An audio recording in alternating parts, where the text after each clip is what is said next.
while we are gathered here to listen to some of the finest minds in the nation, we are extremely mindful of the current climate of our nation. We stand united with our armed forces. Ladies and gentlemen, to begin the day's proceeding, those who are able, can I request you to please rise for the national anthem.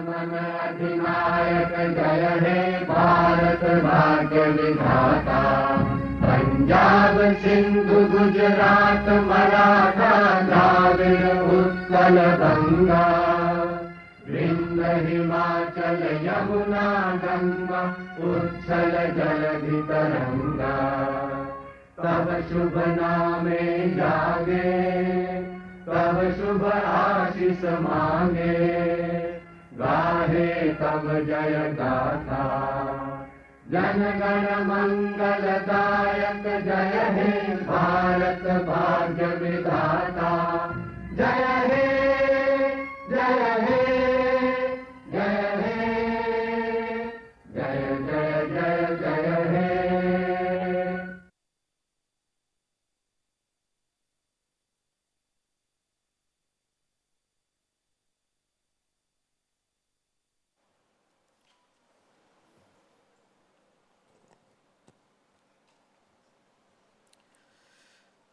Morning to all of you. I'm your host, Radhakrishnan Srinivasan, usually addressed as RK. Truth and integrity, these aren't mere words, but I would say these are verbs. And in the current context and the environment that we are present in, these become a bit more relevant, to put it mildly. And the flag bearers of these two verbs, ladies and gentlemen, the Hindu group, welcome you all to the Huddle 2025. Quality journalism is what defines the Hindu group, we all believe. But I would love to think it's a bit further than that. Because if you've got truth and integrity as your two fundamental pillars, and you are a journalist as well, quality is just a happy byproduct of it all. The Hindu Huddle 2025 marks the much anticipated return of the Hindu group's flagship Ideas Conclave after 4 successful editions. This event will bring together global experts and Indian decision makers for compelling conversations that cut across disciplines such as artificial intelligence, climate change, healthcare, education, sport, and entertainment as well. The Hindu Huddle will serve as a unique platform where thought leaders, policy influencers, and changemakers come together, not just to discuss ideas, but more importantly, to catalyze change. The Hindu Huddle 2025 will reinforce the role of journalism as public good, anchoring itself in verification, humaneness, and public accountability, while fostering conversations that are both global and rooted in Indian context. The theme, ladies and gentlemen, for the Hindu Huddle 2025 is India in dialogue. Dialogue being the key message. It's not about noise, it's about nuance. It's not about the volume, it's about value. India in dialogue is not a space for breaking news or shouting matches. That's not what we are here for. It's a space where ideas lead and perspectives are welcomed and not drowned.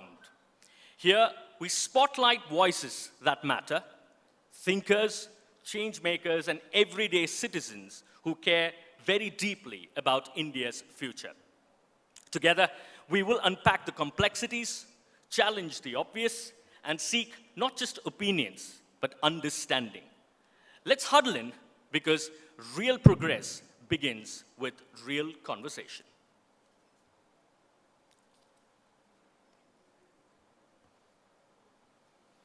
Can we have the AV of the huddle, please?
Ladies and gentlemen, we here at the Hindu Huddle 2025 have a stellar list of speakers on a wide range of wonderful subjects. The chief guest of this event is the Honorable Chief Minister of Karnataka, Sri Siddaramaiah, who will be here very, very soon, who is expected to be here a lot earlier, but due to a few unforeseen circumstances, he'll be joining us a bit later in an hour's time at best. So, ladies and gentlemen, here's where we start. Some good beginnings, some progress and change. First up, may I invite Mr. Narayan Lakshman. Please put your hands together for the curator of the Hindu Huddle 2025 and opinion editor of the Hindu. The lineup, of course, sir, looks extremely fabulous. Thank you for getting us all under one roof. Thank you. Next up, ladies and gentlemen, please put your hands together for Mr. Suresh Nambat, who's the editor of the Hindu. Thanks once again for being the guardian of the voice of democracy in India. Thank you so much, Mr. Suresh Nambat, the editor of the Hindu. Also inviting Dr. Anju Majid, the group executive chairperson of Sami Sabinsa Group. Thank you so much, ma'am, for your continued support. It's really, really appreciated. Thank you so much. It's my pleasure, ladies and gentlemen, to invite on stage the CEO of the Hindu Group, Mr. L.V. Navneet. Someone who always brings a sense of calm to the table. Lovely to have you out here. And ladies and gentlemen, please put your hands together finally for Mr. Suresh Balakrishna, who's the Chief Revenue Officer of the Hindu Group. Brings in a lot of life is Mr. Suresh Balakrishna to the whole day and the event. It's time now, of course, to invoke some divine blessings as we start the day. Can I request the team led by the curator to please step forward to light the ceremonial lamp. That way, says.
Thank you very much, Mr. Suresh Nambat. Thank you so much, Dr. Anju Majid. Thank you so much, Mr. L.V. Navneet. And thank you so much, Mr. Suresh Balakrishna.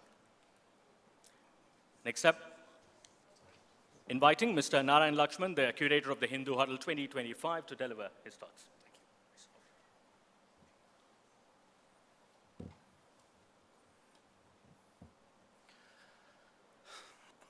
Good morning, everyone, and welcome to the 5th edition of the Hindu Huddle. My name is Narayan Lakshman, and I'm the opinion editor of the Hindu. I also have the privilege of being the curator of this cutting-edge ideas conclave of the Hindu Group. Before we open this event formally this morning, I would like to take a moment to recognize the courage and sacrifices of our armed forces who are defending the sovereignty of our nation today. We collectively pray for their success and for the safety of every innocent person impacted by the ongoing conflict. I request that we all now stand up and observe a minute of silence to extend our heartfelt gratitude to those people defending us. Thank you.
Thank you. Please take your seats.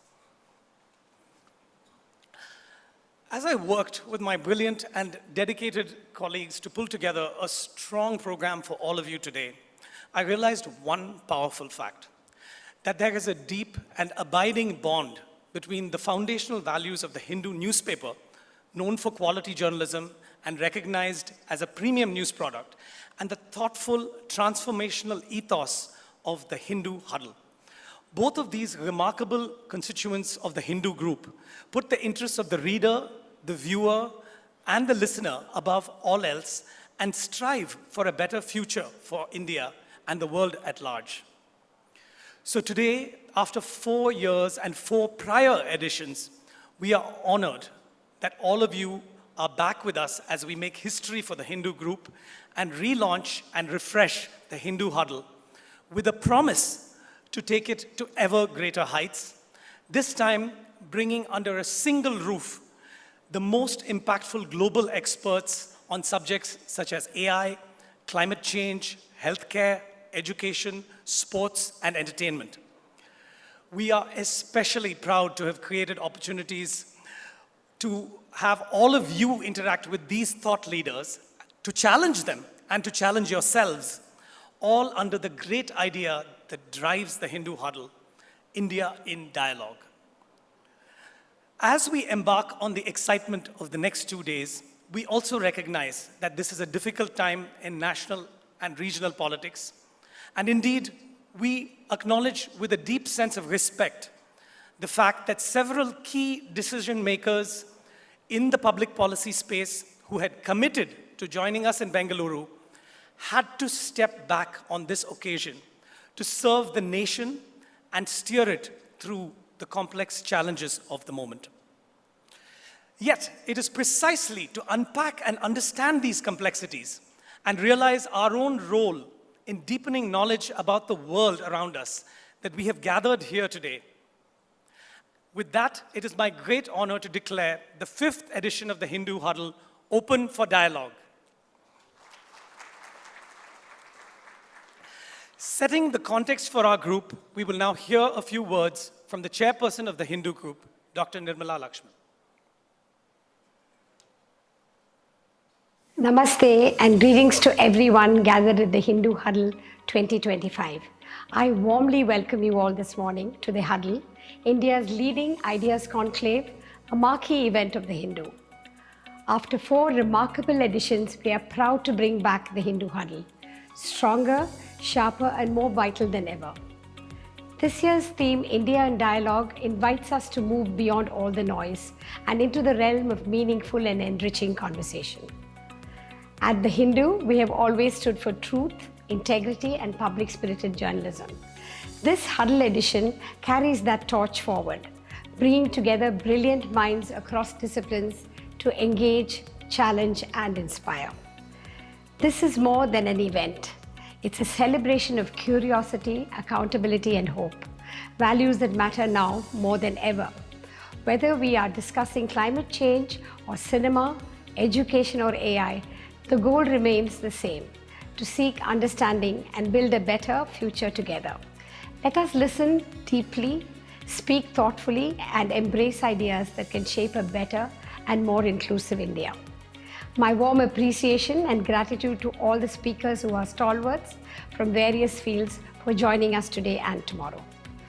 While I regret that I cannot be with you in person owing to unavoidable circumstances, my thoughts and good wishes are very much with you for a productive and insightful conversation and dialogue over the next 2 days. Thank you very much for being a part of the important journey. Let the conversations begin. Thank you.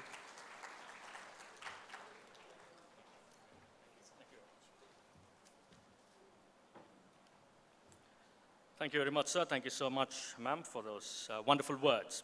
Next up, ladies and gentlemen, please put your hands together for Mr. Suresh Nambat, who's the editor of the Hindu group. May I request you to please come forward to deliver a special address, sir.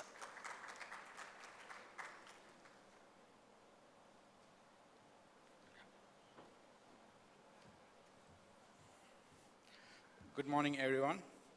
Welcome to the revived huddle, the Hindus Thought Conclave, where we invite leaders and achievers from different fields to put their heads together and discuss and debate the world's problems, of which there are many. The Huddle is an integral part of the Hindu's events, leveraging the strengths and contacts of its fleet of reporters and writers, seeking to bring about progressive change in the wider society.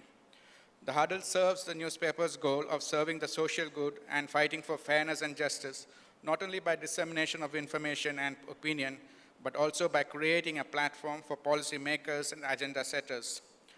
Never trust a thought that comes to you in a closed room is an oft-repeated quote, but the ideas that find their way here within these doors come from the lived experience of our panelists and moderators and are informed by years of social, political, economic, and cultural activities. Hope you have a great huddle. Thank you.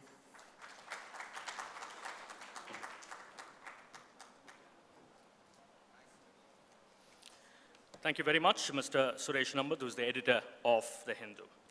Right then, ladies and gentlemen, let's get started with a variety of sessions that are on offer.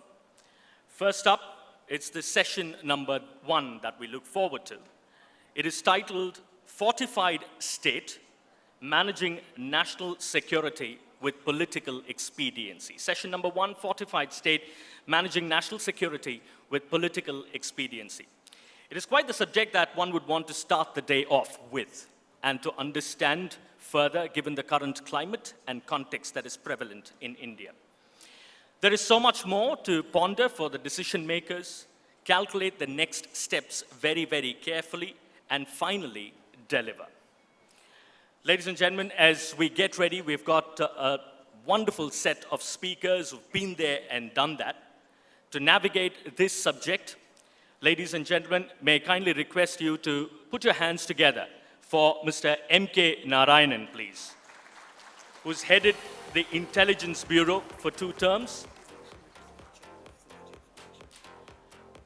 For 2 terms, the chairman of the Synergia Foundation was appointed as a special advisor to the Prime Minister of India for Security and Intelligence in 2004 and was appointed the National Security Advisor to the Prime Minister in 2005. Please put your hands together. He was the principal negotiator in the iconic India-US nuclear deal as well. Mr. M.K. Narayanan, thank you so much, sir, for your august presence here. Next up, ladies and gentlemen, please put your hands together for Mr. T.S. Tirumurthy, who is an Indian diplomat with a career spanning 37 years between 85 and 2022, served as the ambassador and permanent representative of India to the United Nations in New York between 2020 and 2022, president of the UN Security Council for August 2021, and prior to this, he was the secretary in the Ministry of External Affairs. He was also in Gaza, ladies and gentlemen, as the first Indian representative to the Palestinian Authority, High Commissioner to Malaysia, also seen being India's negotiator in climate change for several years. Mr. Tirumurthy is currently a distinguished professor in IIT Madras. And of course, Mr. N. Ravi, ladies and gentlemen, who will be moderating this panel and sharing his thoughts as well, the director of Kasturi & Sons Limited. He was the editor-in-chief of the Hindu, president of the Editors Guild of India, and member of the executive board of the International Press Institute, Vienna. Thank you so much. Thank you so much, sir. Over to you, Mr. Ravi.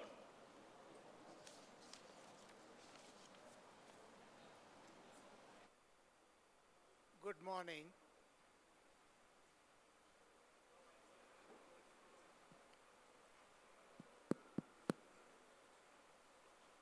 Good morning. Oh, okay. I think no thoughts are more relevant now and at the back of your mind than the ongoing conflict. In fact, it's so fast changing that when 2 days ago we were discussing the subject of this panel, we were talking about how India should respond. Now we have gone far beyond that, up the escalatory ladder. And now the question before us is, how far will it go? When will it all end? And to discuss these, we could have no better persons than the 2 panelists here with us. Mr. M.K. Narayanan has seen virtually all the wars that India has been engaged in.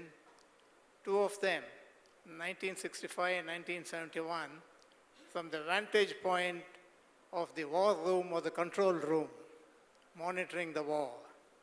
And he has negotiated agreements on the border, tranquility and peace, among others, and he is in the best position to tell us where it's all going. Then we have Mr. Tirumurthy, who has, in the course of his diplomatic career and as a permanent representative of India in the UN, has been engaged in the highest reaches of international diplomacy, where conflicts are viewed and attempted to be resolved. We could start with a few introductory remarks from the panelists, starting with Mr. M.K. Narayan. If you could share your thoughts. Sure, you could.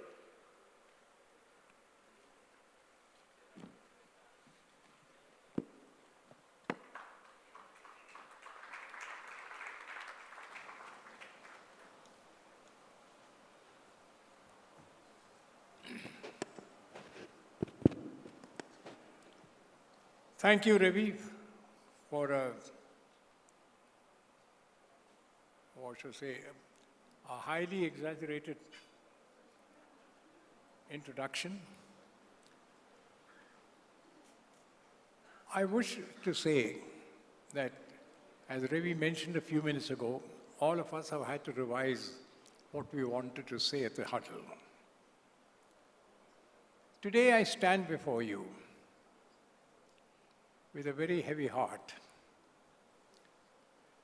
And not merely that we have lost many people, many soldiers, many civilians, but that the lessons of war have not yet been learned by a terrorist state, the state of Pakistan. I was there in 1965 as a young officer of the Intelligence Bureau. I had the privilege, both in 65 and 1971, to be in the control room. And we saw the war at first hand and at close quarters. Both in 1965 and 1971, we made one serious mistake. We did not split Pakistan and divide it into, split Western Pakistan and split it into a set of principalities, which is what Pakistan is today. After 1971, when East Pakistan split and became Bangladesh, we thought that the lessons had gone home to the people and the leaders of Pakistan, but unfortunately that is not the case. Today, I thought I would start off by saying that we need to be careful, because you have now a leader of the Pakistan army who is a fond believer or a firm believer in the clash of civilizations. Army Chief General Asim Munir, 7 days before the April 22 terror attack in Kashmir, in Pahalgam, had made a speech which I think should reverberate across the length and breadth of not only India, but across the world. What did he say?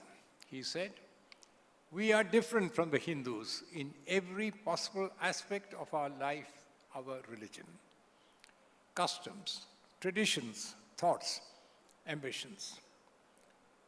The government's stance on Kashmir is absolutely clear." That he's talking the Pakistan government's stand. "It was our jugular vein, it is our jugular vein." Imagine the chief of the army staff in any civilized nation of the world making a statement of this kind. Nor did he stop with that. He went on further to say, "Up to today, in the history of humanity, there have been only 2 states founded on the basis of kalima, I mean, all of us Indians recognize the kalima as an important testament of faith. But he goes on to say, the first one was Riyasat-e Taiba, that is Medina. And the second state, 1300 years later, Allah created, is Pakistan. This was a kind of war speech that I never thought that in the 21st century we would hear, and that too from a leader, from a person who has taken to uniform. Ladies and gentlemen, if we were not as civilized as we are, we would have taken it as a call for war, and maybe we would have taken some preemptive actions, using our special forces, using our other. But what we have today is that we've lost many lives. There has been an open sort of call to war by Pakistan, who has followed it up with anything. Our brave soldiers are doing a great deal. But there are issues that have come up, and we need to deal with them. I thought I'd start this as the introductory remark to realize that we are dealing with a state which has no reason to be called a state. It is a state which believes in terror, which has no belief in humankind, which has no life for human lives. I think the destruction of Pakistan should be the end of this war. I shall reserve my comments for later. Thank you.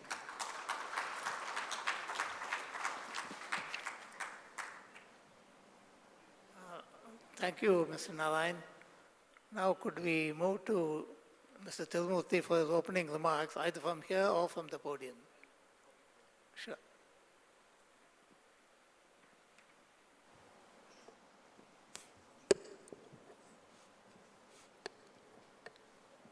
Since Mr. Narayanan has spoken from here, I thought maybe I should also speak from here. When I was director in the Foreign Secretary's office, the hijacking of the Indian Airlines flight took place. And since it was an important hub, the Foreign Secretary's office, I literally stayed 3-4 nights in the office itself. And I also remember that later as secretary in the ministry, a few years ago, we also dealt with the Pulwama terror attack. And while it was really the Foreign Secretary's call, but as secretaries, we did a lot of briefings and outreach. And even in our career in the Indian Foreign Service, we do come across wars and conflicts. I lived in the Gaza Strip for more than 2 years at a very difficult time. And I was also, as India's permanent representative in the Security Council, I was there when the Ukraine war broke out. And so it is interesting that 2.5 years after my retirement, that when I come to the Hindu Huddle to enjoy myself, that I have to actually accost yet another evolving situation on our borders.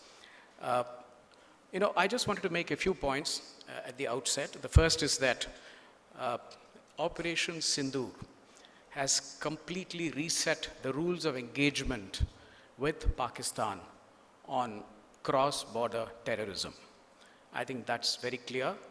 And earlier, India had to prove in each and every case, whether the terrorists came from the Pakistani soil, and whether they were really Pakistani terrorists, and whether they were really backed and aided and sponsored by Pakistan, or were they acting independently, or did we need an independent investigation, etc. And you've seen that in 2008, we actually had Ajmal Kasab, and the whole world knew about this and what he did to us. In 2016, we actually had a joint investigation in Pathankot, but nothing came of it. The world did not take any notice, and here we are.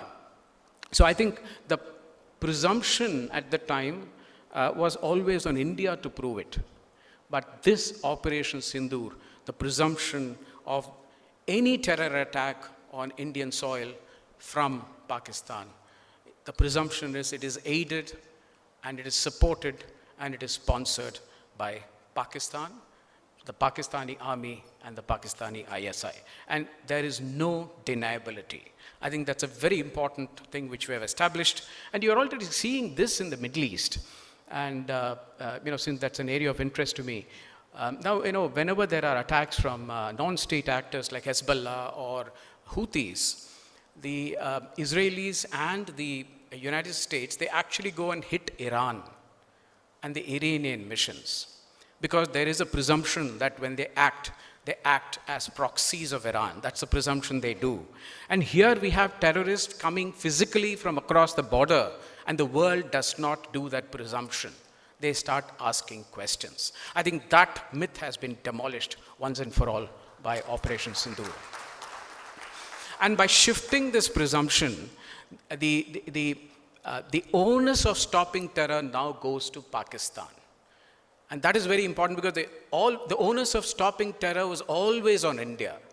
And by shifting this presumption, now you're making Pakistan equally responsible for stopping terror, for making sure that they don't push terrorists when the snow thaws in the mountains. So, and further, the robust military response, which we have had so far, and it is continuing, this we are establishing as the norm for the future. And not only are we establishing it as a norm for the future, it is in itself going to be a major deterrent for the future. Because once another terrorist act comes, they know that there will be a huge cost to pay. And this deterrence is not just a military deterrence. We also took action to hold in abeyance the Indus Water Treaty. And I think that's a very, very important step to have a comprehensive look at what deterrence means, for terror.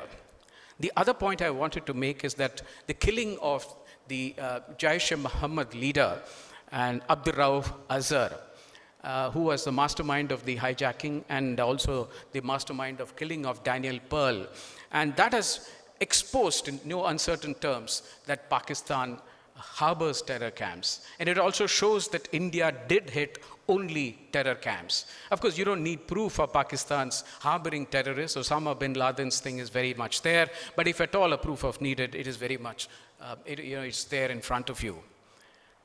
We have also, I think, called the Pakistani nuclear bluff. And I think that's very important. Here you have the West egging on Ukraine to fight even more against a nuclear Russia. And on the other hand, they are telling two developing countries with nuclear arms to stop, de-escalate, and be restrained and all that. And basically what they are saying is that India, you are the victim, but please don't go after the perpetrators, which is Pakistan. That's effectively what they are saying. The other thing is that I think we have broken this myth that you can divide India on the basis of religion. The entire attack was, they singled out the Hindus, they shot them. One Muslim was also killed, in fact, trying to save these tourists. But they tried to divide us, and we have given a resounding answer. We are one, and you cannot divide us on the basis of religion. And I think this Operation Sindoor is going to change the behavior of the Pakistan state. And I do hope that it can also change the regime in Pakistan. And I'm not talking about just the civilian government, but also the military and the ISI. But it also needs a change in the behavior of the international community, and maybe I can come to that later when we have questions. But the fact is that the international community have not held Pakistan accountable for anything. And that's extremely important. So I just wanted to stop here, and thank you very much.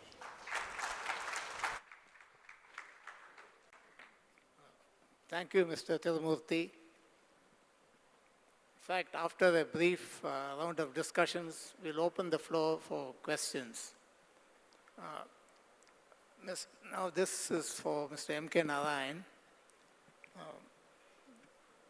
After 2008 Bombay attacks, India observed what was then called a strategic restraint. In contrast, after 2008, India observed what was then called a strategic restraint. without mobilizing troops but not really going into an attack mode. This time, the response to Pahalgam has been the strike on the 9 terrorist training centers in Pakistan, which the government of India described, and I quote, as measured, non-escalatory, proportionate, and responsible. How would you contrast the two responses?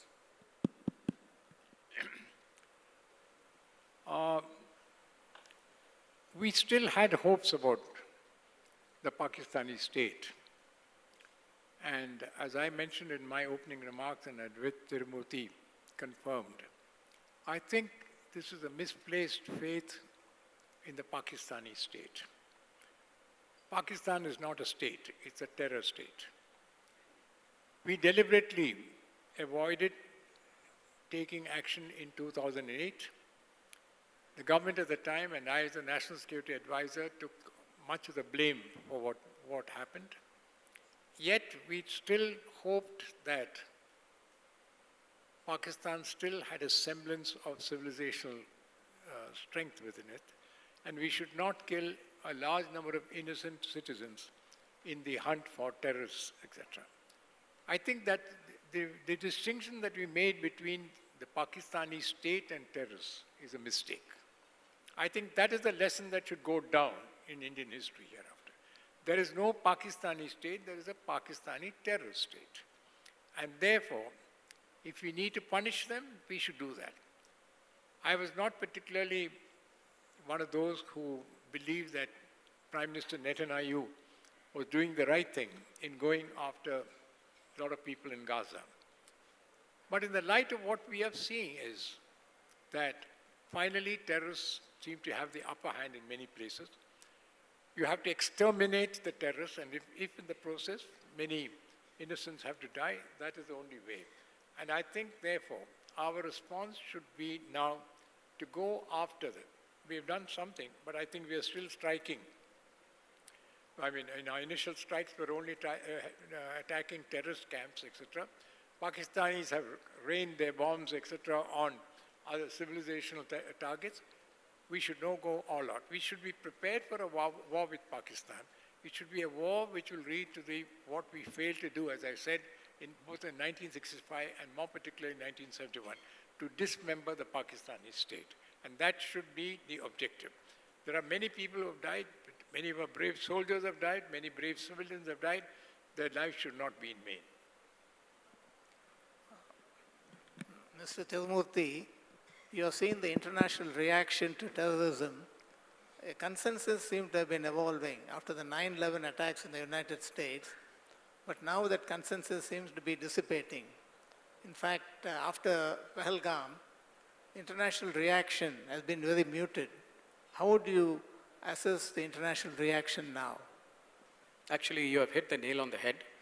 You know, I think the international reaction has been a bit of a mixed bag. While they have condemned terror, but at the same time, all of them are called out for restraint and de-escalation and regional stability. And all this they said before the strikes which India had made on terrorist camps. And in the 14 days or so, which there was a gap before we took these strikes, they did hardly anything to hold Pakistan accountable. And they did not even call on Pakistan to take steps, and which was very unfortunate. And basically all they requested is that, as I mentioned, that they were requesting India, which is the victim, not to go after the perpetrators, which is Pakistan. But it is also important to understand the fault lines, why this is so. And you will recall that the External Affairs Minister, Dr. Jaishankar, his first tweet after the strikes was zero tolerance to terror. Now, I just have a small story. When I was chairing the Security Council Committee on Counter-Terrorism, at the time I was the chair, and we were drafting a chair statement, which means all the 15 countries had to agree. And just as it is India's position, I put forward that we should include the words zero tolerance to terrorism in the text. And I'm sure that all of you will agree that it is a very important and fairly straightforward thing. But you will be surprised. some of the Western countries objected to inclusion of the word zero tolerance to terrorism. And I asked them why, they said that if you say zero tolerance, it means that when you're going after the terrorists, you will go about in such a way that you will violate their human rights. So now you have terrorists killing people, violating these people's human rights. And if we are being told that when you go after the terrorists, you will violate their human rights, so we cannot agree. So I'm just telling you what sort of a divide we have in the international community, especially after we had the consensus. And we have the EU Commissioner for Foreign Policy and National Security, who can't even get around to using the word terror, condemning a terror act in India. And here they have come with a huge group with India to further their strategic partnership. So good luck to them. Now, so the global fight, which we have to recognize, is no more a cohesive fight. We were in an era of your terrorist and my terrorist before 9/11. After 9/11, it changed all that. We had a consensus to fight it together. Now we are going back to the era of your terrorist and my terrorist. And if you look at Europe, they are going after their terrorists, which is really the right-wing terrorists. If you are looking at United States, the Biden administration went after what they call it as racially and ethnically motivated terrorists or violent extremists. You had Canada mentioning that your terrorists are not my terrorists. And you had China, which actually blocked the proposals which India made for a listing of terrorists. And you even had the OIC, the Organization for Islamic Cooperation. They wanted to use Islamophobia as an excuse to condemn terror. So basically condone terror. So basically you had these reactions, and ultimately we have to handle terror ourselves. And that is what is coming around to. The other last point I wanted to make is that the terrorists, as I mentioned, they have singled out Hindus and they shot them. Now, I just wanted to draw a small parallel. When in the American universities, when you had protests, for and against what is happening in Gaza and the Gaza war, they are almost always, they are called as anti-Semitic or they are called as Islamophobic. So even a college protest and university protest, you're calling them in religious terms. But here are terrorists who are singling Indians out on the basis of a religion, and we don't have the courage to call them out as Hindu-phobic. I think that is very, very important for us to understand that religiophobia is as much part of terrorism as anything else. So these are just the 2 points I wanted to make. Thank you. And add a few lines to what you sure. have to say. No, if I might add to what Tirumurthy said a few minutes ago, one lesson I think we need to learn. I say this by virtue of the experience that I've had over the years. The rest of the world will not fight our wars. The rest of the world will not support us. I was there in after the 1962 war with China. I was a young officer and I was part of a delegation that went to the United States because we were promised arms, because we didn't have enough arms to deal with China. We went with high hopes and we came back empty-handed. In 1965, once again, we hoped that the United States or the West would come to our help with regard to again, arms and ammunition. They came with a lot of advice. They told us how we should alter our security arrangements within the country, but they produced nothing. 1971, and that was dramatic. Mrs. Indira Gandhi went to Russia and signed the Indo-Soviet Treaty, which gave us the strength. We didn't want any muscle from the Russians, but we were willing to take on not merely Pakistan, the host of the West Asia, and much of the support which those who believe in Abrahamic religions seem to have in the West. And when we were fighting the war and the creation of Bangladesh, what did Mr. Henry Kissinger one-time foe who later became a friend of mine, did was to send the 7th Fleet steaming up the Bay of Bengal. I think there are not many people here who were alive at that time. It had an electrifying effect on and impact on the nation that the United States were going to enter the war on the side of Pakistan and sort of make India fight a two-front war. We had a steely Prime Minister, Mrs. Indira Gandhi, somewhat like our present Prime Minister, who, when the message came in, I was the carrier of the message to the cabinet room, and she had only this to say: "Carry on, gentlemen, we will fight the war and we shall win." And that she did. So that is a lesson that we need to learn. Do not depend upon anybody else. Least of all the United States. As I said, I've mentioned to you two incidents where the United States have let us down after promising much. There's a lot of pressure on us to change tactics vis-a-vis Russia. Well, I've had the privilege of meeting President Putin on quite a few occasions. I do think that of the world leaders that we have today, President Putin is more favorable to India than anyone else. I'm not saying that we need to put all our faith in Russia, but please do not try to estrange Pakistan under pressure from the West. We can fight on our own, but we want to avoid a fight involving other nations. India can fight, we will win, and I think we are in a position to destroy Pakistan. Thank you. Actually, as we are sitting, the situation seems to be developing over and over again. And in an hour or so, what we are discussing now might become outdated. In fact, we are now wondering when this conflict will end. Wars typically end when one side is completely crushed, or on the other end of the spectrum when both sides can claim some sort of victory, or when the loss of lives and the costs are found to be too high for either side and they call for a ceasefire, or when international opinion and international pressure forces both sides to call for a ceasefire. Now this question is addressed to both of you. How do you see this conflict ending?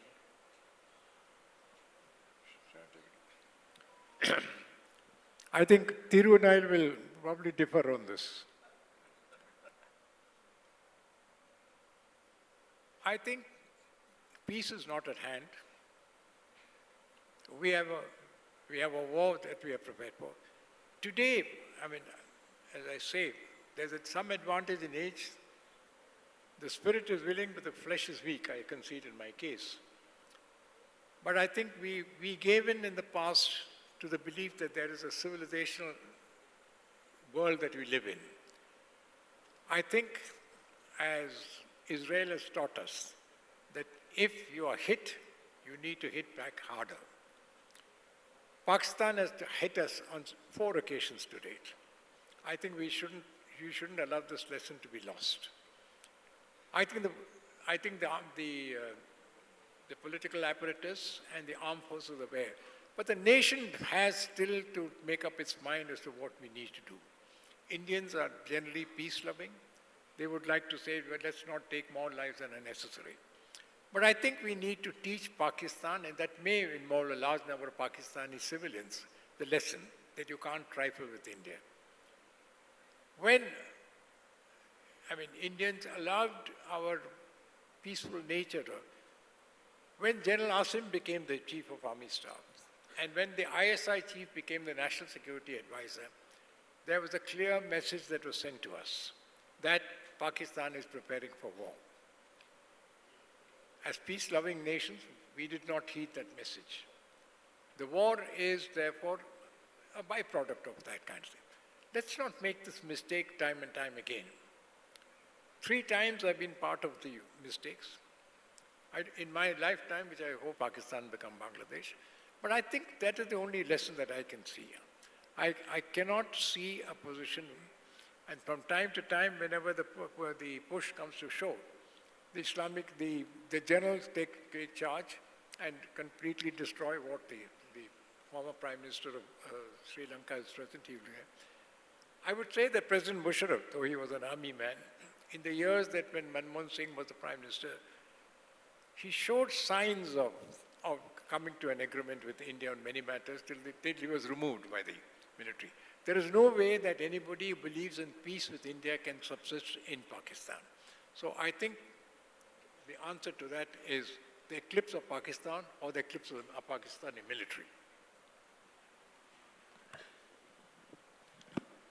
No, actually, I am not so sure that I have anything much to add to what he has said. But I would like to mention that, it's very difficult to predict when it will end because it is not just one side. There are two sides to it. So right now we are in the escalation phase from the Pakistani side. We have kept it restrained, as we said. We have kept it very focused on terror camps. But, they have escalated. I suppose that was inevitable. But I think they will have to go into a phase of de-escalation. And when we'll go, it's difficult to speculate. But I think from our side, when we have established deterrence, when we have made sure that our robust retaliation for the terror attacks has established a certain degree of deterrence, I think that would be the time for us to say that, let us now start coming and discussing a revised equation between India and Pakistan. I think that would be the way I look at it. Now we could go over to the question and answer stage, mixing both questions from the floor and questions that come online. I think somebody who's monitoring the online questions can come up and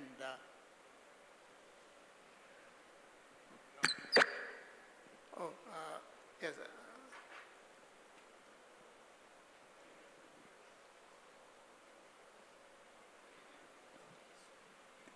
Regarding rules of coverage in the news media and other media of what is happening when things are changing all the time, it is our impression that no clear rules for coverage have been worked out yet. We know about wartime censorship. When there's a declared war, then censorship comes in play in most situations, or almost all situations. But that's not clear. There are many gray areas, and there's a great deal of uncertainty in the media among journalists on what to cover, how to cover, and what not to cover. Meanwhile, on the social media and other sources of news, international sources in particular, like the BBC, the New York Times, even Dawn, which is not completely blocked, you have other narratives, other news. For example, reports that Indian aircraft have been shot down, which has not been denied, including Rafale, which has not been denied by any official. But when something like that is reported in the press, immediately they get a call from on high saying, please don't do it, or sometimes in a slightly threatening way. So particularly for Mr. Narayanan, who has a lot of experience with information, first in the IB and later in other capacities, National Security Advisor, Governor, and so on. Are you satisfied with the way information is being assessed, information flow, or regulated, and so on? And are you satisfied? Just having a nationalist or hyper-nationalist response is not enough, because people want to be informed in a credible way. This is my concern. So right in this situation, while most of the media have responded with tremendous support for the armed forces and also for the government's handling of this union governments, there are many uncertainties, confusion. Out there something appears, people don't have trust in that also. there are such instances. Because this is a serious situation, and although we have said it's targeted, precise, measured, non-escalatory, it is escalating. That's what Ravi said right at the start. Things seem to be escalating. So in this situation, how would you handle it? And also as a diplomat, Mr. Tirumurthy may have something to say on that, because he's familiar with how news is handled in other places as well. Now, Ram, if I understood your question is, you're talking about information management. I think it's a very vital part of any war or warlike conditions. And, sorry, can you hear me? All right. So I said information management is a very important aspect of war, any kind of war. We have generally been very liberal in allowing imagination to override other considerations. I fully agree with you that we should not cater to jingoist kind of propaganda watches. But in this present instance, I think I'm myself being jingoistic. I mean, many people will find it difficult to believe that I'm making the kind of statements I've now made. President Musharraf used to tell Mr. Manmohan Singh when I was the National Security Advisor that if you remove Mr. Narayan as the National Security Advisor, India and Pakistan could be at peace.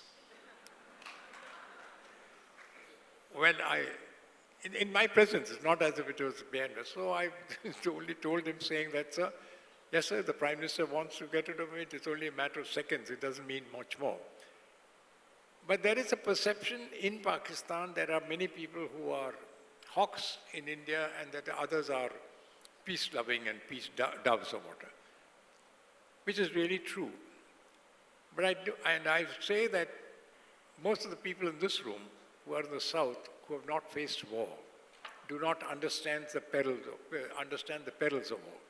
If you talk in the Punjab, if you talk in Rajasthan, in many of the northern states, people who have suffered over the course of 2 and 3 wars will realize that you need to keep your spirits up. You need to tell people what's happening. Suppressing the truth may bring down them. And I think in a war with Pakistan, it is important for us to let people know that we are hitting them because things are happening, and that we are not simply trying to exterminate populations across the board. And as I said, I've gone beyond the pale today by saying that I think the further dismemberment of Pakistan should be our ultimate objective. For that, I think, even if there's somebody making statements that so many planes have been shot down or so many missiles have been struck, that doesn't matter. We need the nation as a whole to stand up and say, do what you want. I think we have a Prime Minister and a group, we have a counterpart, my counterpart, Ajit Doval, who used to be my deputy at one stage, who I think is one of the best operational NSAs in the world. And he's been with me, we have done many things together, and I know what his capabilities are. Together with him and the Indian Army and Indian Armed Forces, we can get the better of Pakistan. Yes, don't be unduly jingoistic, but I think the kind of restraint that we used to impose or we try to impose on the media is not necessary at this time. That is my answer to your question. Thank you. Sir, I have a question here. Yeah, the mic, please. Sir, my question is to Mr. Tirumurthy. He was talking about zero tolerance to terrorism. So when UNSC has deliberated on it and it was the chair has, it was accepted, but as we could not able to take this to the end in many of the countries, because many of the countries are suffering from the terrorism and innocent peoples are getting killed. And finally, what I wanted to say is that are we lacking in implementation, or our society is more tolerant to terrorism? I didn't get the question. Can you just repeat the first half? Would you like to come up with it? No, actually, the speakers are all turned to the audience. So people, sitting here, I'm not able to, I get an echo. Sorry, I'm not able to hear you clearly, but please go ahead again if you don't mind. Yeah. Can you able to hear me, sir? No, I can hear you, but I'm just getting an echo, so please go ahead. No, please go ahead. Without mic, can you able to hear me? No, you go ahead. No, speak into the mic, please. Yeah. I just wanted. Yeah, because you are told that zero tolerance to terrorism is adopted by the UNSC. When the UNSC is adopted to zero tolerance to terrorism, how much it is on the field exactly now? And as we are a tolerant country and tolerant people by our nature, are we being taken right, or our implementation level on zero tolerism is low when we are sloganeering on this? We sloganeering on zero tolerance to terrorism, we are sloganeering on zero tolerance to corruption and everything. But what is our implementation stage at the ground level? Since you worked in the ministry, can you throw light on us why we are lacking on it, on the intent? Yeah, thank you. Thank you for repeating the question. No, I think it is very clear that India has been right at the forefront of confronting terror. I mean, let there be absolutely no doubt about this. Even before 9/11, we are the ones who have been telling the world that if you do not focus on our region, you will be hit. Terrorism in one part of the world hits terrorism in another, or creates terror in another part of the world. This is the connection which India drew, but the world refused to listen. And by the world, I meant particularly the West. It was only when one part of the world, the terror which we were facing on a regular basis, it went right into the heart of Manhattan in New York, that everyone sat up. So let us be very clear. We have been absolutely clear about combating terror, and we have showed zero tolerance for terror, both in implementation and the way we have taken it up. And since you have mentioned about what has India done, I can certainly tell you about what we have done in the international context. When I was there in the Security Council, I put forward several proposals to the Security Council. We have what is called the UN Security Council resolution. It is called 1267. Sorry about those numbers. The Security Council loves numbers. But basically what it means is that you have blacklisting of terrorists in this list. And if you see that list, you have actually a lot of them from Pakistan. Lashkar-e-Taiba, which you are talking about, Jaish-e-Mohammed, some of their leaders, they are all very much there. And India, we put forward, and for the first time ever, we had a listing proposed by India in the Security Council. His name was Abdurrahman Makki, and he is a leader of Lashkar-e-Taiba. And in the text which is there, you will find that it is clearly written that he's a Pakistani national, and he caused terror acts in Jammu and Kashmir. This is the first time we had an inscription in the text of causing terror in Jammu and Kashmir. So if there is a smoking gun, there you are. It was agreed to by everyone. But at the same time, many of our initiatives do get stopped as well, because it is not just us. For example, you have seen that many of the proposals are blocked by China, and they still remain blocked by China. And these are proposals which I want to tell you, where it is not just India's proposals. They were co-signed by the United States, not just co-sponsored. The United States co-signed them, which is a very, very strong endorsement, which you can get at the international level. So I think it's important for us to understand this. At the same time, I wanted to tell you, it's very interesting, since we are on the subject of religion and how that can undermine our fight on terror. Pakistan put forward 4 names, so-called Indian terrorists. And they put forward those names because they were Hindus. And some of them were actually project managers for projects in Afghanistan. Anyway, so they put it forward twice, not once. And both the times they were rejected by the Security Council. So I just wanted to say that, while on the one hand, we have been able to keep off such initiatives, which are completely misguided, on the other hand, we have also been able to push forward our agenda at the international level. And I'm sure that, even with our neighbors, I think they all know where we stand. And we have had very good partnership in Bangladesh to keep out, forces which are inimical to India. We have done that. And we continue to do that in a very big way. We had, our, some of our neighbors, we have had very good relations with them. And it is no secret that we have also been helping in making sure that the LTTE was defeated in 2009, and which had actually assassinated one of our former prime ministers. So we are absolutely, determined to root out terror, and there should be no doubt about it. Yeah, I have a mic here. You mind me asking a question, please? Just a crisp question here. Yeah, I'm speaking from behind here. I'm here. Just a crisp question. One question is to Mr. Narayan, who spoke about, we went all around in 62 and 65 to get the arms and ammunition. My question is, we didn't use our Air Force. Do you want to throw some light on it? And the other question is to Mr. Tirumurti, that you spoke about shifting the presumption when Hezbollah or Houthi do something, it is Iran. My question is, why do we have to be always in this, why do we take so much time? Why we have to be always, why we always say that we didn't learn the lesson? How much time we will take to learn the lesson? Thank you.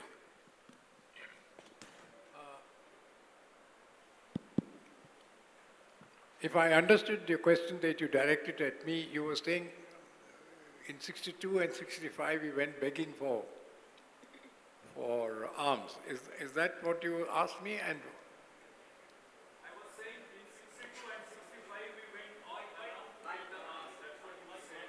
My question is, we had Air Force and we didn't use our Air Force in 62. Why? Do you want to throw some light on it? no, in 62 we were responding to an attack from China. We were unwilling to use an Air Force at that time because we knew that the Chinese Air Force was infinitely superior to us at that time. And if we escalated the conflict at that time, it would have devastating consequences. You must understand the background of the 1962 conflict. I say this because I'm part of the guilty men of 1962 also. We never thought that China would, we had differences with China with regard to Aksai Chin. We had beginnings of problems with what was then Arunachal Pradesh, which was then Nifa and now Arunachal Pradesh. But we were unwilling to believe that China would actually commit aggression on India. I think it would also not have happened if Mao Zedong's unfortunate or failing effort to, do this, what is a great leap forward, isn't it? I think, yeah. The great leap forward, it failed, and famine swept across the length and breadth of China. And I think this was more a diversionary tactic. At that time, India and China were having a great deal of discussions. Chow Enlai came to India in 1960, and he came to India, and he came with a proposition which I think we were not unwilling to acknowledge that time, but we were still working out the details, etc. So the setting was such that we were in dialogue with China. The Prime Minister of India at that time, Pandit Jawaharlal Nehru, he basically in 62, for instance, his obsession was that India must become a state which could feed itself. Probably you were not even born at that time, I don't know. But the point is, we had famines, we had this and that. Today we are a surplus food state. All that came during that period. We did not spend enough money on weaponry. Sitting back, you can see, it's like our children asking us, why didn't you use computers? We never had computers. So you must understand the setting. We were unprepared for a conflict with China because China in those days, I don't know whether you're aware, we had the Hindi, Chini, Bhai going around, all around. So This was an aberration. So that is why 62, 65. Now, in 65, when the war with Pakistan started and we found Pakistan getting support from certain countries that we never thought they would support, we decided that you must now prepare for future wars. And today, I think we can take on most countries of the world, and not excluding China. Maybe not China and USA together. So I think the point is, you must understand the circumstances under which a country progresses in building up its military strength. We had at that time a lot of diplomatic strength. We were peacemakers across the world. The war in Korea was done by Indian diplomacy. So it's a matter of time before that. So the answer to your question, if your one word is, yes, we were preparing for, not for immediate wars, but wars of the future. You know, as regards the other question which you had asked me about why haven't we learned the lesson earlier, I think if I recall right. See, I think if you ask a question like that, you presume that there was a lesson which we had to learn earlier and we learned it very late. Now, I think that would mean that, our leaders at that point of time took decisions which they felt was in the interest of our country. So I think it is important for us not to second guess the decisions of our leaders. Every leader in India has taken decisions in the interest of our country. How they reacted to a terror act, they have taken into consideration a variety of reasons, and they have reacted accordingly. So let us not second guess their decisions. I think what is important is that now we have a situation, after all, even Balakot, which we did, that did not bring the deterrence which we expected. And we are now in so it is not as if it is that we should have learned a lesson earlier. It is just that I think we are doing what we can, given the circumstances India was in, the priorities we had, and the type of calculations which went in. Every leader takes a decision depending on that at that point of time. So I don't want to second guess. That said, I just want to make a short point leading from what you said, that I see that in the media, people talk about the fact that we have to be restrained because our economic growth is important, our development will be affected, we'll be risking them, so we cannot afford to take it to the next level. All these discussions come. And in fact, I've written about it just 2 months ago on this topic by coincidence. See, security and geopolitics, when you weigh it with economic development and growth, they are two sides of the same coin. So a country like India, which has global ambitions, we are the 5th largest economy, we want to be the 4th and 3rd, we want to be a permanent member of the Security Council, we want to be a pole in the multipolar world, and you have all these ambitions. Your responsibility is more. Countries are looking at your behavior, what you do, and so therefore there is this greater visibility where India's role will have to go beyond our region. We have to play a bigger role, and that will be a geopolitical role which you have to play in conflicts. Whether it is terrorism inside India, cross-border terrorism, or outside, you need to be there. And when you do that, do not think that you can somehow, it's not that you're compromising your economic growth to take up a bigger role or play a more important role in conflicts. On the contrary, they go hand in hand. I just wanted to make that point. Hello, may I ask a question?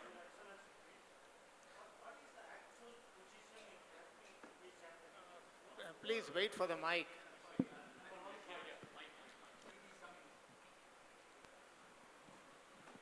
Sir, I am the level 5 change maker of Modi government. I am giving suggestions also to Modi ji. What you said, we understood now. Clear picture you have given. But in Kashmir, what is happening, nobody knows, sir. Still, till today. Number 2 point is always creating terrorism, that Pakistan terrorists against India only. Why, sir? Can't we control? Can't we eliminate them? No, I didn't quite follow the question. The actual position in Kashmir, I think please understand we are now at war. Okay. You will get statements which are put out by official agencies of the government telling you what is happening. It will be done without exaggeration, but it may not contain all the facts. That is, please understand, India has never understood what it means to be at war. We are not imposing censorship. We are not saying that this should not be sent, but we do not want to give more information than is absolutely necessary, lest the enemy takes advantage of it. So I don't want to say anything more on that, and because very few people, other than those right in the heart of the government, know the exact position. So let me not speculate whether so many planes were shot down or so many drones were shot down. That I don't think is important from our point of view. I think we leave it at that. As citizens of this country who have belief in the future of this country and the destruction of Pakistan, let's leave it at that. Okay, so second point is why they are giving terrorism against India. Only Pakistani militants and the terrorists always giving trouble to India. They are stopping our economy, sir. That's their main intention. Can't we eliminate them, the terrorists, Pakistani terrorists? We can't eliminate them till we eliminate Pakistan.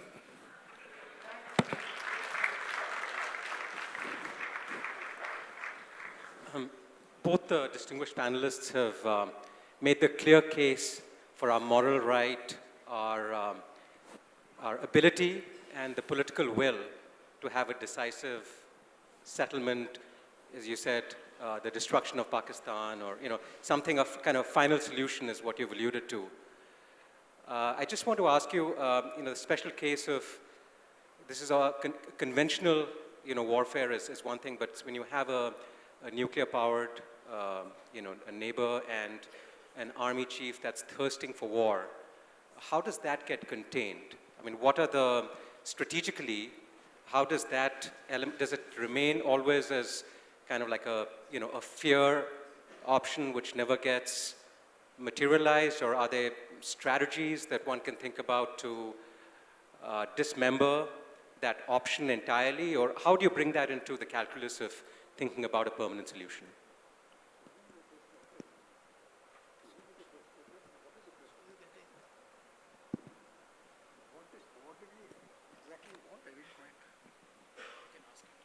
Now, I'm not quite clear to whom did you address this question? Two, what is the question? If you can just give me in one line or one sentence what exactly you want as an answer. So, sir, if you could start.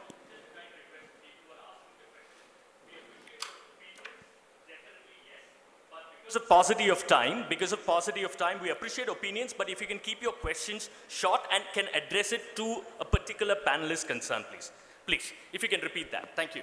Thank you. So, Mr. Narayanan, in a nutshell,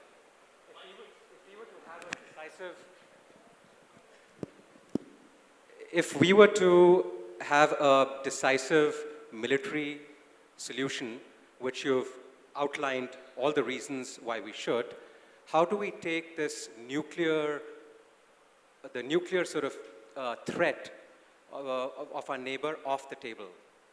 What is your thinking in terms of eliminating that threat?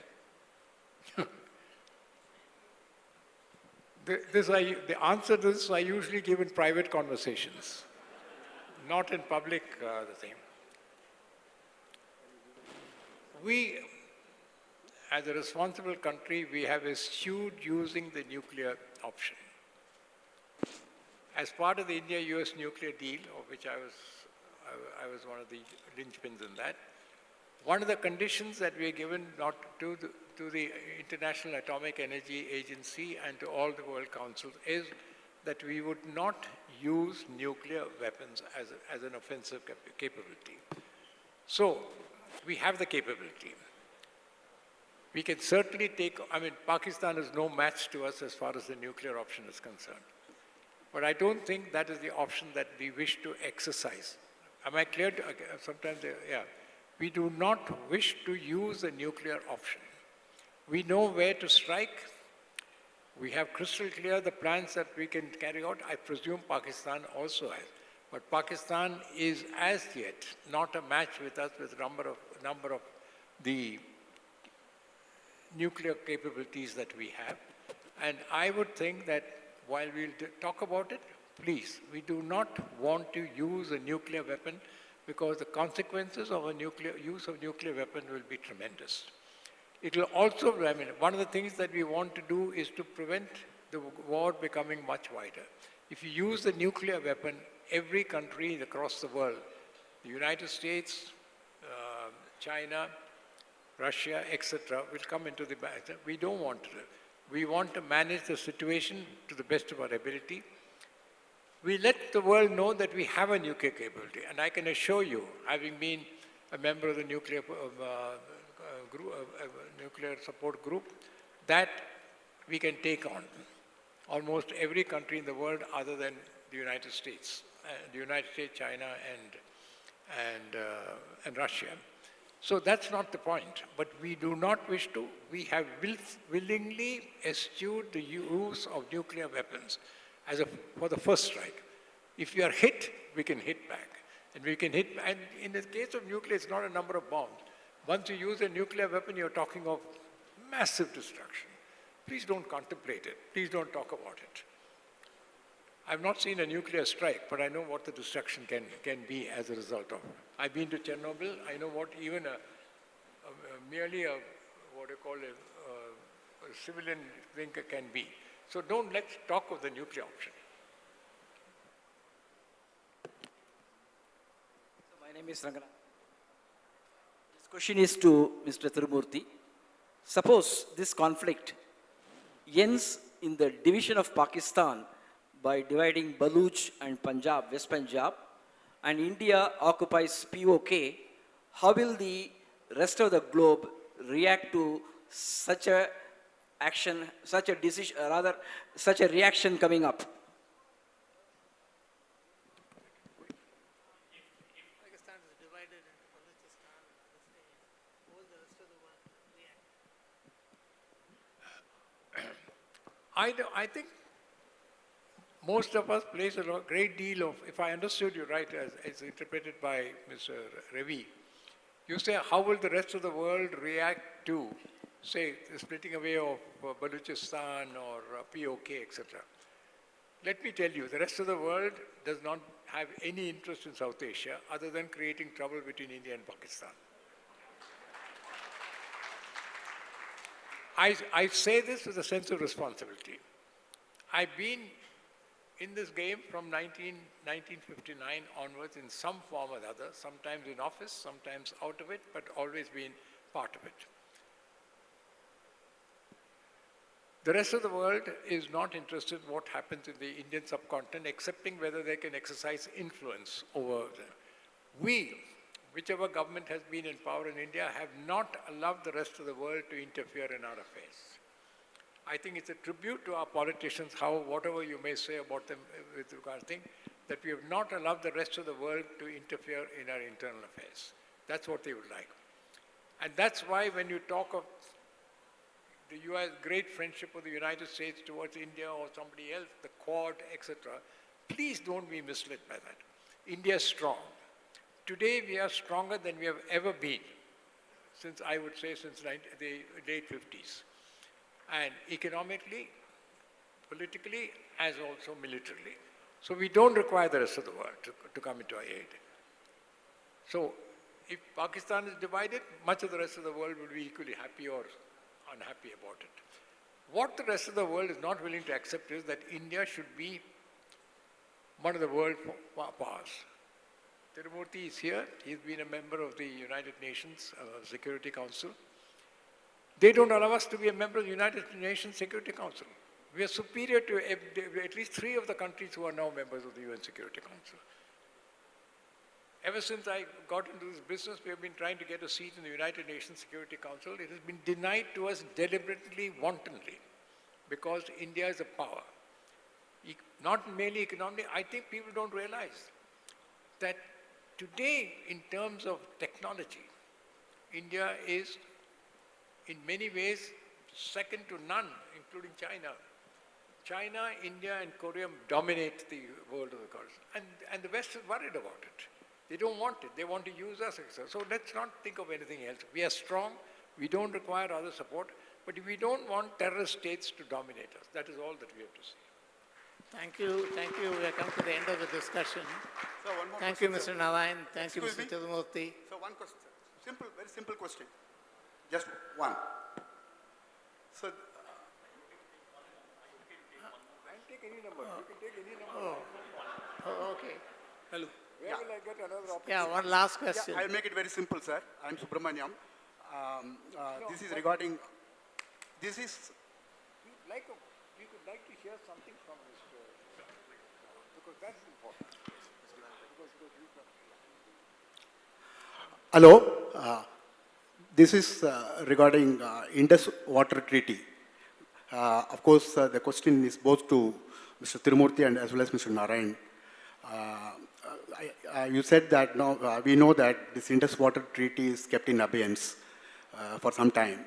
I would like to know, does it mean that the water flow to Pakistan will be reduced by diverting it, or it will be completely stopped in the days to come? Is there any possibility like that? In that case, the civilians will be affected, the people will be affected. So I'm not supporting Pakistan, but just I want to understand the matter. So whether this will be done that way, because 1% of the total people, the number of terrorists may be not more than 1%, including the Pakistan government. So just because of that, can you put the entire people into problem by diverting this water flow to the country like that? That's my question. No, actually, I'll just put it in perspective very briefly because we are running out of time.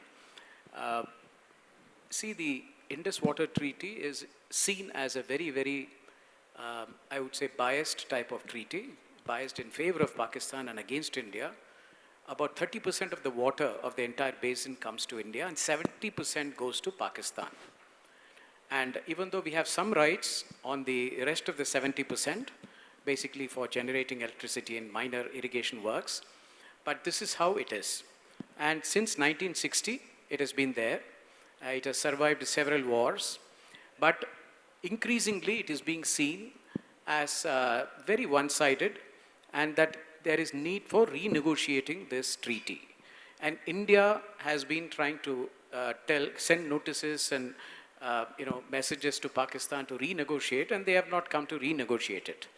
And even legitimately, those structures which we want to build on the Indus Water Basin,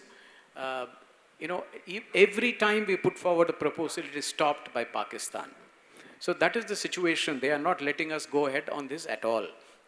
And just for information, Jammu and Kashmir is against this Indus Water Treaty. They have consistently stood against this Indus Water Treaty, saying that they are affected because of the type of agreement we had in 1960. So we are all together on this to make sure that it is renegotiated, which they are not. So therefore, I think there was a need for certain realistic assessment of where we stand. And it was time that Pakistan realized the seriousness with which we are looking at it. And that is why we held it in abeyance. And I think it's a very important step. It's a very welcome step, in fact. And we need to make sure that we are serious about this. Many things have changed. Geography, demography, climate change, so many others have come. Technology has changed. So I think we need to look at this, and that's what we are. So at this point of time, it's not that there is going to be any major immediate effect. My guess is that it will be slightly towards the medium term. So therefore, but we have held it in abeyance, and it's a very welcome step. Thank you. Just one line. Just remember that Pakistan is the lower riparian state. Remember that the Brahmaputra, China can hold a stranglehold over us also. So we have to be careful when dealing with international water treaties. We have a problem already with Bangladesh about water sharing. China is already withholding information regarding the water flows and water storage.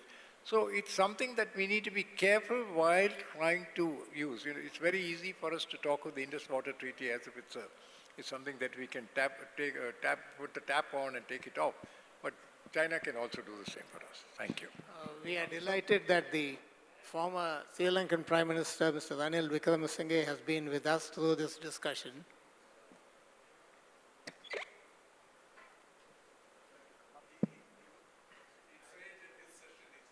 Oh, okay. I just We have all are one- looking forward to hearing him in a session later. Okay, can I have one very quick question, please, if you don't mind? Is that what is the forecast of the two wise men on this issue being bilateral or blowing up into something larger?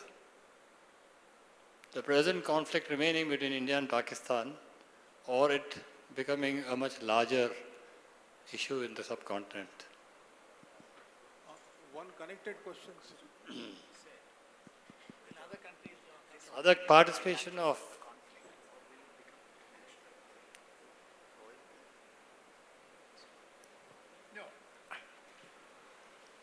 Clearly, we want to keep it bilateral. We don't want the war. We don't want the rest of the world to come into and try to sort it out, as if they are the arbiters of our fate and our destiny. Whether Pakistan will use all its resources to bring in, because it's going to be at the receiving end of a very resurgent India. So it's a matter of how we calibrate it at the military level. More so, we need the people like Tirumurthy and others at the diplomatic level to say, let us deal with our problems. And this is not a Russia-Ukraine kind of a conflict. This is our war, and we will deal with it. Thank you. There's been a huge interest in this, the subject of this session, but we are running out of time and we have to come to a close. Thank you all.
Check. That was indeed fascinating. Three very, very fine minds discussing about the state of India as we stand at this point in time. Right, ladies and gentlemen, let's move on to the next session, which is titled Well-Rounded World View, Finding Space for Liberal Education. That's the subject. It's well-rounded worldview, finding space for liberal education. This is an aspect that will be extremely interesting to hear the thoughts around education, and in particular, liberal education. You would broadly expect education in general to be liberal, but why bring the term liberal in front of education? That's one of the questions that I would love to ask the panelists who will be joining us very, very soon. Will be fascinating for sure, and also I think it's a special one because I would like to take this opportunity to celebrate Frontline at 40. Frontline at 40 is being celebrated here. Ladies and gentlemen, big round of applause for Frontline. May I invite Mr. N. Ram, who's the director of the Hindu Group and who was the founding editor of Frontline, to speak a few words before we proceed with the session. May I invite Mr. N. Ram to speak a few words, please. Thank you.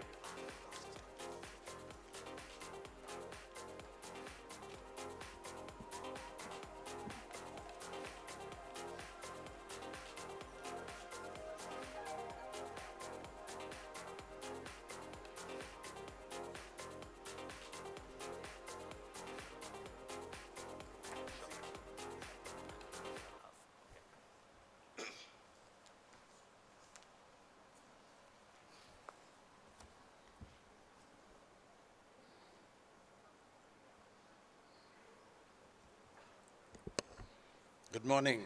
I'd like to acknowledge the presence of His Excellency, Mr. Ranil Wickremesinghe, former President of Sri Lanka, who's here. As has been mentioned, he will speak at another session later on with Mr. Tirumurthy and Suhashini Haidar. Don't miss that. Coming to this session, this is unexpected for me. Speaking at this time, this whole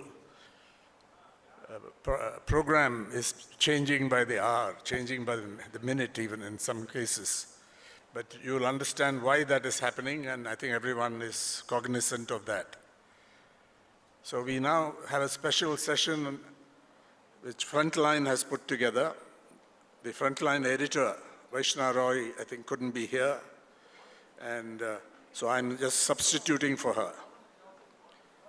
40 years in the life of a serious magazine is a significant landmark, especially considering the big changes that have taken place during this period in India, in the South Asian neighborhood, and in the world beyond. Despite some ideologically charged claims to the contrary, no clear patterns can yet be discerned behind these changes. And you have seen the play of the contingent and the unforeseen come to the fore. I think we can claim that from the time it was launched, by the way, I'm not the founding editor of Frontline. Mr. G. Kasturi, my uncle, was the founding editor of Frontline, and I assisted him along with our then news editor, Mr. K. Narayanan. That's how Frontline began. But we can claim that from the time it was launched in November, December of 1984, Frontline has had this anchor in terms of progressive intellectual values, a conceptual framework, and a professional method in covering in a comprehensive way what has been happening in India, in the South Asian neighborhood, and in the world beyond. Comprehensive in the modern journalistic context, it's not to be confused with the idea of all the news that's fit to print. The New York Times' long-standing daily boast on its front page. What comprehensive means here is the sensible dictionary meaning of large in content or scope. I don't think it's an exaggeration to state that Frontline is regarded, it's not mass circulated, it has its committed readers in India and abroad, but it's regarded as an unusual, if not unique, magazine. It takes its genre of professional journalism and the intellectual, social, political, and ethical values behind it seriously. It proceeds from the understanding that there is a place out there for a critical and progressive journalism that values freedom of expression and social responsibility equally, that on top of the credible information function, it seeks to make reasoned analysis, investigation, comment, and agenda building its strong suit. Agenda building not in the vulgar sense of somebody having some ulterior motive, but agenda building in a virtuous sense, building an agenda on issues that matter. Frontline takes its educational function seriously and acutely aware of the limitations of space in most forms of print journalism and the constraints they place on the presentation of deep-going analysis, investigation, argument, controversy, and comment. Frontline has consciously from the start offered space for long-form journalism, including photo features on a variety of subjects. It has sought to balance this with compactly written news analysis and opinion columns and attractive production values. I remember Satyajit Roy, perhaps India's greatest filmmaker, sending a message to us that your content is good, but your design is terrible. And at one point, he even offered to redesign Frontline for us, but he couldn't do it. He didn't have the time.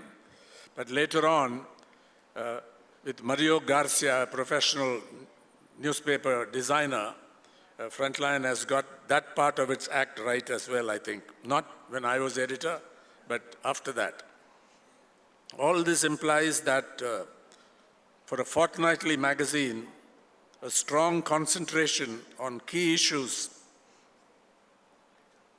that matter now and over the long term is vital. And Frontline has made no secret of its secular, pro-people and progressive orientation and its critical spirit. Within the journalistic framework, it has worked out for itself. It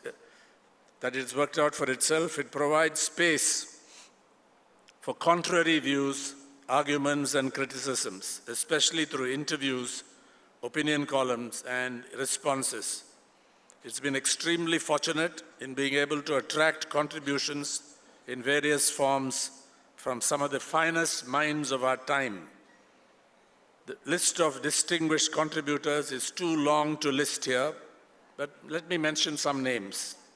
R.K. Narayan, Amartya Sen, Noam Chomsky, Romila Thapar, Irfan Habib, M.F. Hussain, R.K. Lakshman, Arundhati Roy, E.M.S. Nambudripad, A.G. Noorani, Aijaz Ahmad, B.K. Ramachandran, and a very special sports writer, Mike Marquesi, who died some years ago.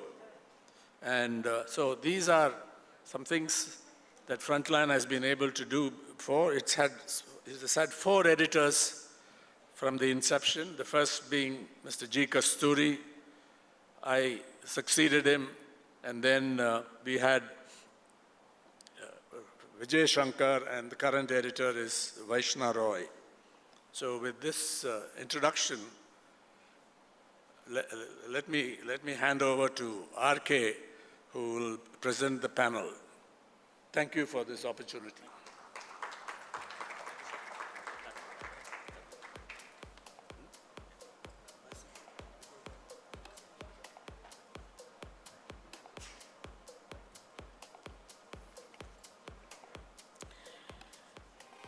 Thank you so much, Mr. Endram.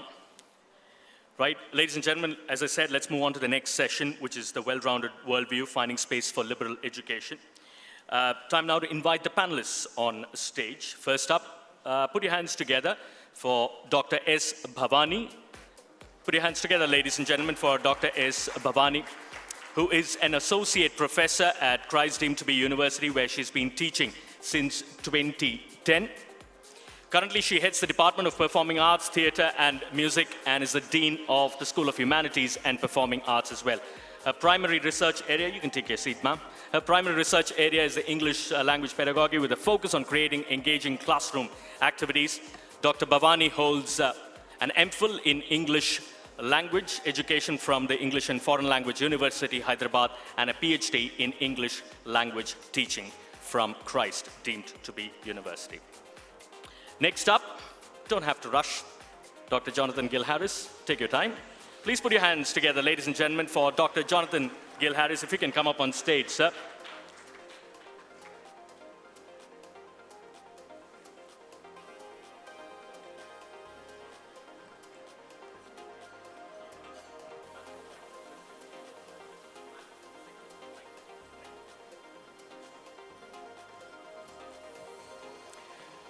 Right. Dr. Jonathan Gill Harris, ladies and gentlemen, is a writer and a teacher who's based out of Delhi. He was born in New Zealand, educated in Britain, and was a professor in the United States for 23 years. He has lived in India since 2012. He's the author of many books, including the best-selling First Firangis, Masala Shakespeare. His next book, The Jewish Silk Road, Secrets of My Mother's Chinese Tea Chest, will be published later this year as well. He's the founding dean at Ashoka University, India's first liberal arts university, where he's now a professor of English. Next up, ladies and gentlemen, can I request Mr. Sudhish Venkatesh to please join us on stage. Big round of applause for Mr. Sudhish Venkatesh, as the Chief Communications Officer and Managing Editor of Azim Premji Foundation. Lovely to have you with us, Mr. Sudhish Venkatesh. The foundation works to improve the quality of elementary education for underprivileged children in India, runs university with campuses in Bengaluru and Bhopal as well. And of course, joining us as a fellow panelist and a moderator as well, next up, it's Dr. Srinath Raghavan, please. Put your hands together for Dr. Srinath Raghavan. He's a professor of international relations and history at the Ashoka University. He's also non-resident senior fellow at Carnegie, India. He's previously taught at King's College, London, and worked at the Center of Policy Research, New Delhi. Thank you so much, Dr. Srinath Raghavan. It's over to you. It's a panel discussion that will last 40 minutes plus the Q&A as well. And we had published a few of these articles across the Hindu over the past so many days. And there have been questions to those articles as well, which we shall strive to take. And also people who are watching it live on YouTube, send across your questions. We'll try to take as many questions as possible. Thank you. Over to you. Thank you so much for that kind introduction, and good morning. Welcome to all of you. Thanks for showing up to this panel. I think it's going to be a bit of shift of gears from the previous discussion, which was kind of very contemporary and intense, and hopefully we'll be more reflective and think a little bit about what it takes to actually build an education infrastructure in this country. My panelists here are people who have tremendous experience, not just of teaching, running liberal arts programs, but in effect, they are pioneers in this field. Liberal arts is a relatively new concept in education in the Indian sort of context, and we want to unpack various sort of opportunities and challenges that this domain faces. And I can't think of three better people to pose a set of questions. Our moderator actually began by asking us to sort of think a little bit about what is liberal in liberal arts. But before we get to that, I think, we are living at a time when there is tremendous geopolitical change. The global economy is undergoing very large-scale shifts, both in terms of production, trade, exchange. The nature of work and employment is changing very rapidly. I think we are at an era of very accelerated technological change and development, particularly with artificial intelligence, other forms of computing, etc. All of this is, of course, capped by a climate crisis, which is not just global, but planetary. And I really want us to sort of begin, perhaps, with some reflections from all of you on what does education mean in a world where so many of the known markers are no longer around or seem to be on their way out. Because previously education had certain kinds of purposes. You were training people to be part of the clergy, part of some kind of an industrial workforce or a services kind of dominated workforce. But today we are in a very different world, and I really would like to begin by perhaps asking Bhavani if you could get us started. What do you think really is the purpose of higher education today? What kind of people do we want to sort of come out of these systems to face this very uncertain and changing world? Right. I'll sort of probably combine multiple questions that came up now. When we say liberal education, we are looking at something that does not have any kind of indoctrination, let us say, right? Liberal in the sense of allowing free thinking, allowing learners to pursue knowledge for the sake of understanding and knowing the world through their own perspectives rather than being told what the world is. That's one. To your second question about what education is today or should be today, most often, like how you put across, learners presume that education should give them a degree, and after the degree they get a particular profession and then a career, and career today is defined more in terms of job opportunities and so on. While the education that one receives should be for the purpose of making social meaning, right? And that's the biggest challenge we have today. It's more of a culture, a refinement of the individual and how they perceive the world around them. I would like to take, the famous Plato's cave allegory here, because from time, let's say from the Greek philosophers to Indian philosophers, understanding the reality has been the key purpose of seeking knowledge. And today we understand reality from the shadows than from the reality themselves, because our perceptions are limited to what the world already has thrust upon us, rather than us seeking to know the world around us. Yeah, I'll let the other panelists respond. Sure. Gil, you want to sort of jump in? Can you hear me? Good.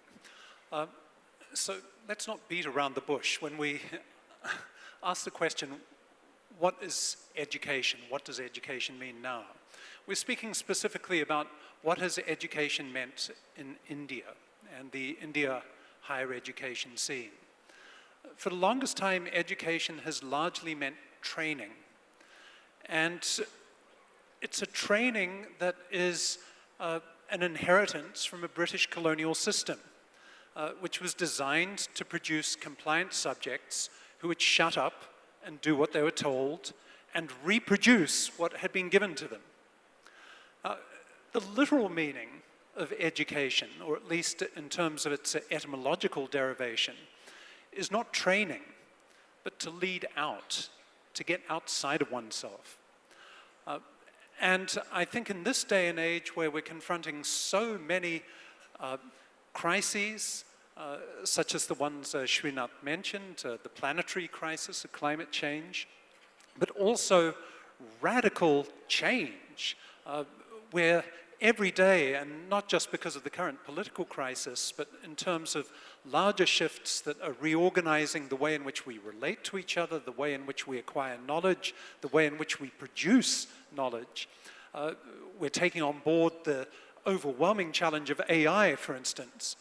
What we need is not a citizenry that simply reproduces what it's been told, but people who are capable of thinking out of the box, having been led out by their education from the straight and narrow path of, say, a kunji, something that you can mug up by rote learning and reproduce, so that colonial masters can pat you on the head and say, good.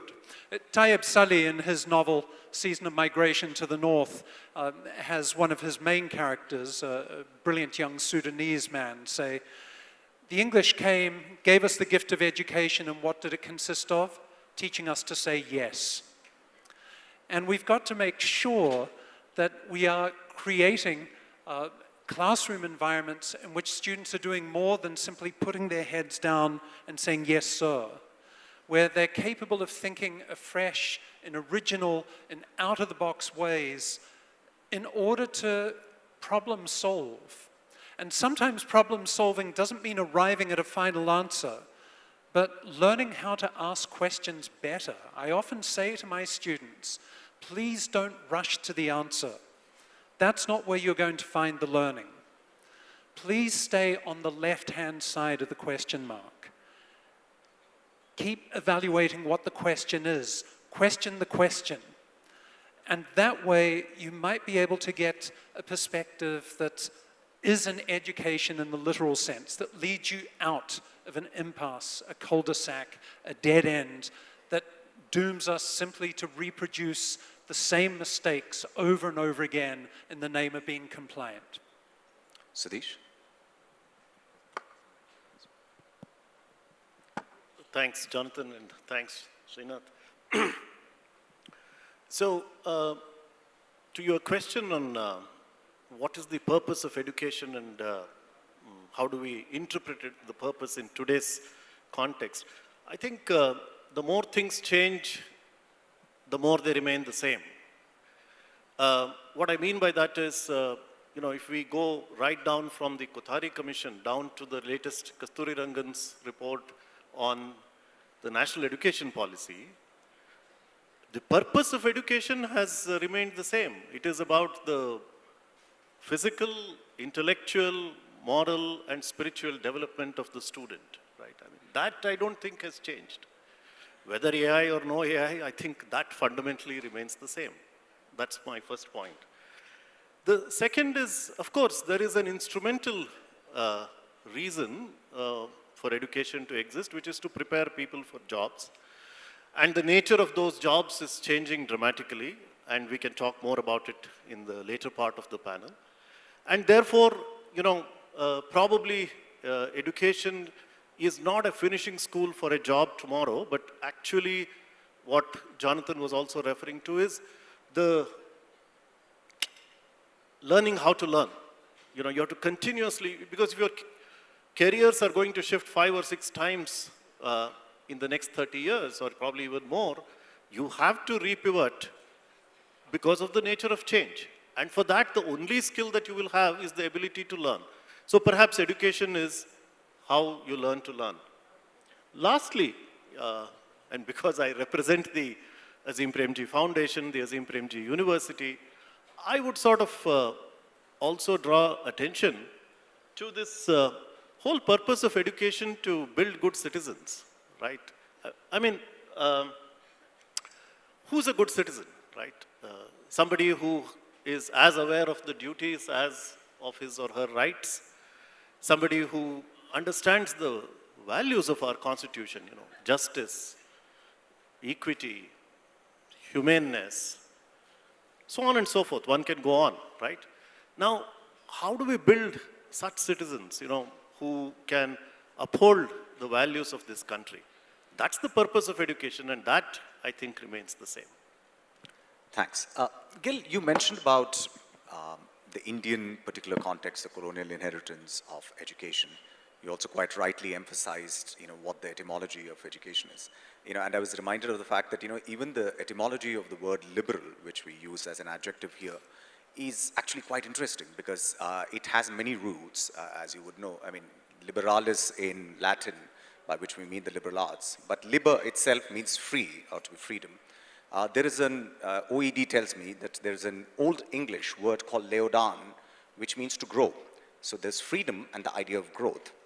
But very interestingly, and I think particularly for an Indian audience, there is a older Greek word called eleutheros, which means freedom, which also contributes to the etymology of liberal. But the oldest is actually a Sanskrit word, and I'm not saying this in some nativist spirit, but Sanskrit is an Indo-European language. There is a verb called rodhati, which actually means to rise or to grow. So the idea of growth and freedom seems to be central to this idea of liberal education, and I think that's something that perhaps, you know, you were pointing out. But it still remains that the particular models of liberal education that you all, when you started out on your ventures here in India, were looking at were very American. They came from a certain moment in the United States' own history, which is the Cold War period, post-Second World War, expansion of education as a result of the GI Bill, coming up of new campuses. You know, there is a certain sense that you want to educate people to understand the Western civilization and its ideals and so on. So when you looked at that and said that, you know, we somehow have to get growth and freedom as the core values, but we need to transpose this model into India, what were you thinking, and how did you sort of really start thinking about it? I remember when Ashoka started, the PR team had come up with this, this branding slogan, which we all shuddered at, which was an Ivy League education here in India. And my immediate response was, why does it have to be Ivy League? Why can't we have an Indian education here in India? Why do we have to reinvent a wheel that may have suited a certain historical and cultural moment in the West, but which might not ride as comfortably here?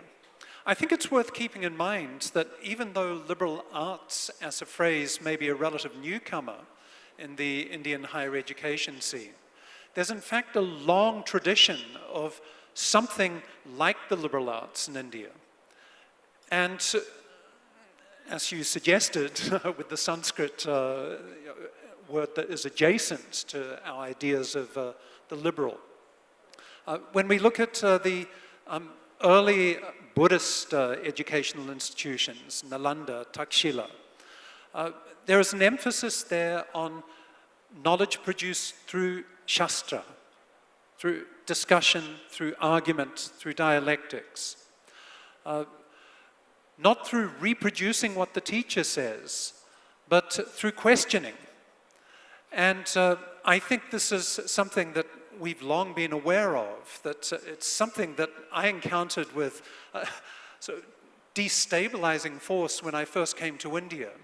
I noticed that in the classroom, the students that I was teaching at DU Jadapur when I first came would be very polite and respectful. Whenever I asked questions, hands wouldn't go up. As soon as I walked out the classroom, I'd be accosted by these same students who wanted to argue with me. So there was something about the classroom space that had anesthetized the students' ability to think on their feet and ask questions. Once I got them outside, that tradition of Shastra, what Amartya Sen calls the argumentative Indian, I confronted with sometimes exuberant and boisterous force. I wanted to say, you needn't be so argumentative, but I loved it. I think our challenge at Ashoka has been to say, what are the best practices globally that we can try to implement? But also, equally, what are the traditions that we can tap into here? So we're not simply photocopying a model tout court from the West. And I think, frankly, there is an enormous amount that the subcontinent can teach the rest of the world about a liberal arts education, about the arts of Shastra, about the arts of, in particular, being able to live side by side with many different perspectives and somehow put them in dialogue with each other. Not in a fight to the death, but in a sort of noisy acceptance that there is not one singular answer to many of the questions we have. I think the best liberal arts education I've received in India is not in any university, but going to the bazaar.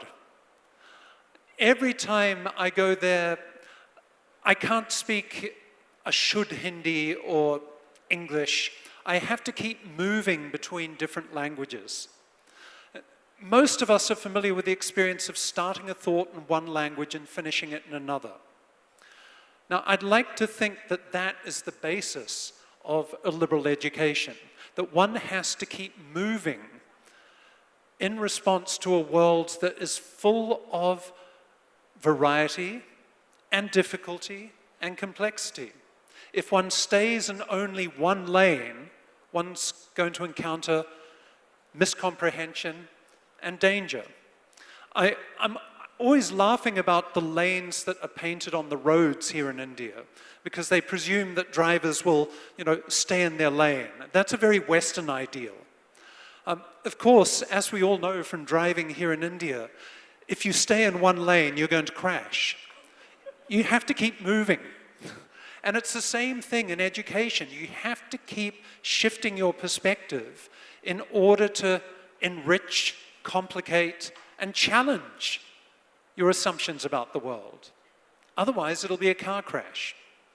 So we've got a lot to learn from Indian educational systems. We've also got a lot to learn from the warp and weft of Indian life, even in its dangerous roads. Sudesh, I recognize Ashoka University is somewhat overrepresented here. So I really want to sort of, ask a pointed question about your experience in Azim Premji University. There has been a lot of interesting attempts at curriculum development. You try and attract students from very diverse sets of backgrounds. Could you just share a little bit about what kinds of curricular sort of experiments have happened within your university space and how you think that has benefited the students that you've seen pass through? Yeah, thanks, Srinath. It's about 12 years since the Azim Premji University started its undergrad program, which is a liberal arts program. And we've had our successes and failures like any other system, right? Now, when we started this, of course, the models came from the West. You know, liberal arts and the benefits of liberal arts education was very evident in the West, and we did look at those. And one of the things, for instance, that guided us was the interdisciplinarity of issues, right? I mean, the way the world is changing, the problems are interdisciplinary in nature, right? The problems are also wicked problems, if you take climate, for instance, right? You can't solve it with one discipline. It requires multiple disciplines to come together. And a liberal arts education sort of does that, right? So one of the thoughts that was guiding us is interdisciplinarity is the way of life, and therefore we should do this. Some of those cases were already made, like economics with mathematics, right? You know, that's already a known case, right? But biology with computer science, let's say, that was not 12 years ago such an evident argument, right? But today, if you see the kind of jobs that are emerging in biology or even in law, a lot of them have got to do with computer science, right? So the first reason why we believed such a liberal arts education is necessary is because of the change that we are seeing in the world. Now, in terms of how we structure the courses, right? I mean, we could have done the standard streaming of courses, right? You know, you could have done the physics, chemistry, mathematics, physics, chemistry, biology, whatever, the standard streaming that was there in Indian education. But we said, look, you know, why don't we distribute the credits in such a way that people develop fundamental skills? And what are these fundamental skills? The first one is reasoning, right? I mean, of course, you will assume that people already know a bit of numeracy, a bit of language, and a little bit of analytical skills. But reasoning, public reasoning particularly, right? Now that's something that you have to develop. You have to develop an appreciation for art and aesthetics. You have to understand India. I mean, if you have to work in the future, then you can't be just a mathematician or just a physicist. You need to have these abilities as well. So therefore, our course structure sort of has a mix of all this with a lot of weightage for these kind of courses. The last one is, I'm taking off from what Jonathan said, is, you know, in liberal arts education, you want dialogue, right? People to appreciate another point of view. You might not agree, but you need to have an acceptance that there is another point of view, and that kind of thing is very important for our society, right? Now, how do you develop that? If people come with a certain disciplinary loyalty that, look, all solutions are found in science and there is nothing out there in humanities, that's a recipe for disaster, right? How do you develop in students this ability to see that there is another point of view? And that is also part of our education. Bhavani, if I could build on the point which Sudhish made, you know, which is about what does a liberal arts education give you apart from, you know, disciplinary knowledge of various things and so on. I'm sure it's a common experience for all of us. Come admissions time, you have friends whose kids are ready to go to college, calling you up and saying, listen, you are at Ashoka, you know, my kid wants to go there, but what are they ever going to do after getting this, you know, 4 years of liberal arts education? What is that going to prepare them for? So, I mean, how do you typically respond to concerns of parents and perhaps even employers and others about why should we come to Christ and pick up students for our workforce, or parents about why they should send them? I mean, what is the case beyond the intellectual case? Right. Thank you for that question. In fact, I was about to take off from where Sir stopped about humanities and the relevance of humanities in today's education. The problem lies in, you know, putting them in compartments and saying this is the discipline of science and this is the discipline of humanities and so on. And allowing a free flow of, you know, thought between the two domains is actually the way forward. I'll just give a couple of examples from my own classes. As a literature teacher myself, when I walk into a class, let's say of a science combination or of commerce and management combination, it's very hard to get them to understand why they're reading literature, right? Most of the time their question is, I don't have to know this. I know I'll get placed in this particular organization, and why should I know this particular author or this story, or why will this play have any impact at all in my life? And it's very difficult to break that notion that students are already pre-programmed to think. And I cannot blame them, because that's how the society is, that's how the world is, perspectives are shaped over many years. I'll give an example of this poem by Robert Frost. I'm sure it's a common, familiar poem, Birches, right? In that poem, Frost recalls his childhood memory of how a birch branch, which is hanging very low, he uses that to swing and to sway. And in that poem, he brings a metaphor for life itself by talking about how necessary it is for that little boy to hold the branch tight enough, and then to launch himself. And if he launches himself too fast or too slow, he's not going to be able to gather momentum, right? On one side it is science, on one side it is philosophy. And when I took this to the science class, spoke to them about momentum, speed, direction, and so on, and then brought the philosophy of life, it made much more sense to them to relate to that component. While literature brings so much of these life lessons alongside, the philosophies that exist underneath them, man has, let's say, humanity in general, there is a human need much beyond what the discipline can give us, right? And those human needs, like how both of them just mentioned, are life skills, what we call today, and in the name of life skills, we say we do these many credits of this course, and your life skill is done. No, life skill cannot be done that way.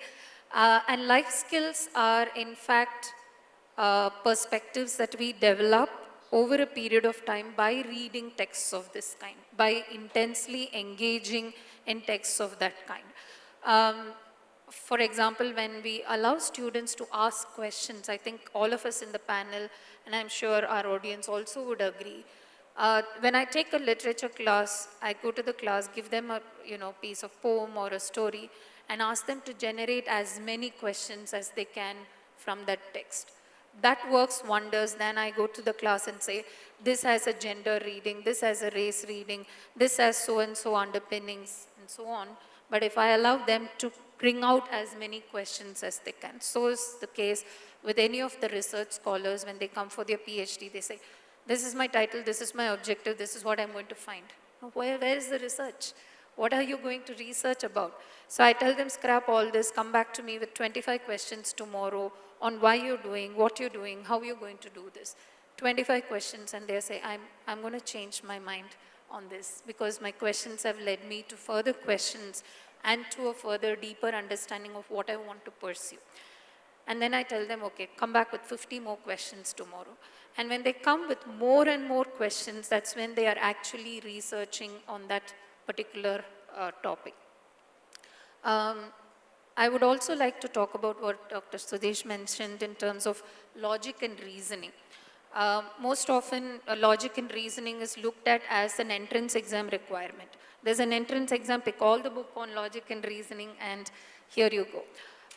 But syllogism should be, part of every education, I feel, because, deductive reasoning or reasoning of any kind, logic, and such a thought frame, if it is integrated in any of the courses, by default, it allows the learners to think, to come up with, their own solutions, look at logically how something works and does not work. And that is when the larger human needs, which I was talking about, for example, our own existential angst, our own questions about what we are doing, purpose, meaning making, all of that will become more settled and not confused if we pursue knowledge in this format. Thank you. I just want to shift the focus of our conversation a little beyond questions around pedagogy, intellectual aspects of it, to talk a little bit more on the institutional side. And maybe, Gil, I could kind of begin with you again.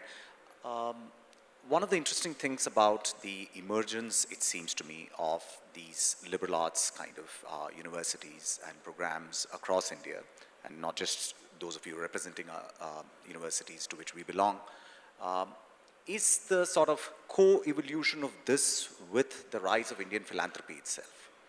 Indian philanthropy has come into its own in a pretty big way over pretty much the same time that many of these universities are. There are different philanthropic models which have supported these universities. I mean, you have on the one hand, example of the Azim Premji Foundation, which is perhaps India's largest philanthropic foundation, but you also have others like Kriya and Ashoka, which have a collaborative philanthropic model and have many other. So it seems to me that in these kinds of institutional spaces, you have many more stakeholders to deal with. Previously, if you are in a public university or in a government college, you had to deal with the authorities, as it were. I mean, they still are, and they still control a lot. But there are other stakeholders. Unlike, say, more mature models in the West that you refer to, we don't have governance by alumni. Our alumni are still making their way in the world. So I'm just wondering, I mean, could you talk a little bit about the challenges of a multiple stakeholder environment within which these universities have to operate? It's a really good question, because I'm not sure there is one answer, which is a liberal arts answer. We're still seeing the experiment of Ashoka, the experiment of Azim Premji, Kriya, all these other new private universities unfolding. I think there are certain profound advantages with the multiple stakeholder philanthropic model. One is, and I'm talking here about Ashoka, not other private universities. One is that you don't have a single person or family controlling the institution. You have multiple founders, all of whom have an equal vote, which creates an ethos of discussion, conflict resolution amongst the managing body that one would hope would trickle down to the institution as a whole. That ethos of dialogue is absolutely crucial. But it's also interesting, and it's a potential liability too, compared to the old liberal arts model of art for art's sake, where one studies not to become a liberal, but because one is already liberalis, i.e. a free person from a high class, not a woman or a servant. One has the time and the means to study whatever one wants, right? And what we have with these philanthropically funded universities are people from the corporate sector, by and large, who are themselves employees, who are responding to what they perceive to be a crisis in the higher education system. These are people who want to hire fresh graduates. And what they've found is that the conveyor belt of IIT graduates, of business school graduates, are producing people who are incapable of thinking, who are incapable of being versatile, who are incapable of asking questions, who are incapable of working in groups. And so, yes, we have a Western liberal arts model, but it is allied with a fairly explicit demand that has come from employers.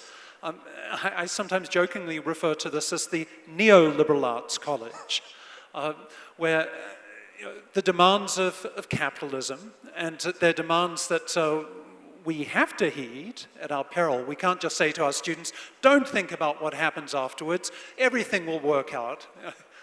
Sab kuch theek hoga. We can't say that. We've got to train our students for the reality of a very complex world, and one that is very different from the world that their parents were educated in.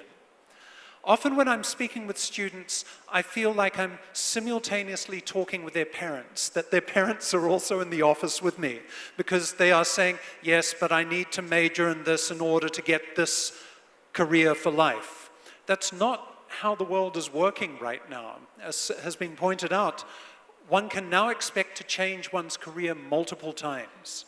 One needs to be versatile.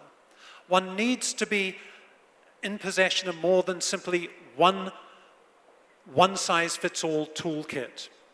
And I think what has been serendipitous about the emergence of entrepreneurs, corporate types in the funding of universities is an awareness of the reality of a changing job market that can still be compatible with what, slightly more idealistic people like me might believe in terms of educating a citizenry, of educating people into the ethics of getting outside oneself, rather than simply saying yes and reproducing what authority has told you to be the truth. I think one of the big problems we're facing right now, this is the last thing I'll say, in the age of the internet, students are forgetting how to read.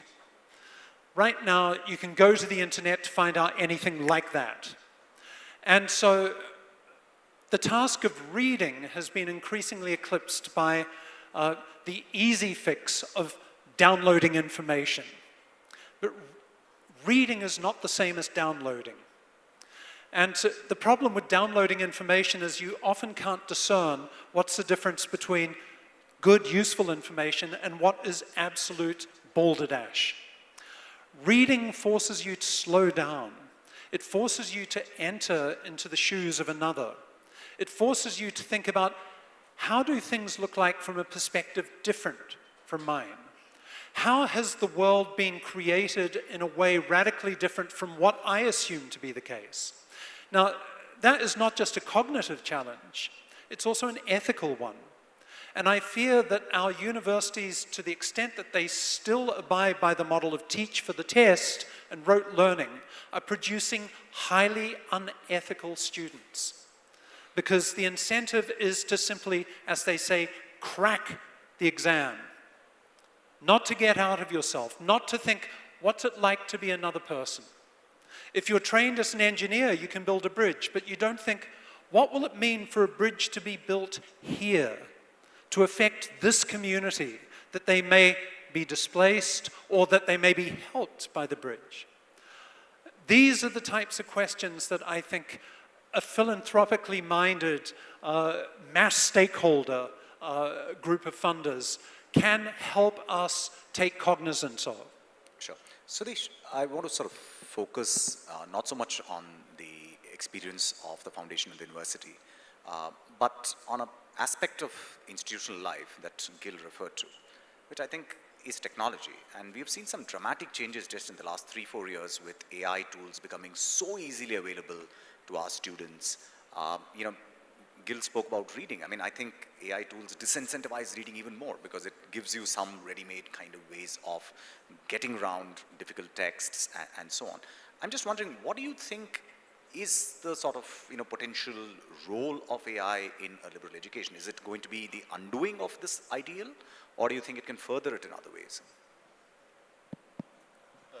Srinath, if you permit, can I just give a counterpoint to what Jonathan said? Yeah. We have, I hope we have the time, so yeah, okay. Please. So while Jonathan made the case for a multi-stakeholder university, ours is a very different scenario, right? It's a single stakeholder university.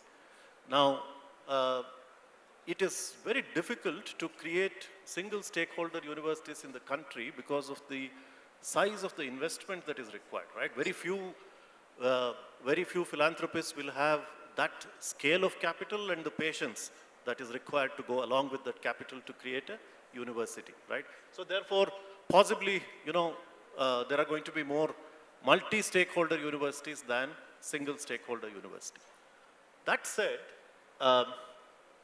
with a single stakeholder university, there are some advantages, right? One is clearly continuity, right? Continuity of thought and the stability that comes along with it.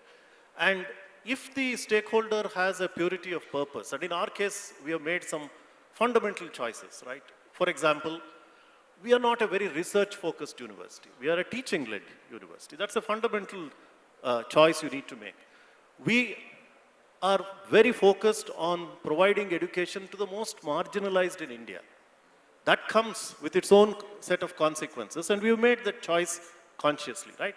Now, all these things you could do if the single stakeholder is very clear on what is it that she or he is backing, right? So that's just a counterpoint to what you said.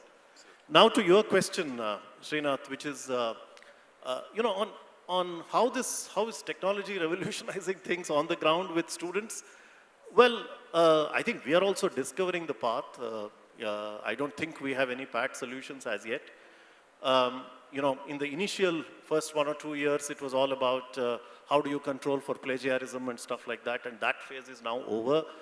But now the questions are, look, with everything that can be now created through whatever, you know, ChatGPT and stuff like that, the challenge for the teacher in the classroom has become immense. You know, how do you set a test? How do you assess a student? How do you develop these fundamental abilities that we are talking of when there are such easy paths outside? This is not a solution that we have discovered as yet, Srinath. So I'm sorry, I may have to disappoint you. No, that's perfectly fine. And, you know, we have governance structures, we have technology, but Bhavani, a very important part of any educational institution are the students themselves. And I just want to end this conversation by just asking you your thoughts. You referred to a very important facet of their lives and experience, which is anxiety. You know, it is almost existential in a Heideggerian sense. It's there, it is continuously part of it. Anxiety can be an asset, but it can also be problematic. I think it's fair to say that, you know, we see it manifesting itself in terms of mental health challenges across the spectrum. I mean, we are all learning it literally day by day about what are the kinds of things. So what do you think universities like ours need to do in order to become spaces where freedom and growth, the true things that we identified as core to this enterprise, can flourish in this age of existential anxiety? I'll loop this with the AI component because that's what is shaping the generation today. Easy access to information, as well as when we say reading has come down to a great extent. It is not just reading, but it is also processing of that information and reproducing that information in different forms, right? That has come down too. Because when we read something, we have our own ways of representing that information, putting down that information or expressing that to other people, or navigating with that information and creating new knowledge. That's going to be the lack of the future because AI does all of it. AI does the reading for you, puts it in various formats for you, and you just have to see the summaries coming out in different formats and does not allow one to think. And, you know, like Darwin's theory, I think there's going to be that, you know, backward evolution where we lose some skill or some cognitive capabilities in the process of dependency on AI or technology for that matter. That is where the existential angst comes because man, you know, or humans in general are driven to think, right? We exist because we think. And if we don't think, then we cease to exist because others are doing the thinking for us. Others have given us the thought framework and we live by that format or that label that is created by the world around us. And when we fail to think or to produce new knowledge or to create something original, then we lack. And that is why the entire existential angst comes. Today, anxiety, largely student anxiety, is because there is this inability or lack or gap in that thinking that one needs to do. Okay, I know we are kind of out of time here, but do we have some time for questions from the floor? Yeah, maybe a couple I could see. There's a lady there. I can see your hand. Can we please get a mic to her? Hello. Yeah. Hi. Yeah, yeah. Hi, sir. Thank you for the views on interdisciplinary framework. That is very much needed. And my question to you, Jonathan, sir, in your experience, we already, as an educator, we have seen this fragmented and polarized viewpoints. So should we not inculcate this liberal education from the early age? What would be the challenge, and also with a bias-free pedagogy, and so that an individual have a freedom to choose rather than a pushed political ideologies? Thank you for that question. I mean, for me, it's less about indoctrination by political ideologies than it is a more, shall we say, pervasive, systematic indoctrination into the board exam culture. I think it's the best named education system, because what can leave you more bored than the board exam and its preparation? It really saddens me when we do interviews for Ashoka. I always ask people, what have you read over the last few years that has stuck with you, that has transformed you, that has made you ask questions of the world? And it's extraordinary how many students say to me, but sir, I haven't read. I haven't read for 5 years because I've had to crack the board exam. So I think you're absolutely right that we're not going to fix the problems of education by simply offering something neat and shiny at the tertiary level. There needs to be a comprehensive thinking, rethinking of what education is right from the beginning. And I think some of the anxiety that Srinath was asking about and that Bhavani was addressing actually emerges from the experience that many of our children have of going through the years from 14 to 17 in what is basically a high-pressure sausage machine. When they come to Ashoka, basically they have to spend the first year unlearning what they're being conditioned to do in order to be a good student from the point of view of the board exam. But that conditioning has made them invest way too much in being perfect in terms of their grade, so they find it often hard to get a grade that is less than what they think is the highest grade. It's also disabled their ability to regard the other people in the classroom as resources rather than as competitors. And this was something I noticed particularly when we all came back from the COVID pandemic. I think COVID has done untold damage to a young generation in ways we've not taken stock of. The kids who spent their last 2 years at school, their board exam years, in lockdown, getting classes over Zoom, turned up at Ashoka incapable of looking each other in the eye because they had been stuck at home in Zoom rectangles, thinking that education is simply about the painful acquisition of commodities that you spit back. The social intelligence that is a vital part of being an adolescent had completely gone. And I think we ignore this at our peril. We've got to ask, what is our high school exam system producing in terms of the demands it places on our students, on our children, the pressures it places on them, the way in which it makes them think any shortcut is to be desired. It actually, I think, actively encourages a climate of cheating. It encourages a kind of vicious competitive spirit, which sees education as a zero-sum pie. If I get a good grade, then other people won't. Or if someone else gets a good grade, there's less for me. We've got to find ways of thinking also not just about the etymology of education and liberal, but the etymology of university, which means it's related to universitas, which means not just the universe, but fellowship amongst a collective. Not just every subject, but everyone who is part of the association of a university, that we're working together to lift everyone up. Again, this is part of the ethical imperative. And if we're not teaching that at the high school level, then it's almost impossible to rebuild the barn that has been burnt at that point. So I think your question is absolutely the right one to be asking. Thank you. I know there are many other questions from the floor, but I'm really sorry we are out of time, so I'm going to hand back to our moderator. Please, just one question. Yeah, maybe, no, there's somebody who's standing there. Maybe that one final question. I know. Can I ask? Hello. Yes, please. Okay, one of you can answer. What is the role of experiential education in the world's future? That anybody can answer. Why I am asking this question is, I found in Japan, the best education for the children, the Japanese are giving. Because children are growing up in a way. When I found the world have lot of boundaries, I said I don't believe in boundaries. So when I said that I will go to Pakistan, Pakistan radio announced visa. That is Hindu education experience. In China, 4 years ago, when I landed in Beijing, the driver of the car told me, India and China have two great civilizations.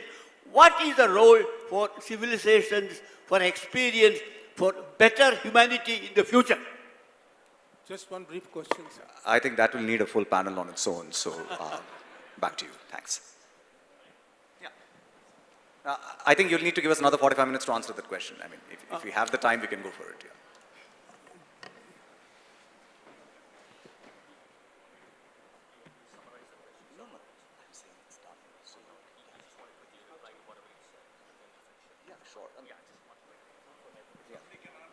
Just one brief Sudesh, why don't you?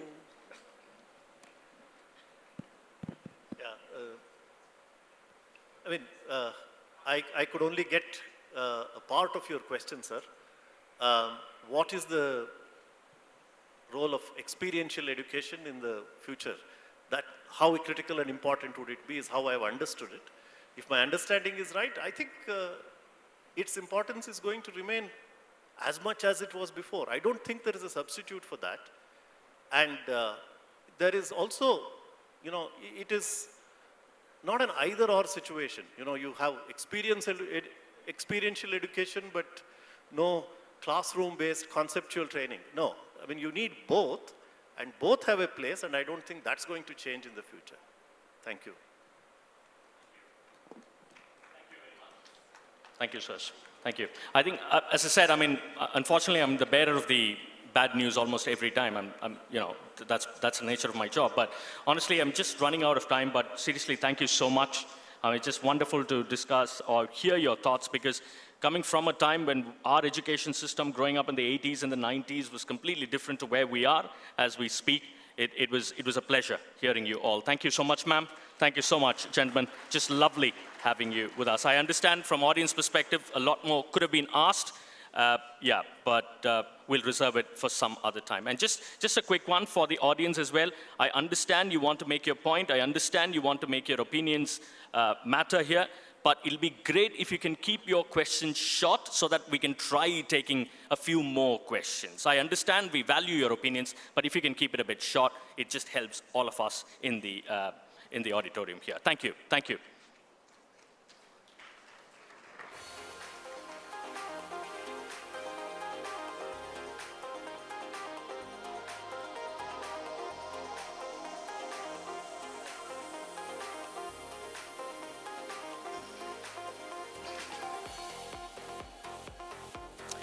Right, ladies and gentlemen, let's move on to the next session. The title of the next session is The Female Gaze, Redefining Cinema on the World Stage. It's a completely different stage now, ladies and gentlemen. It's cinema and it is world stage that we are talking about. From being defined as who we are over the years with respect to our cinema, to what we are now in the entertainment world, we surely have come a long, long way. And some of the finest creators that have affected or effected this journey, I must say, that have traveled across the world are present right here. If we are ready and set with everything on stage, looks like we are almost there.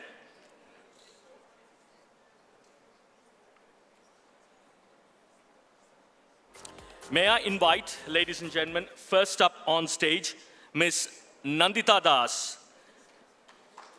Ms. Nandita Das literally needs no introduction. Has acted in more than 40 feature films. And please put your hands together, ladies and gentlemen, her directorial debut, Firak.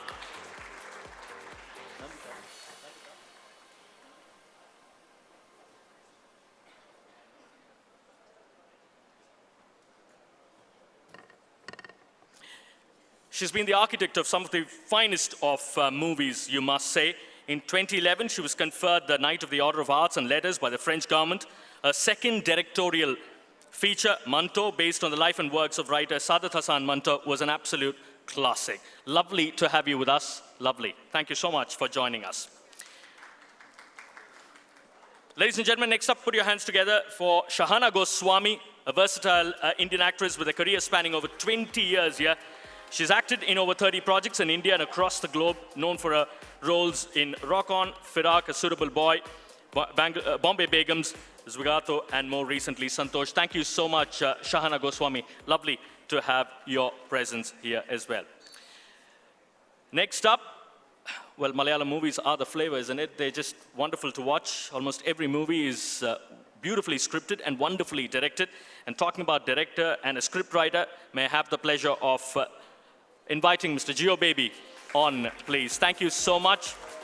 Excellent to have you with us. He's made his movie debut as a director through Malayalam movie Rendu Penkuttikal, and he's won so many accolades over the years. He directed in 2020 Kilometers and Kilometers, which has Tovino Thomas playing the lead role as well. Thank you, Mr. Gio Baby, for joining us. And finally, to ask a few questions, discuss about where we are headed and where we are, may I invite Shiljit Mitra, who is the moderator, film journalist, put your hands together, and a critic with The Hindu, with 8 years of experience in writing on cinema, has worked at various esteemed publications in the past, covering both popular and alternative films. Over to you, Shiljit. It's yours. Right. Thank you. Thank you. Right. So, there's nothing like a pre-lunch session to hold an audience captive. But jokes apart, a very warm welcome to all our panelists. I'm very honored and thrilled to moderate this session with you at the Huddle. I want to begin by addressing this. There's been this wonderful creative electricity out of India on the world stage. Our films, they are breaking boundaries. They're being nominated and winning awards in forums where we were not that well represented in the last few decades. I want to ask all our panelists, what do you think has precipitated this change? Is the world looking at Indian cinema more keenly and according the kind of attention and that kind of respect that it deserves? Or is it the other way around, that we now present our films and program them better to the world and sort of project them in a way that it's accessible to everyone around the world?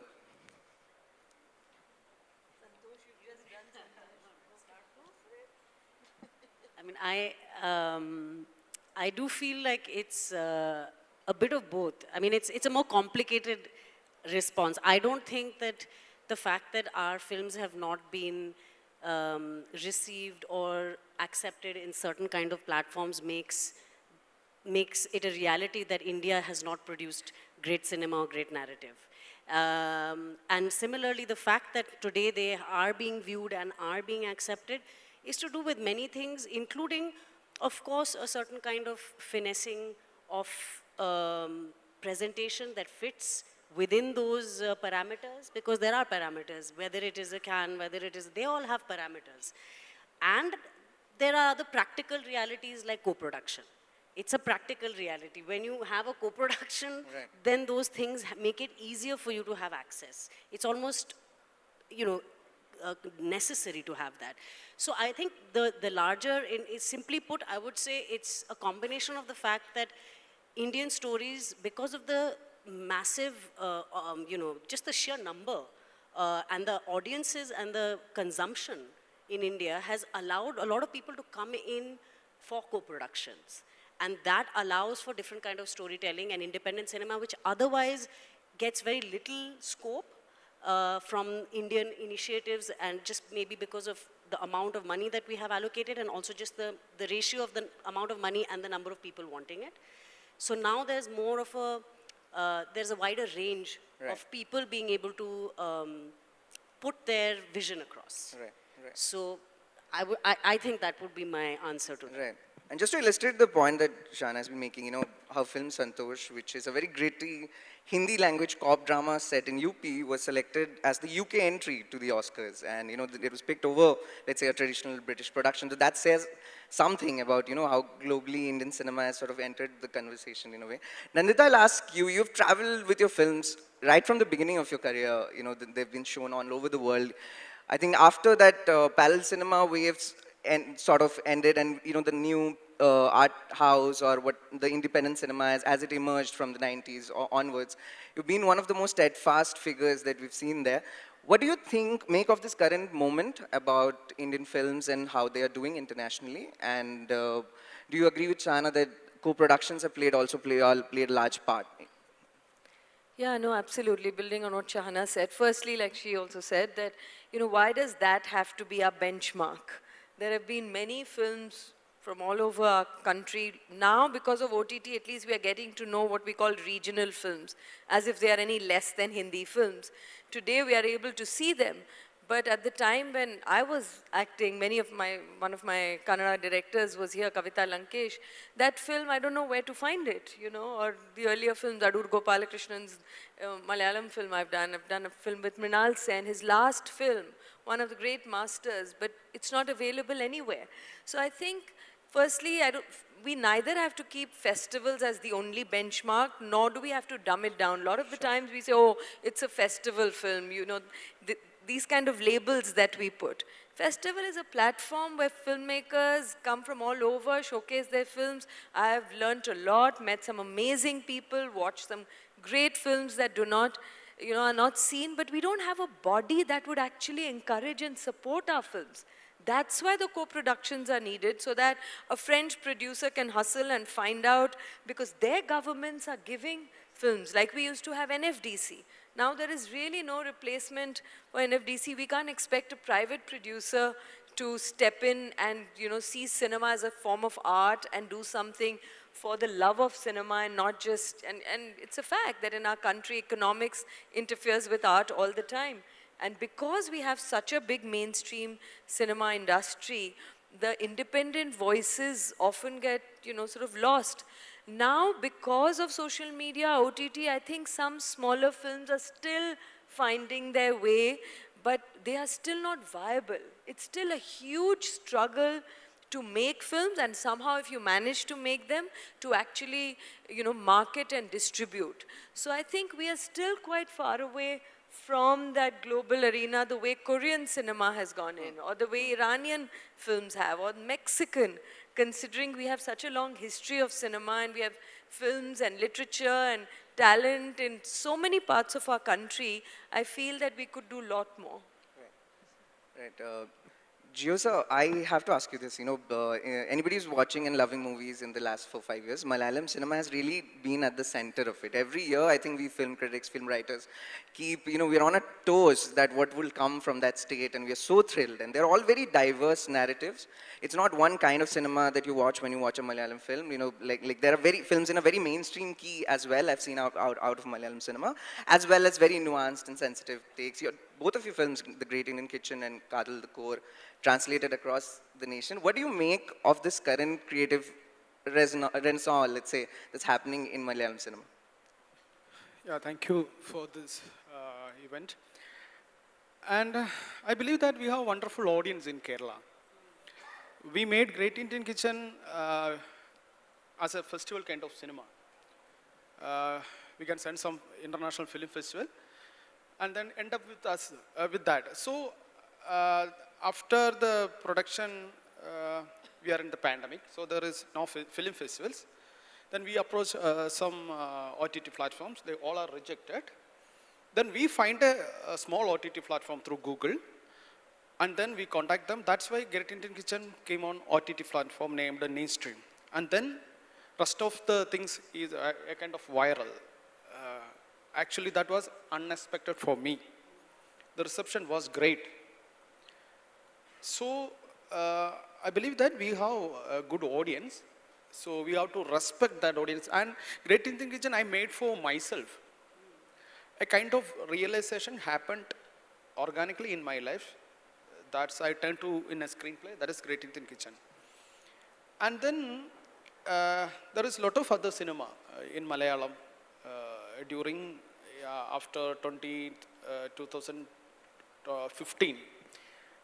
A lot of cinema is there that we got a pan-Indian reception from all over India. So we are trying to do something differently, including our actors too. For Kadal, if there is no Mammootty, there is no movie. So he also produced that movie. So that kind of support we will get from our all industry, including actors. So I believe these are the key factors for the Malayalam cinema. Right. I have to ask this, you know, one of the most acclaimed films of last year, All We Imagine Is Light, which broke a lot of ground, which won the Grand Prix at the Cannes. when it didn't make it as our Oscar selection, as an Oscar entry, the FFI president said that it looked like a European film set in India. And I want to know, as filmmakers, what do you make of that statement? Because when I see that movie, it's a story of migrant nurses from Kerala eking out a difficult existence in Mumbai, their internal lives, their aspirations, their dreams. The film looks at that in a very nuanced and a shaded and sensitive way. So what are we getting at? Is this the style and presentation perhaps of this film that people associated with a different kind of cinema? Because what is Indian presentation again? Like, because our cinema is so diverse and, who gets to decide what an Indian film should look like? Who would like to take that? Yeah. I think in these things, again, it's very hard to, at the end of the day, we have to remember there is a body of people deciding this, and they are subjective human beings. However much objectivity they might wish to portray, at the end of the day, they are subjective people with their own ideas, biases, feelings. Also, we're looking at another layer, like you said, of the burden of saying this represents India, right? Now, India as it is diverse. As it is when we talk about the export of cinema from India outside, that's something that I feel, again, is something that gets limited to what people wish to be exported of India. So a film like Santosh, or even All We Imagine as Light, fits into it, but you will never see a film that speaks of a different India, that speaks of an India where people are speaking English, which is also a reality. But you will never see that film going outside in that world because that's what they want to see of India. So there are all these complications in terms of what people want to present, what people want to accept. So when it comes to this kind of a selection, I don't think that it is possible for someone to really sift through all the variety of cinema that exists in that 1 year with all the different kind of nuanced topics and conversations that come up and decide what really represents India. I think that's just something that people say, but at the end of the day, it's just it's a calculation, it's a bias, it's a subjective opinion that a body of people have. Right, right. Renata, have you ever experienced this bias where, let's say, a film that you've been part of, which is very Indian in its telling, which is very Indian in its idiom, would be perceived as, like you said, a festival film or a film that's made for a European audience or a European gaze? Has that ever happened with you? As in, is there a film that, sorry, say that again? Yeah, I meant like, a film that you had done which you thought was a very Indian story, was telling a very strong Indian story, but the perception of it became more like, okay, this is a film that's made for a festival sort of a crowd. So I think these labels we put it, honestly, I mean, this is, for me, it's not such a relevant question. Don't mind my saying that. Because it is, like Shana also said, it's so subjective. Right? What is Indian? What is an Indian film? There is no one India, and that's the beauty of our country. Right. The fact we're trying to homogenize it is the problem, and so far there is this, I mean, so many different films it's like a jigsaw puzzle. The more Indian films you see, the more you understand that there is no one India. If we can take that with us, that for me would be a greater achievement. So therefore, what we need to do is just first look at our own work. Forget about outside. We ourselves in this country, why is the independent cinema suffering? The space for that is shrinking despite OTT and social media and all of that. It's very tough today, and I'm sure Joe will say that too, and I'm trying to make my next film, and it's very difficult to get funding for the kind of films that we want to make, even though we both have made some films and they have garnered a fair amount of response and accolades and all that. But the space for that is shrinking, and therefore I don't think it is about whether this is more Indian or that is more Indian. Of course, sometimes people in America, they say, oh, but you speak really good English. They look at you with a lot of surprise. So now what are you going to do with ignorance? We know so much more about them than they know about us. So, but that is slowly changing. We are going beyond the snake charmers and yoga and masala and right. Those few words. It is going. But with every film that we do take it around, I think there is an element of surprise, a curiosity, an appreciation, and a greater understanding of the complexity that India is all about. Right. building on something you just said, so I've been watching a Apple TV series, comedy series called The Studio, which is about a studio executive who's bumbling around trying to make good cinema in that very restricted commercial Hollywood space. And the comedy comes from that he's batting for good cinema, but it's just not happening. In fact, he's damaging it. He's damaging the kind of projects he wants to back and the kind of directors he wants to back. I want to ask all three of my panelists, and I'll start with you, sir. What is the most comic or funny response that you've ever gotten from, let's say, a producer or a studio executive about an idea that you were trying to pitch? For me, regarding Great Indian Kitchen, I already told it's rejected all major platforms. And then I expect that, because I already told it's a kind of festival film. And right now I can say that there is no kind of festival film, no award film, commercial film, only films. So our audience changed. And then we found a platform named Newstream, and we contact them. We have a kind of movie, could you help me to release? And they support us. And then simultaneously, we approach television channels for the release of Great Indian Kitchen. They also already rejected. They also rejected. And then movie got viral. And then Amazon approached us, and then they re-release it. And then I started, why they reject earlier? And then I found a funny thing that the rejection by men, all rejection happened through men. I'm not blaming them, why they are rejecting this. And then the recall, only because of women in our country, only because of women audience. Yeah, that's a kind of revolution. I'm not praising about my movie, but a kind of revolution from the audience. Yeah.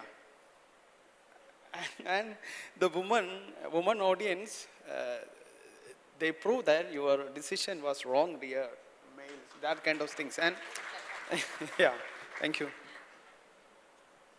Right. Shana, you have a story for us? I don't think I can answer that question. As an actor, it's a very different... So still, you must have been privy to conversations or, Let me let's say, tell you- feedback. Let me tell you, when a producer rejects an actor, they don't give a reason. You audition for something, you either get it or you don't. So I will never get to have that kind of a conversation, really. Then Well, very recently, for my next film, I hope he doesn't see this program, but this gentleman, I was telling him the story, he's a distributor, and then he heard me for a while. He said, she's a working woman, in the film, this character, the protagonist. She's like, can you make her a housewife? I said, why? So he said, no, because in Great Indian Kitchen and in Thappad, they are both housewives. So at the end, when they walk out and drive off, there are a lot of claps. So that's why you should make her a housewife. I said, no, she doesn't have to. My character is a working woman like many of us. So I mean, such ridiculous things people can say. I remember one producer, when I made Zvigato, it was in Odisha. And I said, I'm going to have Odia in it. He's like, you're going to have Odia in it? Nobody even knows what Odissan sounds like. They don't know what Odia. So what Odissans sounds like, that there's no such word. So, so I said, well, now they'll know. We have learned Punjabi and stuff like that from films. So they said, but can you make them speak Bengali? So I said, what? I was like, it doesn't matter. People won't know. But at least Bengali is a little more familiar. There you go. So we have many interesting such stories of what producers tell you to do. Right. When streaming arrived in India, there was a lot of cautious optimism that this will enable a lot of filmmakers who couldn't tell their stories in the traditional mainstream key. And a lot of that cinema, a lot of that long-form series did happen in India, but now it seems like the balance of power has shifted, where even streaming has made it very difficult to get projects off the ground. I talked to independent filmmakers, people who are trying to make really path-breaking series, and the kind of feedback that they get, a lot of algorithm has come into that. Yeah, so I want to know your experiences with, what has been your experiences with streaming, and what do you think, where does it stand? Is it really an enabler that it came as a promise of? Do you have something to say about this? About streaming right now, and is it really there for the kind of cinema that you represent? Yeah, actually right now the streaming platforms and the box office both are same. Right now their basics is choosing a movie is stardom. Yeah. Yeah. then I don't know how can we crack it because in Kerala there is a lot of funders, investors from Bollywood cinemas or outside India. But right now they are all they are not happy with the business. So this is May, only 4 or 5 Malayalam films came on the major OTT platforms. But we made almost 80 movies, almost released. Yeah. So the industry is total loss. So I don't know, me also in the crisis of selling our own movies. I think there are different, I mean, I agree with what you said. I think it's become a situation where it came with a certain intention of course, enabling, or people thought it did. One can't say what it came in with. I don't know what the people came in with as an idea, but one thought that it, just by virtue of opening up quantity of work, it allowed for different kinds of narratives to come in. And then once they did take that chance and they did well, you expected that now there would be a plethora of that. But what ended up happening is at some point, you know, my guess is that funds ultimately become a thing. See, OTT is not a ticket-based thing. Yeah. It's a subscription-based thing. So it becomes it's not just the success of one show that determines it going into another season. It's determined by how many people are subscribing to your platform at that time, and what are the kind of material and subjects that bring them in. So what's again ended up happening is now again in that OTT space also you're looking at how many followers does this one have, how viable is it. No, nowadays, you know, thriller is working, so we'll do thriller. But you have to have foresight. If thriller's been working for the last 2 years, by the time your project comes out, a new trend will come. You can't be silly enough to say that, no, we'll keep doing thriller till 7 thrillers flop and then we'll think of the next new thing. You have to have some sort of foresight, which I don't see happening. The only other thing that I see that ends up working, which is what happened with Geo Baby's film or many other filmmakers and friends that I know, you make your film independently, which you struggle and make because it's not at all easy, where funding, I mean, filmmaking is not a cheap medium or a cheap art form. It requires a certain kind of, you know, basic capital. But people who do manage to somehow independently make it, then come and sell the final product, because A, it gave them the freedom to make it the way they want to, with the vision that they had, and B, once you have a final product in place and not something that people who don't have creativity have to imagine and think about, then maybe they can buy it and acquire it, as they say, and put it out there. But right now, the market is saturated. There are too many platforms, there's too much material, and there's not enough time to see stuff, and unless most of the times people don't even know a film is out because it requires marketing, which is again another additional cost. So it's not very well thought out. I think things just kind of rolled out, and now, as it always happens, when you hit a crisis, the crisis is always money related, then you will find money related solutions. And money related solutions are always thought of in short-sighted ways, where you're thinking of, oh, okay, let's just get big stars, let's just get eyeballs, that's what's going to give the money rolling, and then maybe we can think about doing things creatively and differently, which never happens. Right. Yanan. Yeah, no, just to add to that, and it's true that for every, every independent film that makes it, like I think Joe Bibi also mentioned, that there are many others who still find it difficult to get it onto the platform. So for every independent film that you see and you say, wow, but this one did come onto the OTT, you know, there are 100 others who haven't been able to make it. Or for every film that gets made, there are 100 scripts lying around with no takers. So it is a struggle, and he was right when you said that, you know, theatre and OTT are actually not too different. The parameters remain the same, like Shahana was saying, big actors and all of that. Also, earlier independent cinema meant that you could, you know, you didn't have to define it. Adur Gopalakrishnan film was different from an Aravindan's film, both may be from Kerala, but you know, Ritwik Ghatak was different from a Satyajit Ray, and both were great masters in their own right. That range is decreasing, even in the so-called independent cinema, because of these market forces, thriller and, you know, certain kind of rom-com, or, you know, this fast-paced films. Even a lot of Malayalam films, you will know better, are becoming more like Korean films. They are experimenting with the form, not as much the stories and the content. So in the first 10 minutes, all producers are saying, but where's the drama? Where's the drama? There's no space for a slow-burning, life-like film. Now, after seeing Adolescence, everyone is saying, wow, you know, that's so amazing.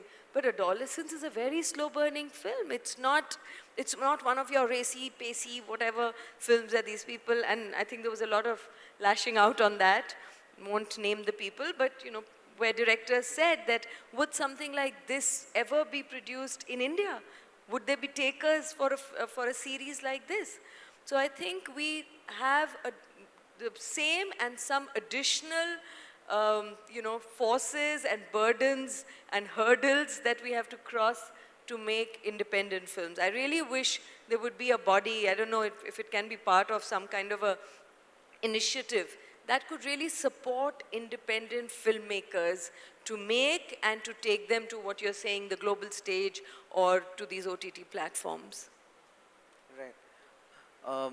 You know, all of you have done such vast work, and as I was preparing to moderate this session, I was watching your films and I was trying to find a through line. And it's very difficult because, you know, there's Firak and Zugaad, even Nandita's own filmography is so diverse as an actor, as a director. But what I did find was that all of these films are wonderfully intersectional. And I don't want to use that term academically, but what I mean by that is, in India, you can't make a film about one issue and not look at the other thing. You can't make a film about gender and not look at class. You can't look at class and not look at religion. You can't look at, you know, all these aspects are almost comically banged up together. In Nandita's film Zwigato, there's a funny sequence where a delivery rider played by Kapil Sharma, he lands up in a temple and he goes there because this other writer who's Muslim is afraid that maybe I shouldn't go inside. So he asks him to go inside, and there's an NRI family doing a puja and they want to drink Coke, so they have ordered Coke there, and then they give him a tip and they tell him that, will you dispose this off, because, you know, we can't dispose this in temple grounds. And Let them watch it on Amazon, you're telling the whole story. No, I kept going because the irony just kept coming one after the other. And, you know, it's a lovely cross-section of how Indian society is and what a rich repository it becomes then for drama, for storytelling. Has this always been your approaches, let's say, as actors, building characters and also when writing, and to sort of reflect it from all angles, to have almost a multi-dimensional way of looking at, let's say, gender and relationships, and not to isolate these issues, but to show it in the complexity that they exist in? Because you talked about Zwigato, I think you almost can't not see the intersectionality. It's a very organic thing. How do you talk about gender? How do you talk about a food delivery rider and his family? Let's say it's about the gig economy. But the gig economy, this person, his life exists within that same society where there are gender dynamics. So his relationship with his wife, who's probably been a housewife but wants to do something outside, what are the egos that get triggered? You know, it's within that patriarchal system. Or the religious, the incident that you talk about, there is religious disparity. There is a child who comes from a certain caste and, you know, comes to the kachrawala. And these are the realities. So I don't think it is so wanting to make it intersectional or, you know, seeing it at a theoretical level. But I think if you're true to your context, automatically these different aspects, and because we are full of so many disparities and, you know, contradictions and all of that just exist in our society in a way that we are almost blind to it. You know, right. They're just kind of invisible, but they're all hidden actually in plain sight, right. But they're all there. Right. So I think it is any good film or any film that sincerely and honestly wants to be honest to their own context is bound to touch upon all these aspects of our society, whatever subject that may be their core theme. Right. Jose, I'll say the same of, let's say, both your films, but especially Kadal, the core, you know, starring Mammootty, where at the center of it, the drama is about, you know, a wife who wants to divorce her husband. But then we see so many aspects of society around it. There's politics, there's religion, there's sexuality, and all of this, it all comes together in a beautiful scene in the rain, right in the middle of the film, you know, where someone is at a political rally and it just starts raining. And such a calming sort of a way to comment on how complex the world is, and has a bit of repose from that, from just the rain. Talk to me about, you know, how you wrote that film and how you approached both the characters, because the story of Jyotika's character is as central to that story as Mammootty's character. Yeah, I believe that it's because of realization. I already told. And the Kadal written by Adarsh Sukumaran and Paulson, that's not my story. Why I made Kadal? Because I have a lot of information about the community. I was dismissed 2007 from my college because I made a homosexual short film. Right. So that created a lot of awareness about the LGBT people. The short film support them. That's why I dismissed her from my college. Then I got a lot of friends from the community. Then I know the pain of they are facing their daily life and their inner mind. I know some part of their pain, not fully. So that's why I made Kadal. So my reason is I know the situation. I feel the realization of human beings. That's I translated to the cinema. That's all. Right. Thank you. Shahan, I must ask, one of the best and the most harrowing films I saw out of India was Santosh, and one of your fieriest performances. But I think only a privileged few of us have actually seen the film in India because it played at festivals. The censor board needed a lot of changes that your director was not comfortable with, so an India release was stalled. How did that make you feel? And also, the film tells a story that is so uniquely Indian, and to have a situation where that can't be showed to Indians, I feel it kind of insults the audience and insults their lives and their complexities that they cannot take this. I think can you speak about that? I mean, the film, right at the script level, I think the thing that drew me to it was the fact that, as just in line with what we were talking about, that the cross-sectionality of it, that there is a sense of seeing something. I think when you do anything that's observational, you will always have nuance to it. And those nuances sometimes get missed when people are more focused on a linear narrative. Yeah. And in this case, I think that's what drew me to it, because though there was a narrative that was kind of progressing linearly, but it was more about the inner worlds and inner, reality of the characters. So anyway, a film like that, of course, it's strange because you give a script to the censor board before it's filmed, and that the scripts, the two renditions of the scripts were okayed by the board, and then the filming happens. But for various reasons, which one can only speculate about what the reasons really are, people feel that this film requires cuts, and which become kind of, it's obvious that those kind of cuts will not be adhered to. It cannot be adhered to. So it's sad that a film like that can't be seen, but I think what has helped me feel in the process of having the film being shown in film festivals in India, and its response from audiences and critics in different festivals outside of India, that it's nice to be able to make a film, again connecting to what point we made earlier, that is appreciated in the same way by Indian audiences and audiences outside of India, where the storytelling and the human aspect and the larger socio-economic aspect remains universal somehow. The socio-economic, socio-political aspect remains universal and is understood and felt by people that are watching it. And what has amazed me even more is that even I would operate from a bias thinking, festival film, maybe Aam Janta or the larger audience would not like to watch a film like this. It would bore them, it wouldn't interest them. And now, weirdly enough, thanks to the buzz of the film not coming out, people have pirated it and watched it, and I constantly get messages from people that I would not expect to find the film, watch the film, make the effort to then message the actor and tell them that they love the film.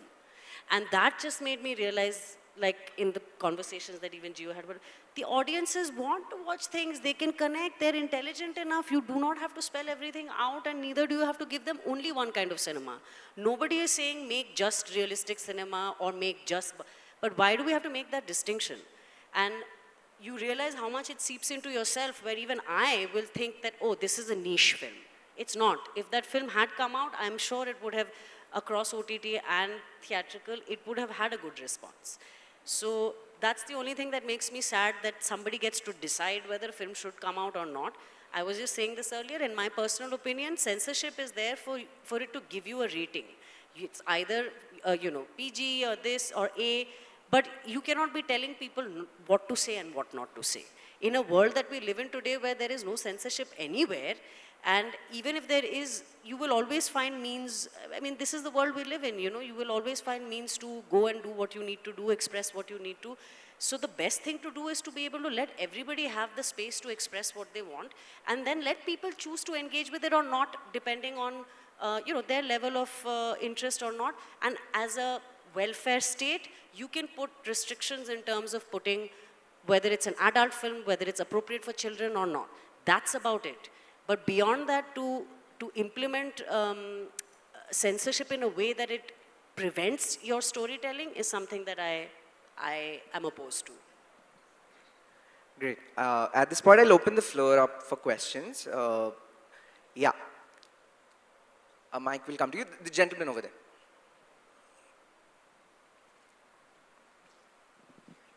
Yeah, please introduce yourself and who the question is for. We are talking about the global stage, and obviously it means a global appreciation of the Indian film and establishing an Indian film brand. So my question is to Nandita Das, that as a filmmaker, how will you make a film which can crack the Oscar or the Cannes Film Festival Award, and in the process make us all proud by this? Include the right content, and what else can you do to make sure that this happens? I wouldn't know. I don't think any maker really makes it like Joe Baby said. You first make the film for yourself, because you are itching to share something, to tell something. It could be your dilemma, it could be your guilt, it could be your anger about something, frustration, happiness. So you first make it for yourself, and then you want to share it, you want to communicate. Whether Oscar likes it or not, or the Academy or Cannes, I've been on many juries as well.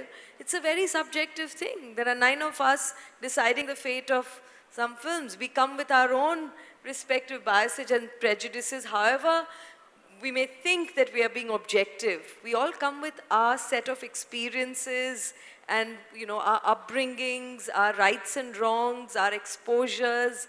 So I don't think we need to worry about whether, in fact, there was once in the Academy, I forget, a couple of years ago, the MC, the person who was conducting the Academy event, listed out all the films and filmmakers that did not ever get an Oscar. You remember there was this one time, and there were huge names and amazing films and really big filmmakers. So that an award is in fact, the sort of low down in the accolades. In our country, the awards itself are quite suspect. That's a whole different matter. But I don't think any of us really want to make it for that. If you want to be really proud of our films, we would urge you to just watch more independent films, and if you like it, then just be happy and tell 10 other people. Yeah, Ram.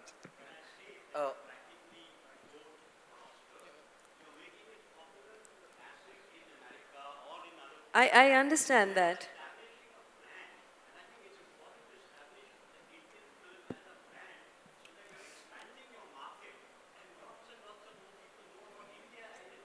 Well, the mainstream cinema does travel, Right.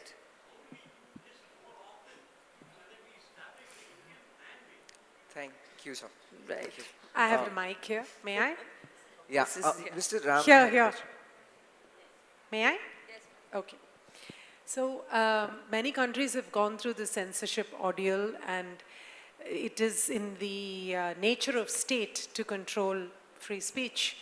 But many of the countries that have come out of it have done so through the lobbying, advocacy, and pressure that the film fraternity themselves have exerted on state to pull back from censorship and move it to rating that happens in the US, that happens in many places. Has Indian cinema and the people of Indian cinema within the fraternity banded together and ever asked for this? And how many times? And what has been the reaction? And is there a plan to make this happen? Because the audience are not idiots. We don't need a paternal state. We would love to watch and decide for ourselves.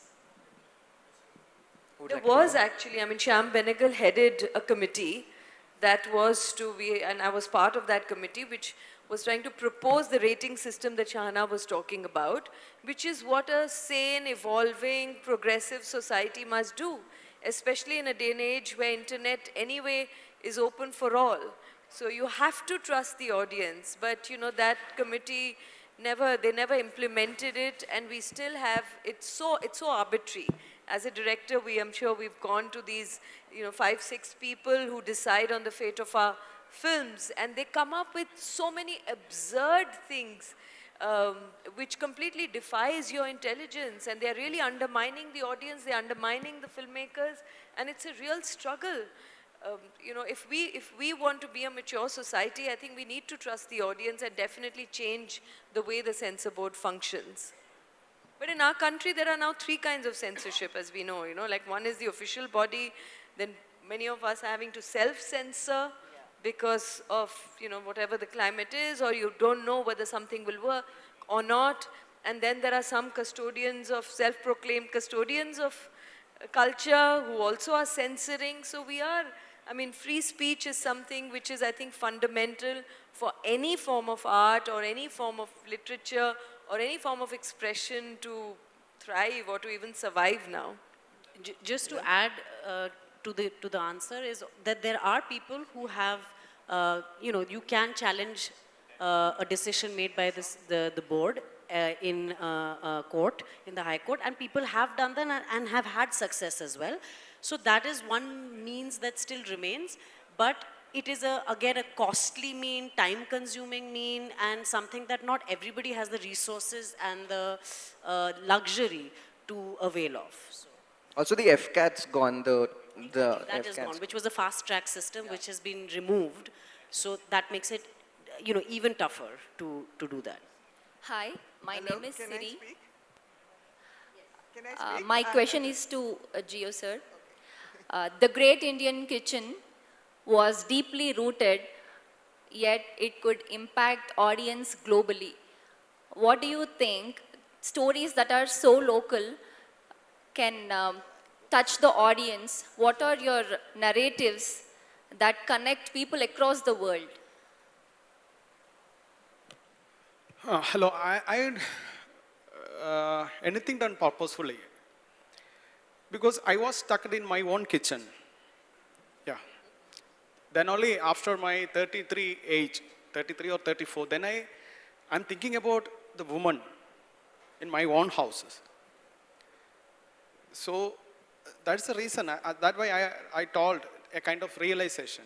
I realized the things, how horrible my Amma lived in my own house with my father, also my partner. So in that movie, the husband character, that came from me. So that is a kind of realization. I made this movie as a filmmaker, this is for me. I'm not thinking about the audience, not thinking about the money. Even I had not told the story to any producer. We produced it, me and with my friends, as we already told, this is an independent kind of cinema. So I don't know why women like it. I don't know. I convert all my pain to the Nimisha Sajan's character, female protagonist. It's me. I wake up in the early morning, 6:30, and then I felt like I'm in jail. I can't read a book, even very interesting movie. I will sleep within 5 or 10 minutes. That's much I struggled. So I converted my pain to my art. Thank you. Mr. Endram has been intending to ask a question. We'll get to him. Yeah, can you give him a microphone, please, Mr. Endram? Right in the first row, please.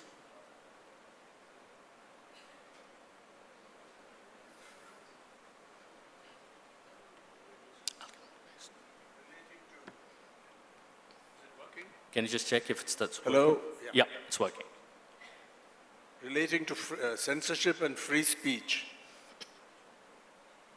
Financial Times has just published the latest military briefing. India and Pakistan test red lines of nuclear rivalry. Now, ask Nandita first and others may want to comment. Are there red lines in filmmaking that you either tested or haven't tested? Know that you shouldn't be testing it? And what are these red lines, the few that may exist in your kind of approach to filmmaking? Again and again, my God, they are always being tested. Right from my first film as an actor, which was Fire, and as a filmmaker was Firak, both with the F words, not intended. But yeah, in both it was, I think, tested. But times have changed. Now I think, that's why I said even self-censorship, like do we even attempt to tell these stories? You know, there is safe playing, that it's like an unsaid rule. Nobody's telling you directly, but you're kind of creating those red lines for yourself, which is in some sense the most dangerous thing. Because that's not even visible, you're not even, you're sort of killing your voice almost voluntarily. So yeah, there are many topics. I mean, earlier if you saw, there was no really art and commercial, and how would you say a Gurudutt film or a Bimal Roy film? There the protagonists were very connected to the real world. They had real world issues. There was still a song and a dance and a lovely music and romance. But there were real situations, there were real people, there were real issues that they dealt with. Or a Mahanagar by Satyajit Ray. You know, these were not, you really couldn't label it. Today, maybe the commercial and like the gentleman there said, like RRR and some other bigger films, Pushpa, and the ones that are really making money are, and they should be made. I mean, there is an audience for that, and why not? But there is that, but our range is also kind of shrinking. The variety of films is not really reflective of the variety of stories that actually exist in society. So these red lines right now are far more dangerous. We can still live without not making films for a while, but what's going on is definitely scarier. There's room for one more question. Yes, please. I know you wanted to ask that question, ma'am. Yeah. Just one more. Just 1 second. Shahana, would you like to add a bit to Enram's question? Yes, I mean, I agree that the red line at this point is more self-censorship, not just by the filmmakers, but also by the OTT platforms, which don't technically require censorship, but they end up censoring because they fear that there will be backlash. And the backlash will affect their administrative heads, so there is a kind of self-censoring that's happening everywhere. But then on the counter side of it, the people, like she said, when people do actually express themselves, make choices to not from a space of being defiant, but from a place of being authentic, are able to actually express themselves, one is pleasantly surprised to see that the response from the audience is actually welcoming. Yes, of course, it can create some sort of a debate, but that's the point of art. It's not meant to be homogenizing in its experience. It is meant to create conversation, it's meant to create dialogue, and it's meant to have subjectively, differing opinions. So I feel like we're at this weird point where people are ending up blocking themselves, but then when something comes through, it gives you hope that at least at the level of receptivity from the people that you're making it from the audiences, there is scope and hope. Because audiences are a lot more open, given the range of things that they watch today. There's a lot more receptivity in the audience.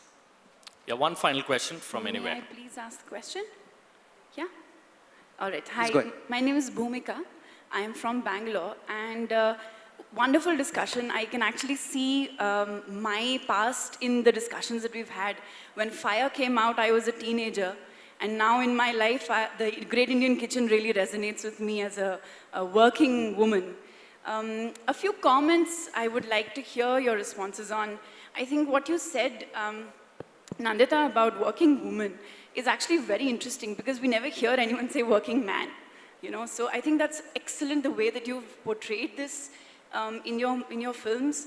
And the question of censorship, I think, doesn't exist anymore because my 6-year-old can watch Animal at home on the OTT, and there's no one stopping him. So I wanted to understand with respect to the maturity of the audience, because I feel there are only two kinds of films. One that you should watch and one that you want to watch. And I think movies like Animal and even Arjun Reddy are movies which do well because people like the sensationalism. But I'm not too sure whether they are movies which should be self-centered before they are released. So I just wanted to know what you think, because the films that you have created are of a very different kind of a tone and tenor. So I would just like to hear what you have to say about that. Thank you. You said many things. One is because we say working women because we don't say homemaker for men. When they start doing that, we'll stop saying working women, because women are working all the time anyway, whether at home or outside. In terms of what you said, I lost the train of thought though. Sorry, just... The censorship part, I mean, if somebody wants to watch a particular genre of No, film, that I even think a you young kid said. can do that, yeah. No, just... Yeah, also like, it's a bit skewed in the sense that she means that a 6-year-old child can flip No, open but that we already talked about, Hmm. that, you know, the censorship is... was there a question you wanted to... Was that more a comment from your side, or was that a question from your side?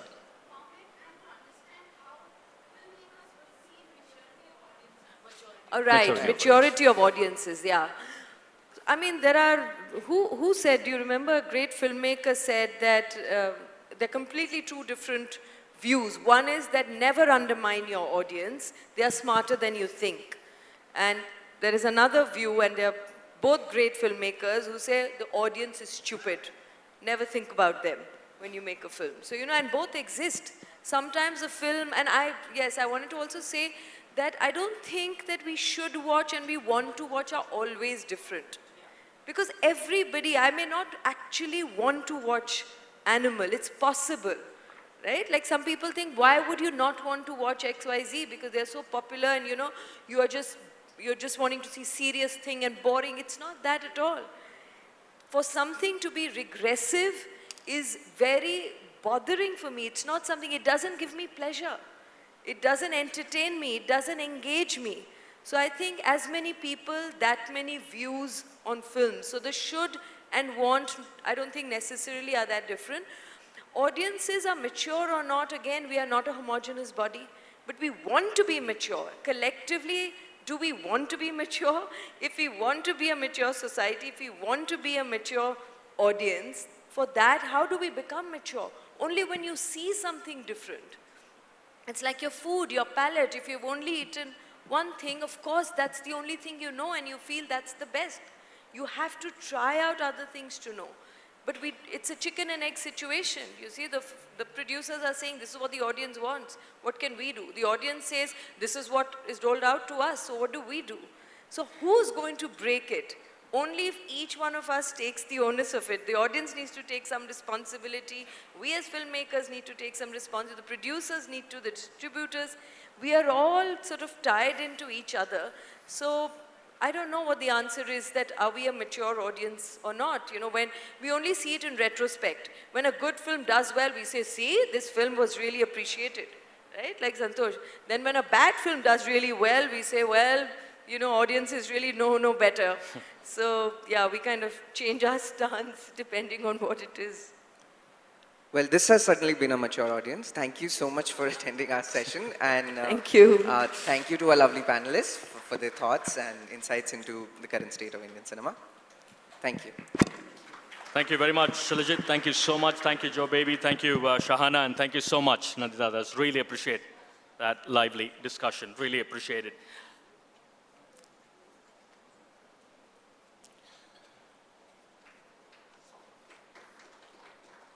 Right, ladies and gentlemen, just a couple of things that I would want to keep you informed about. Unfortunately, due to extraordinary circumstances, the Chief Minister of Karnataka will not be able to make it. However, having said that, he has sent across his best wishes for the Hindu Huddle 2025. And we will break for lunch as we speak for a duration of 45 minutes. So around the 2:20, 2:25 mark, if you can get back, we shall start the next of the sessions. And as far as the venue for lunch is concerned, you head out, take a left. It is right behind the Prince of Wales lawn. It's right behind the Prince of Wales lawn. There are enough volunteers to guide you across, just in case you want some help as well. Just out to your left, there are volunteers available to guide you across to the lunch. Thank you. We'll break for that. We'll be back in 45 minutes. Thank you.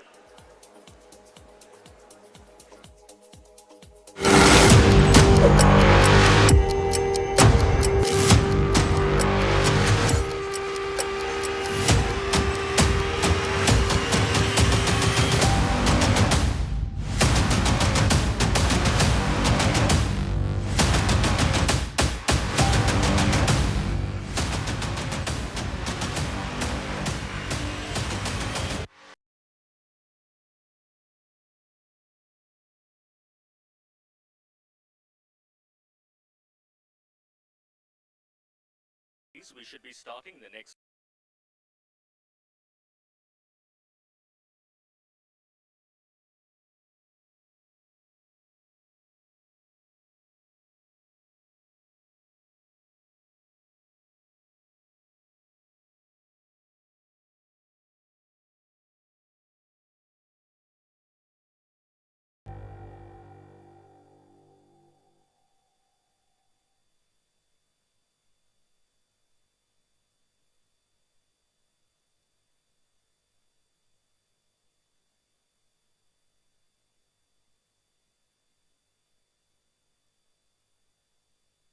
Savi Sabitsa Group is a well-known multinational health and life science company worldwide. Over the last 3.5 decades, the company has been introducing the magnificence of Indian herbs and traditional Ayurvedic wisdom to the global arena. Dr. Majid's success story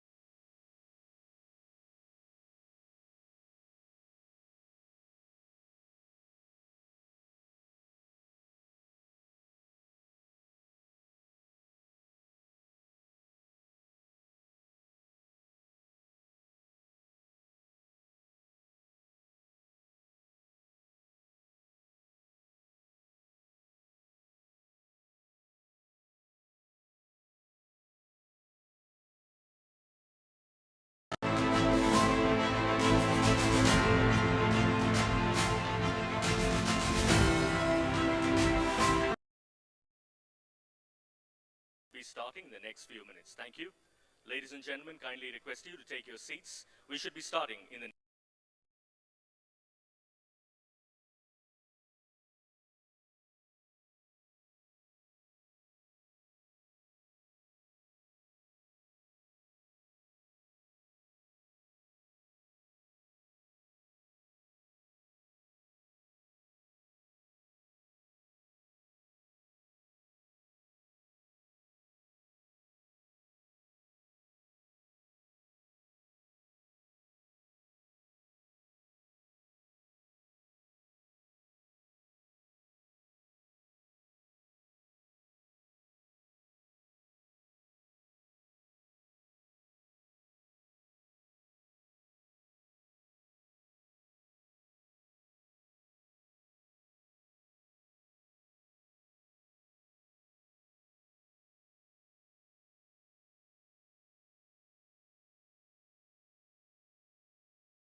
space who had committed to joining us in Bengaluru had to step back on this occasion to serve the nation and steer it through the complex challenges of the moment.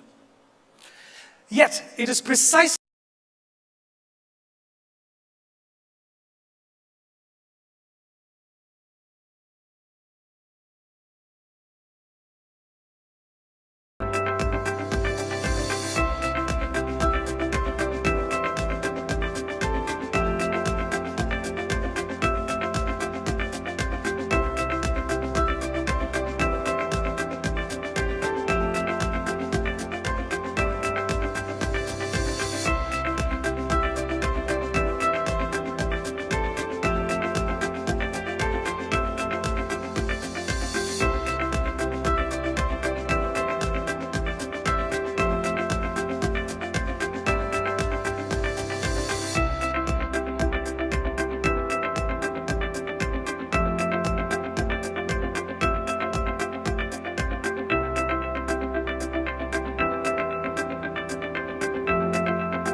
We should be starting.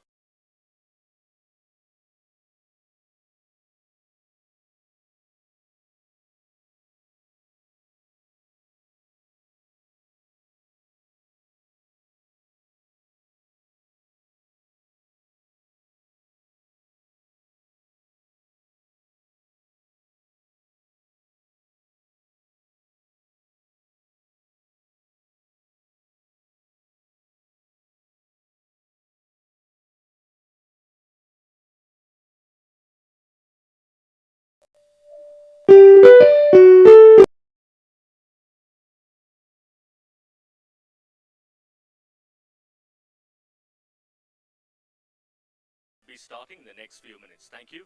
Ladies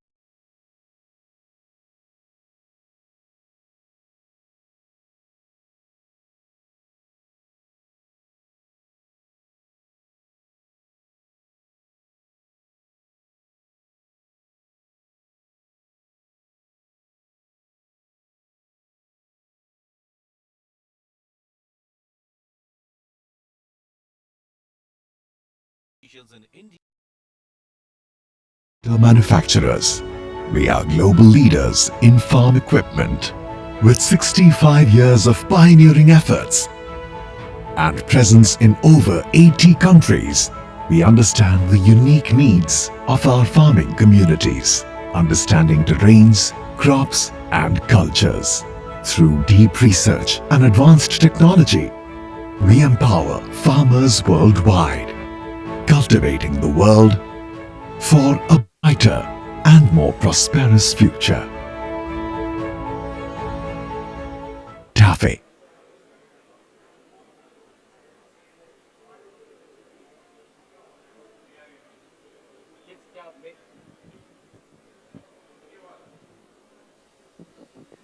Hello, hello, hello.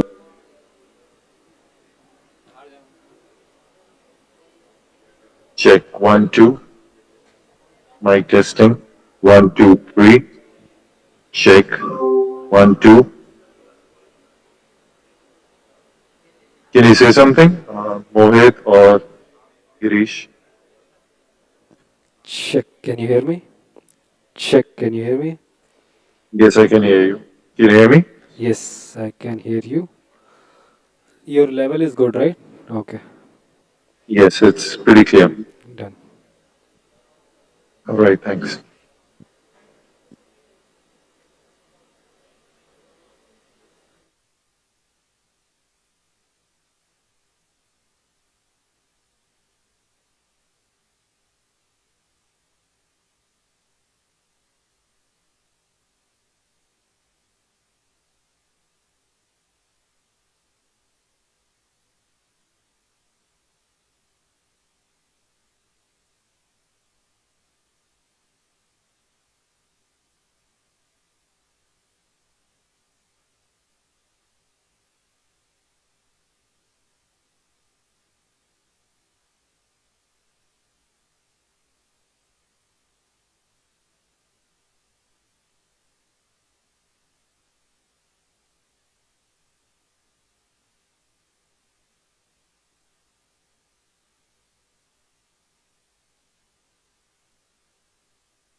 disintegrating world order. Decoding Trump, disintegrating world order.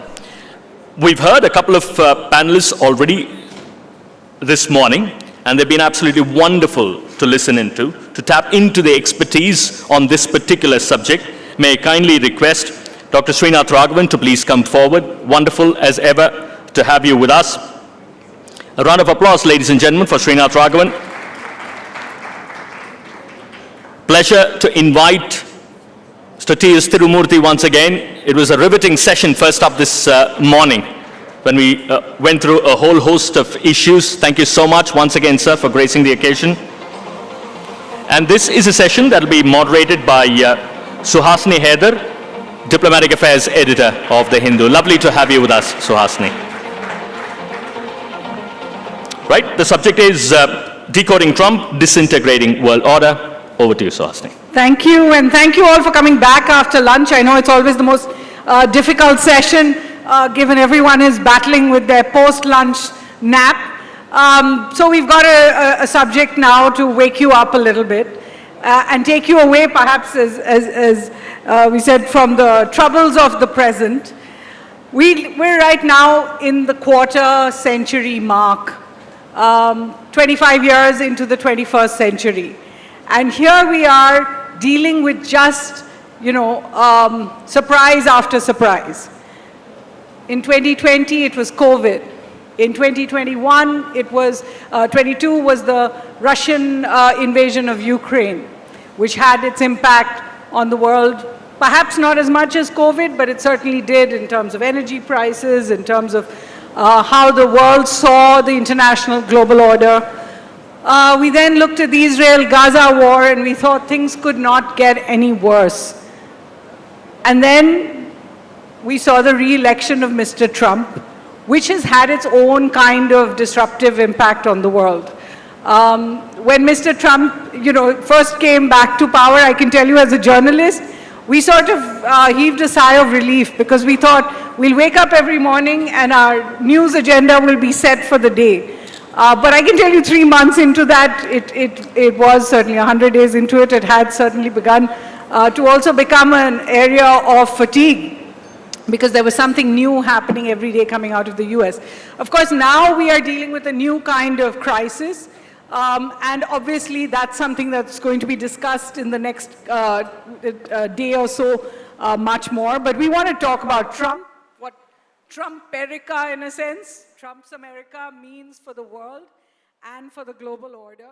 And I'd like to start by asking you gentlemen, Ambassador Tirumurthy, as you know, was an ambassador in the was a diplomat in the US. And then he was India's permanent representative at the United Nations as well. Srinath Raghavan is an historian. He's looked very closely at the India-US archives in particular, but also was our official archivist on the Kargil War, and is a professor and now an author of a new book about Indira Gandhi, the Indira Gandhi's years and the transformation of India. To begin with, Ambassador Tirumurthy, if I could start by just asking you, when you look at what Trump has done in 100 days, so we have a really good idea of where he's going, what do you think is his most disruptive influence really on the world? Thank you very much, Suhasini.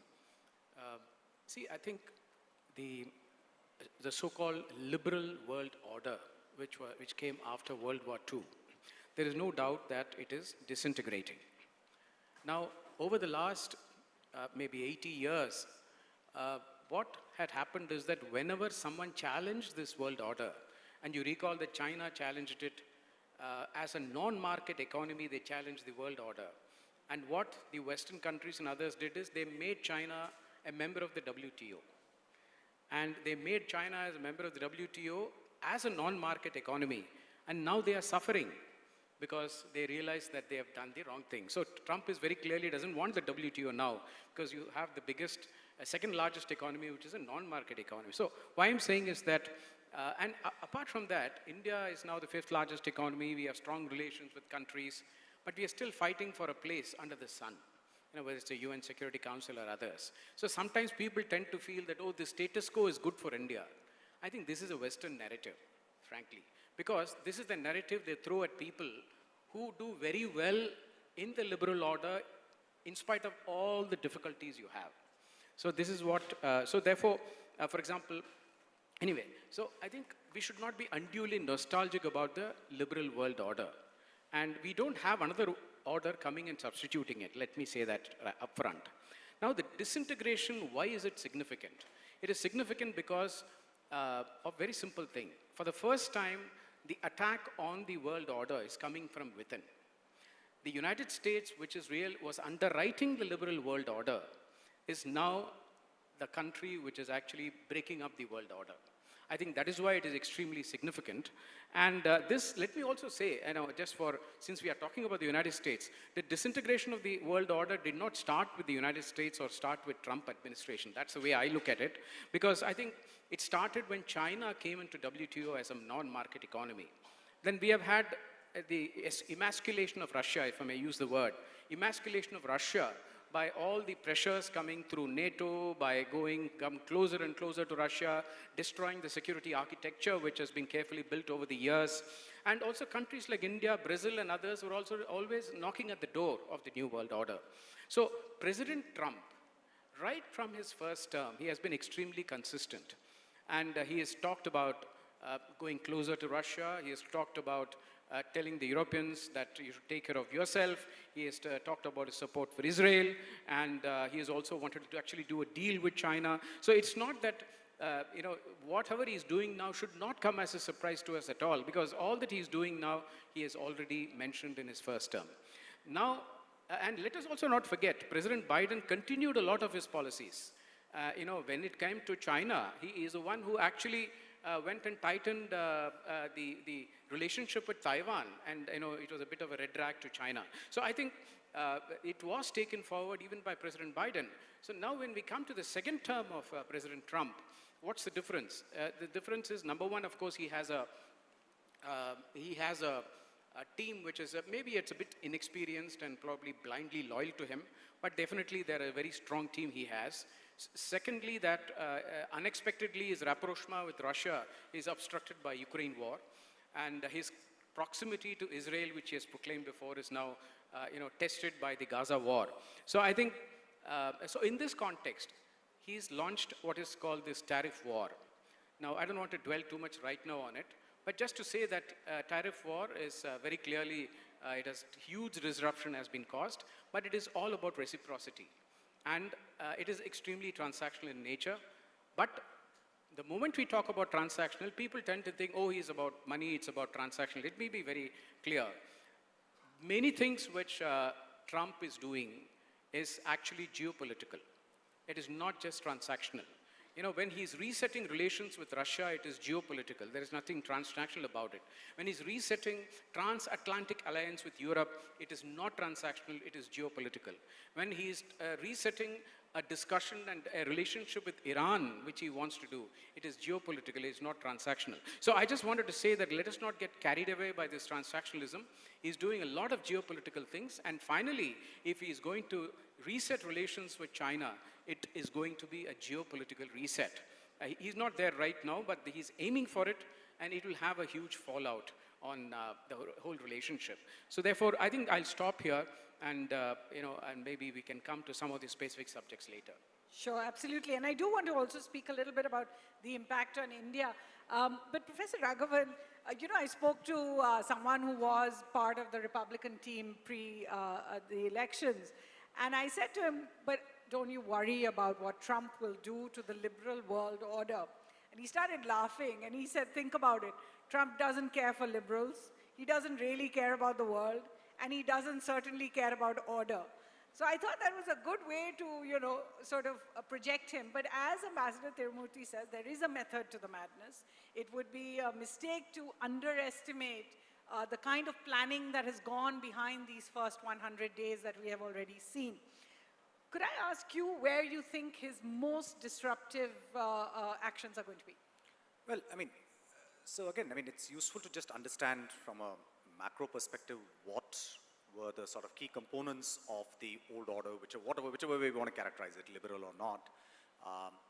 See, from the period of about 1942, even before the Second World War ended, the United States decided that it wanted to construct a certain kind of international order going forward. And the two principal components of it was, one was that the United States would underwrite the system of global capitalism. Secondly, they would be the main security provider alongside this, right? And a series of global institutions were created, IMF, World Bank, United Nations, etc., to underpin that at an international level.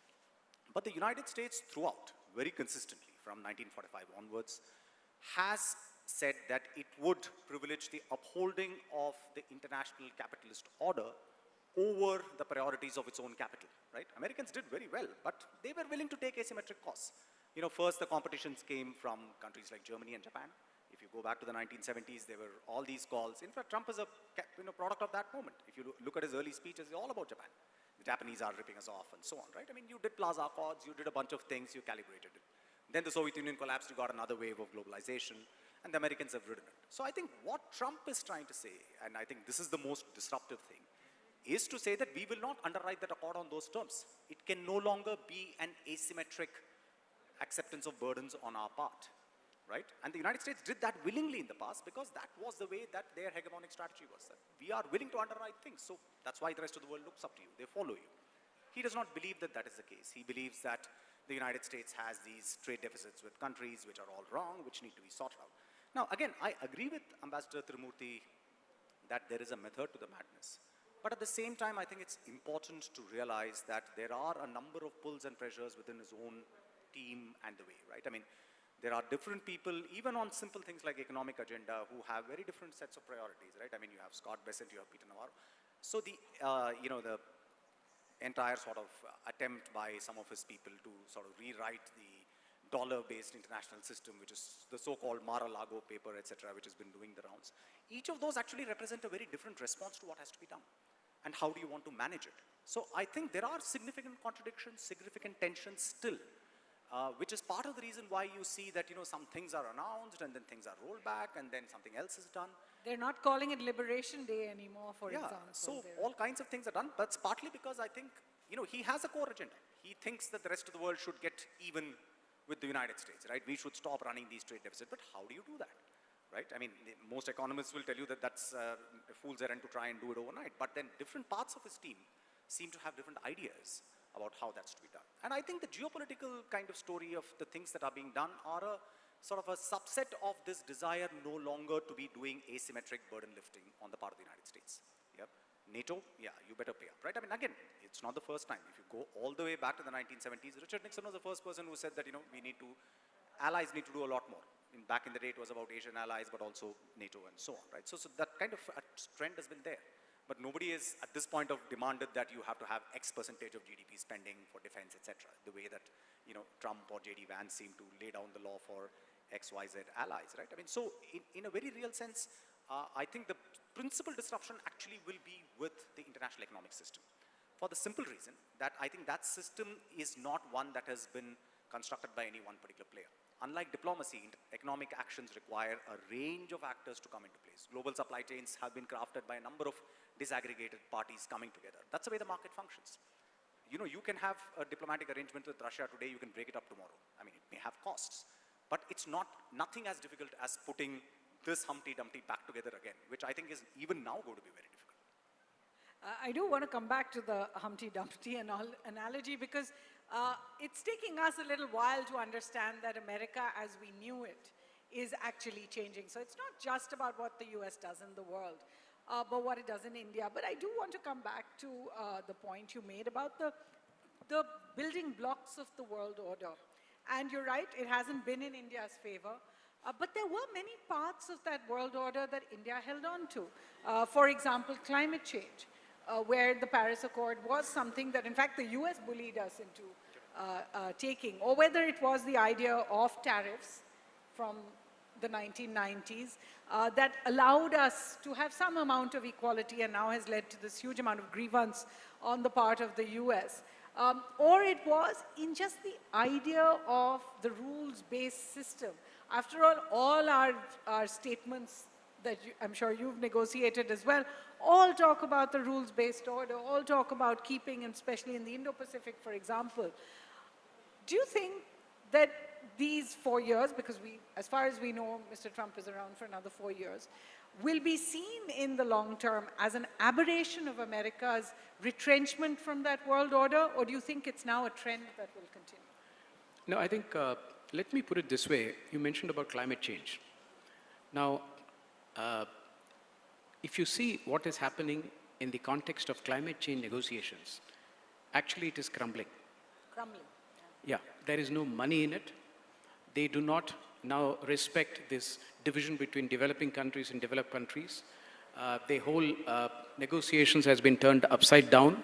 They want China and India to now bear the burden. They don't want to do it. And now they don't even have the money to do it. So the narration on climate change, where we depend on so many of the principles which was laid down, that's all gone. So, and even the so-called zero, what do you call it? Whatever. Now, even net zero. Now, even there, they are not, none of the developed countries are going to net zero by 2050. So I think that is crumbling.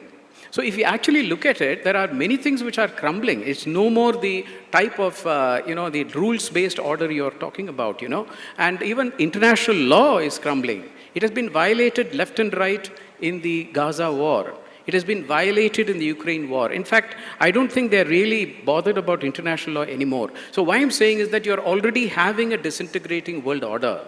And therefore, we should not cry. Because like nuclear, our nuclear and strategic space we got is in the midst of every type of obstacle which they put for us. And we still managed to do that. And if you are a proud nuclear power, it's in spite of everything the world did. So I think we have to be very clear that we are in this. And in this one apprehension which, I just wanted to mention, is that in the process of making America great again, President Trump should not make China great again.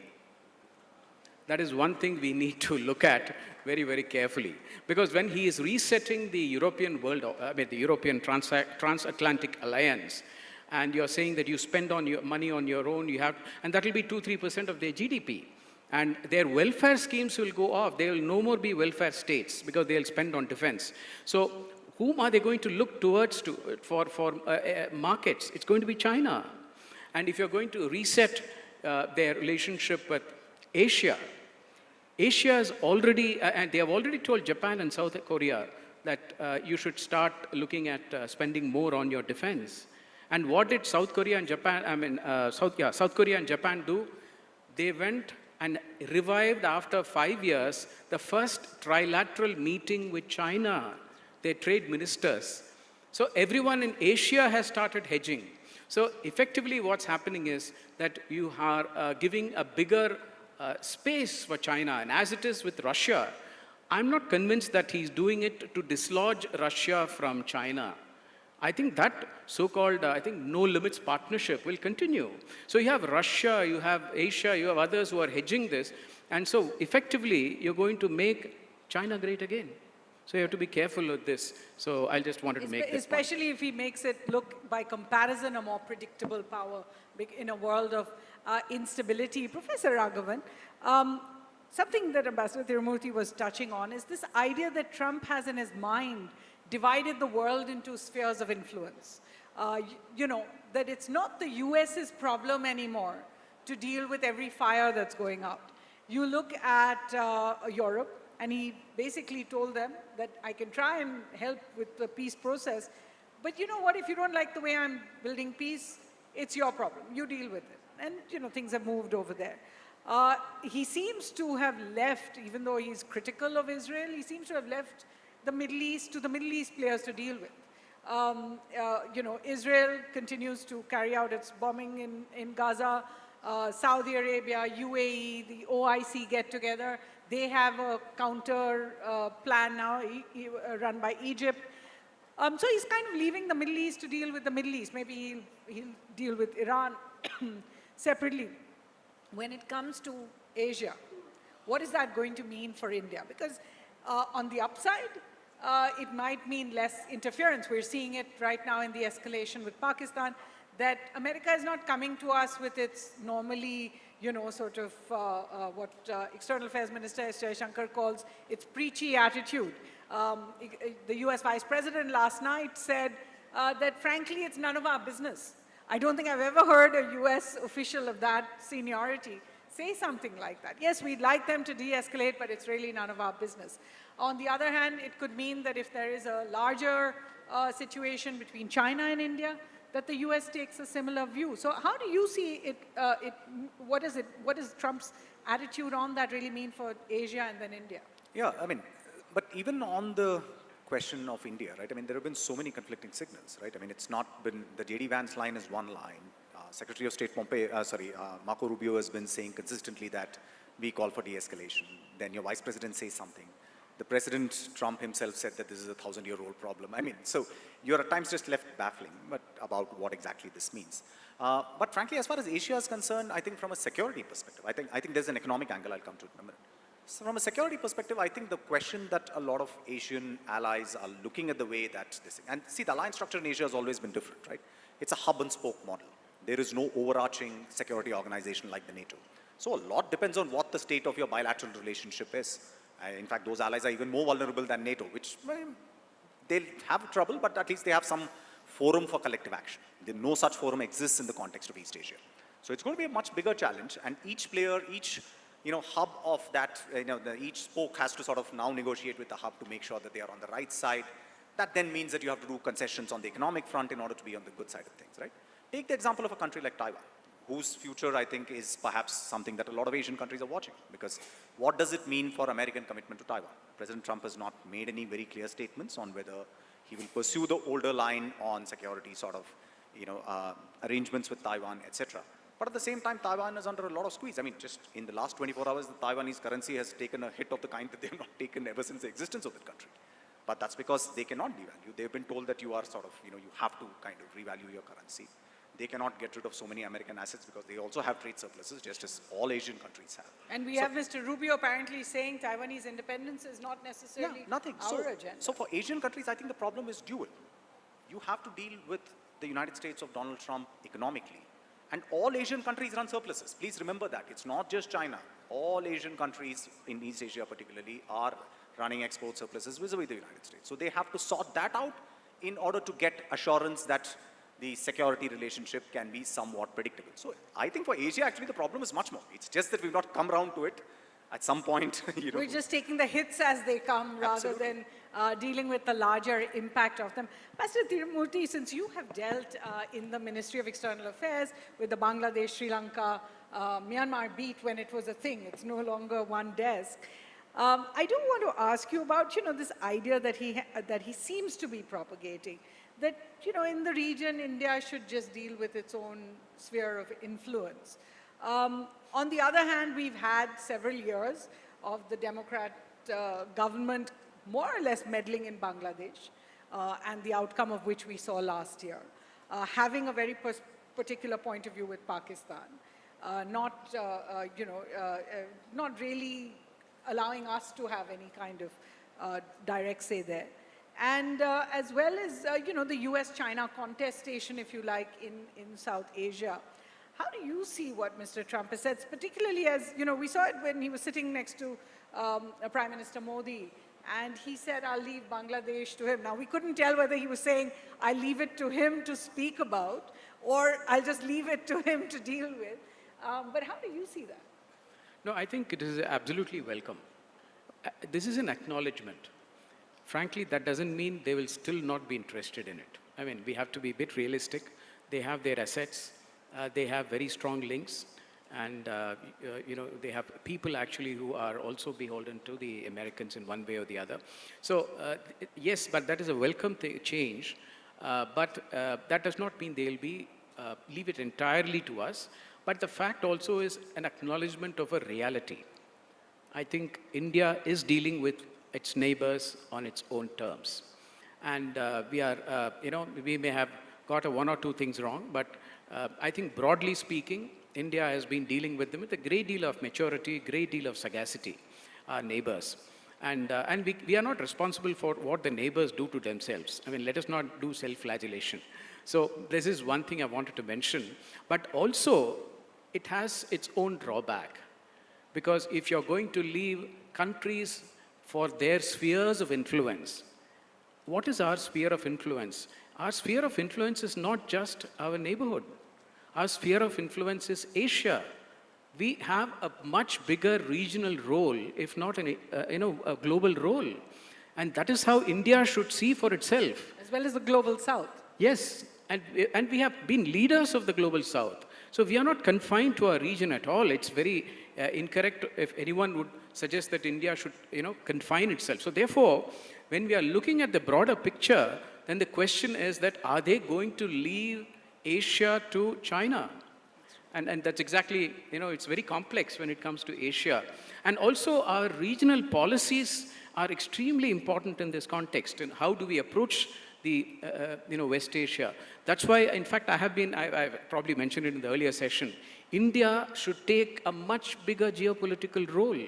And there is no conflict which should not be found missing.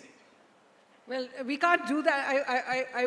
I do want to make the point that India is often called the abstentionist power, including when Ambassador Tirumurthy was at the UN, where vote after vote, India would eventually just abstain. You'll abstain from an answer on that. But, I'm seeing that we do want to have a little time for the audience's questions. But Professor Raghavan, if I could ask you, a few days ago, I was in Bangalore speaking to students of MBA students, so fairly senior. And I was talking about the Trump impact on the economy, on India, and of course, some of the bullying that we're seeing over the free trade agreement negotiations. And I just for my own personal sort of curiosity asked, how many of you expect to either study or work in the United States in the future? And I think 2 or 3 people put their hands up. So I was a bit puzzled by that because it's not like anything I'd expected. So I asked them, 6 months ago, how many of you would have wanted to? Half the audience put their hand up. What we're seeing is not just a retrenchment of American power in the world. What we're seeing is a devaluing of America's soft power that, people don't feel as comfortable. Joseph Nye, unfortunately, just passed away, the father of the term soft power. But he said, eventually it's not who wins the war, it's whose story wins. Is America losing that story? Yeah, and again, see, that story was a result of a conscious kind of set of decisions which were done. Again, if you go back a century ago exactly, right, 1924, 25, is the time that the United States introduces something called the New Immigration Act. It is actually called the Asian Immigration Act because the idea is to prevent Chinese and Indian immigrants from coming to the United States. Principally Chinese, but that was repealed in 1965. That led to a huge wave of migration, particularly from India. And many of us, middle-class Indians, have family, including close family, who are now Americans for all practical purposes. At least you and I do, I know that. And so that, I think, connection which was established, and the fact that the Indian American community in the United States has done so well for itself, it's typically 1% on everything, has given a sort of an unnoticed depth to the relationship.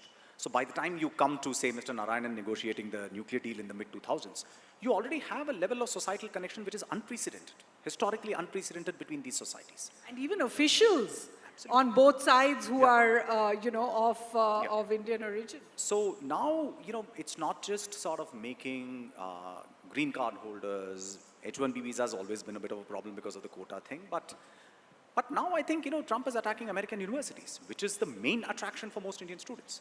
That is the principal element of American soft power, is the attraction that you can go and study in those universities. We were doing this earlier conversation about liberal arts universities. They are the pioneers in that model. They have the best research universities in the world. Most, of those universities, particularly in terms of science and tech, a lot of students from India go there to do PhDs and other things, right? The draw of those institutions, if that comes down, and that is coming down very rapidly because of his policies, because he's at war with many of those universities, threatening to take away their tax status, cutting off federal funding, all of which means that graduate student population is going to dwindle in those. And that will have knock-on consequences. So I'm not surprised that students in India who would otherwise want to go to the United States to do an MBA, to study further, look for opportunities, now feel that perhaps those opportunities are drying up. And that, I think, is, in the long run, will do a huge amount of disservice to the US-India relationship itself. Sure. Since you were posted in Washington in the early 2000s, there's this sense that Indians went to the US in waves. So there was that early 19th century, I think after Mr. Sound actually went to, we had to go to court to get the right for Indians to become citizens of the US. They weren't offered citizenship in the early 1900s.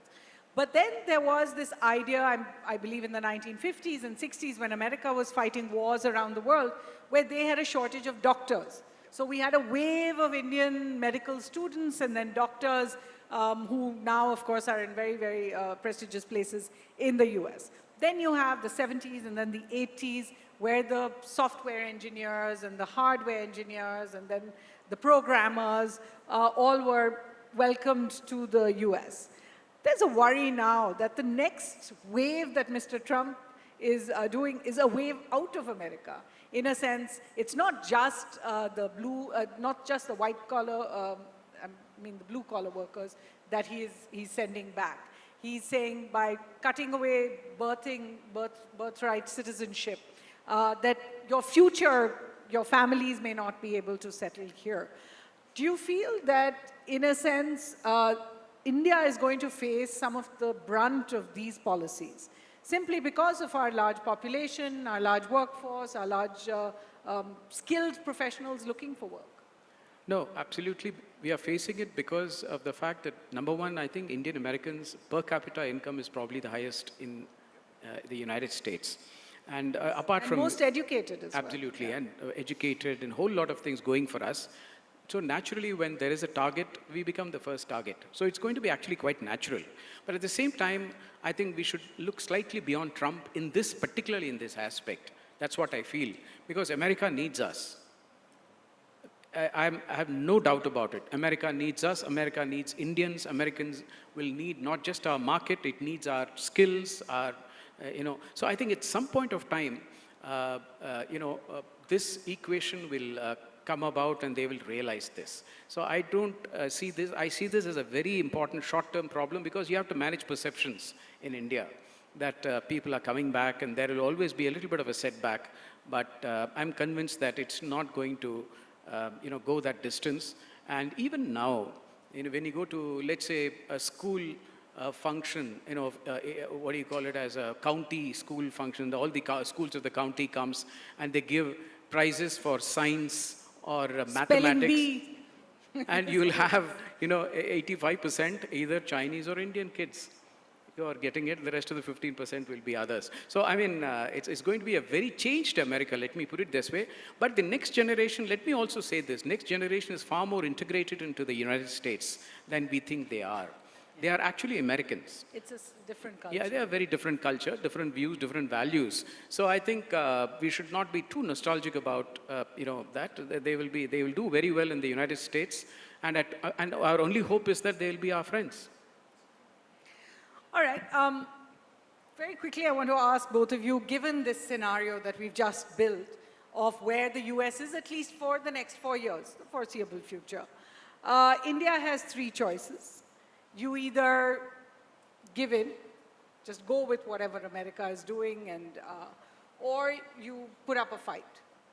Or you just basically give up and you say, I'll stay out of this, keep Mr. Trump happy at some level, but not engage beyond a certain point. Do you think India has those choices, or we've already made a choice with Mr. Trump?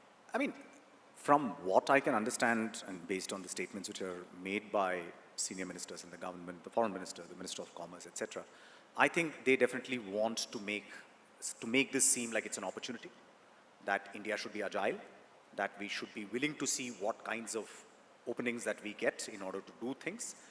If some of that requires us to sort of bear some costs, we should perhaps be prepared. That may help us to sort of strengthen ourselves. I mean, that is the kind of line that we are hearing. And in fact, I was at a event last month where Dr. Jaishankar said that, that we are actually pretty gung-ho about the negotiations to come. Now, obviously those are talking points, but I still feel that the Indian approach is not one of saying that this is doomsday, that nothing is going to come out of it. I think we are. And again, that is partly the reflection of the kind of, nature of our economic relationship with the United States. It is not, in this case, perhaps fortunately for us, not the same as that of many East Asian countries, right? We even stand to benefit from some of the disruptions that he's doing. For instance, Apple has now said that most of the iPhones which are destined for the American market will now be manufactured in India, right? Again, now let's not overstate what all of that means, but it creates opportunity. It gives the government of India then to create a supply chain ecosystem around that, right? It has a ripple effect. Other companies So there are some things that opportunities that come our way, and I think the government wants to put a positive spin on it by saying that we want to focus on those opportunities and make the best of it. And I don't think that's a bad line, to be honest, because it is not very clear to me what's standing up to the United States at this point of time and saying that. I mean, is the United States going to force us to sort of, buy agricultural stuff on that? Frankly, even without tariffs and stuff, they'll still be priced out of the market. So I think we need to look at what are the baskets of issues that concern us, where we can get some degree of leverage. I mean, we have done an FTA with UK, which was, as you know, going on for years. But suddenly there is a moment, something has come through. So let's hope that we are able to sort of make something out of it. Ambassador, as a diplomat, I just wanted to add one small thing. And I agree with entirely what he says. But, it is not just about, see, there are certain things we need to do internally to put our house together on the economy front. And for example, we ourselves wanted to enhance manufacturing, percentage of manufacturing to the GDP, and actually it came down a little bit and we have definitely very high tariffs. So I think in a way, it is also a good time for us to introspect whether our, the economic structure we have put together is actually helping our cause or not helping our cause. And that's where his point is very important, that if we have to be China +1 or whatever you call this, and supply chains have to start here, maybe this may be an opportunity for us internally. We don't have to be forced. We may as well do it ourselves. Sure, use the crisis as an opportunity in a certain sense, but I do want to get your perspective as a diplomat, because how Trump does it, Trump-plomacy, if you like, is not what we are used to in India. Here is a man, we all know that Prime Minister Modi is a great public speaker, but he doesn't like to do press conferences. And yet Mr. Trump in one day had him come out twice and answer questions and fielded questions himself without any moderation. When he has a conversation with a leader, for example, he's quite as likely to tweet or put on Truth Social about it as he is to just deal directly with the leader only. We see, particularly when it comes to the free trade agreement, for example, the US really using what I would say is bullying tactics, where you have US officials come out publicly and say, this is not acceptable to us, putting India in the position that it either is my way or the highway. We had Mr. Trump saying India is willing to zero out all its tariffs. I don't know if that's the actual position, but if it is the actual position, then we'd rather hear it from our own leadership than from them. On agricultural market access, as you pointed out, Howard Lutnick, the Commerce Secretary, came out there and said, I went up to Mr. Modi and I said, Mr. Modi, why can't you buy, if you're such a big country with such a big economy, why can't you buy a bushel of corn? This is very sort of not familiar territory for our kind of diplomacy. How does one deal with that? I think we try to reconcile both. And we have actually done a pretty good job of it. When Mr. Trump was actually talking about how India was the highest tariff in the world and all that type of thing, very quietly, our diplomats went and negotiated a very strong joint statement. So there is a lot of things which we do which goes under the radar. And it is hard work and a lot of good work which goes in. And that's why when Prime Minister Modi went there, he went in the background of Mr. Trump saying that, you're the highest tariff in the world and you have to do a hell of a lot and we can't accept it. But it was a very successful visit. We had a very good joint statement where there were some good points which could be taken forward. And so therefore, I think it is his style. I think the style is not just for international consumption. Sometimes we tend to mistake it that he's aimed at us. It is for his domestic constituency. He needs that for his, what do you call it, mega group or whatever you call it. So he needs that for them. So therefore, there is a lot of things which goes on which is for his constituency, because what we are talking is foreign policy, but he has got a very disruptive, so-called disruptive domestic policy as well. Yes. which is very important. He's talking about bringing back manufacturing. He's talking about, it's throwing out all the illegal immigrants. And DEI is another diversity, issue. yeah. Exactly. So those are very important domestic things he's doing, which we are not talking about because it doesn't really affect us. Until they put Indians in handcuffs and yeah, which shackles you have been writing about, and so that is where I think we should look at. Don't take out the rhetoric from whatever it is. But one thing I just wanted to emphasize very quickly, that, his policies are policies in progress. Like Taiwan, you mentioned about Taiwan, there are contradictory things which are coming. But what I gather from some of the writings from my colleagues particularly, is that the defense doctrine of the United States puts Taiwan right on top as a priority. So this is what we people have gathered, even though outside, we are not sure what his stand on Taiwan is. So I think there is a rhetoric aspect, but there is also a solid work which is going on to put the policy in place. So we should not be in that much of a hurry to judge him at this point of time. All right, and do you think on this personal sort of front of the way the leaders deal with each other, or diplomats have to deal with it, that India should, in fact, take this kind of low position? Because that's not been India's style in a certain sense. Yeah, it's not just about how he conducts himself in these situations, right? It's also the kinds of people, like, Wittkopf, who's this sort of special envoy, doing all these very complex negotiations in the Middle East, Ukraine. He's clearly a good negotiator, but his main area of expertise is real estate negotiations. But Mr. Trump believes that he can do the deal that he wants. So there is there is a certain kind of a style which is not just personal, but which he has given other people enough, sort of plenipotentiary powers to. If eventually he fails, it'll be in front of the whole world. Exactly. So in a sense, he's taking that risk. Let me just see with a show of hands how many questions there are, and then I'll try to go around to everybody. There's a gentleman in the back, and then I'll come to Mr. Ram in the front.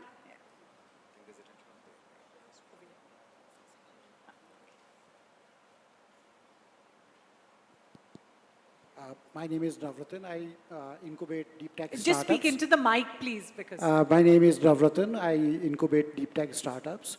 Do you think talent pool, which is now getting sort of disengaged from the American side, is a gain to India and maybe gain to the rest of the world, the European Union? Which is a gain to India? Reverse drain, brain drain. We're not, maybe you just need to speak into the mic. People not going to US anymore is a Can gain India to use India? its demographic dividend if the idea that the best of India were leaving for the US, is that correct? That can we use them now? Is that actually a possible brain gain for India? We are already using them. So there is no question. I still remember we had this India caucus. Please sit down. India caucus in the the House of Republicans.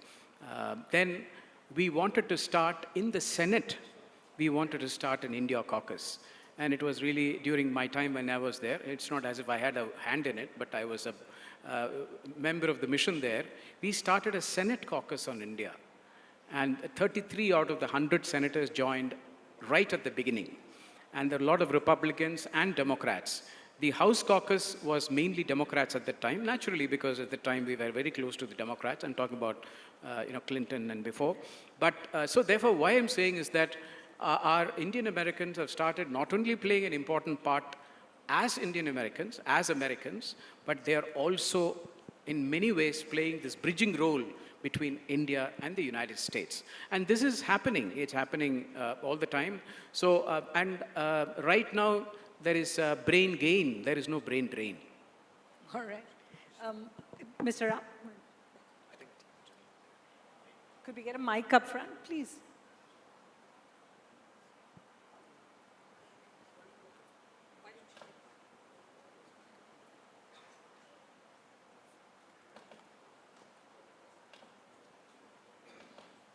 As for decoding Trump,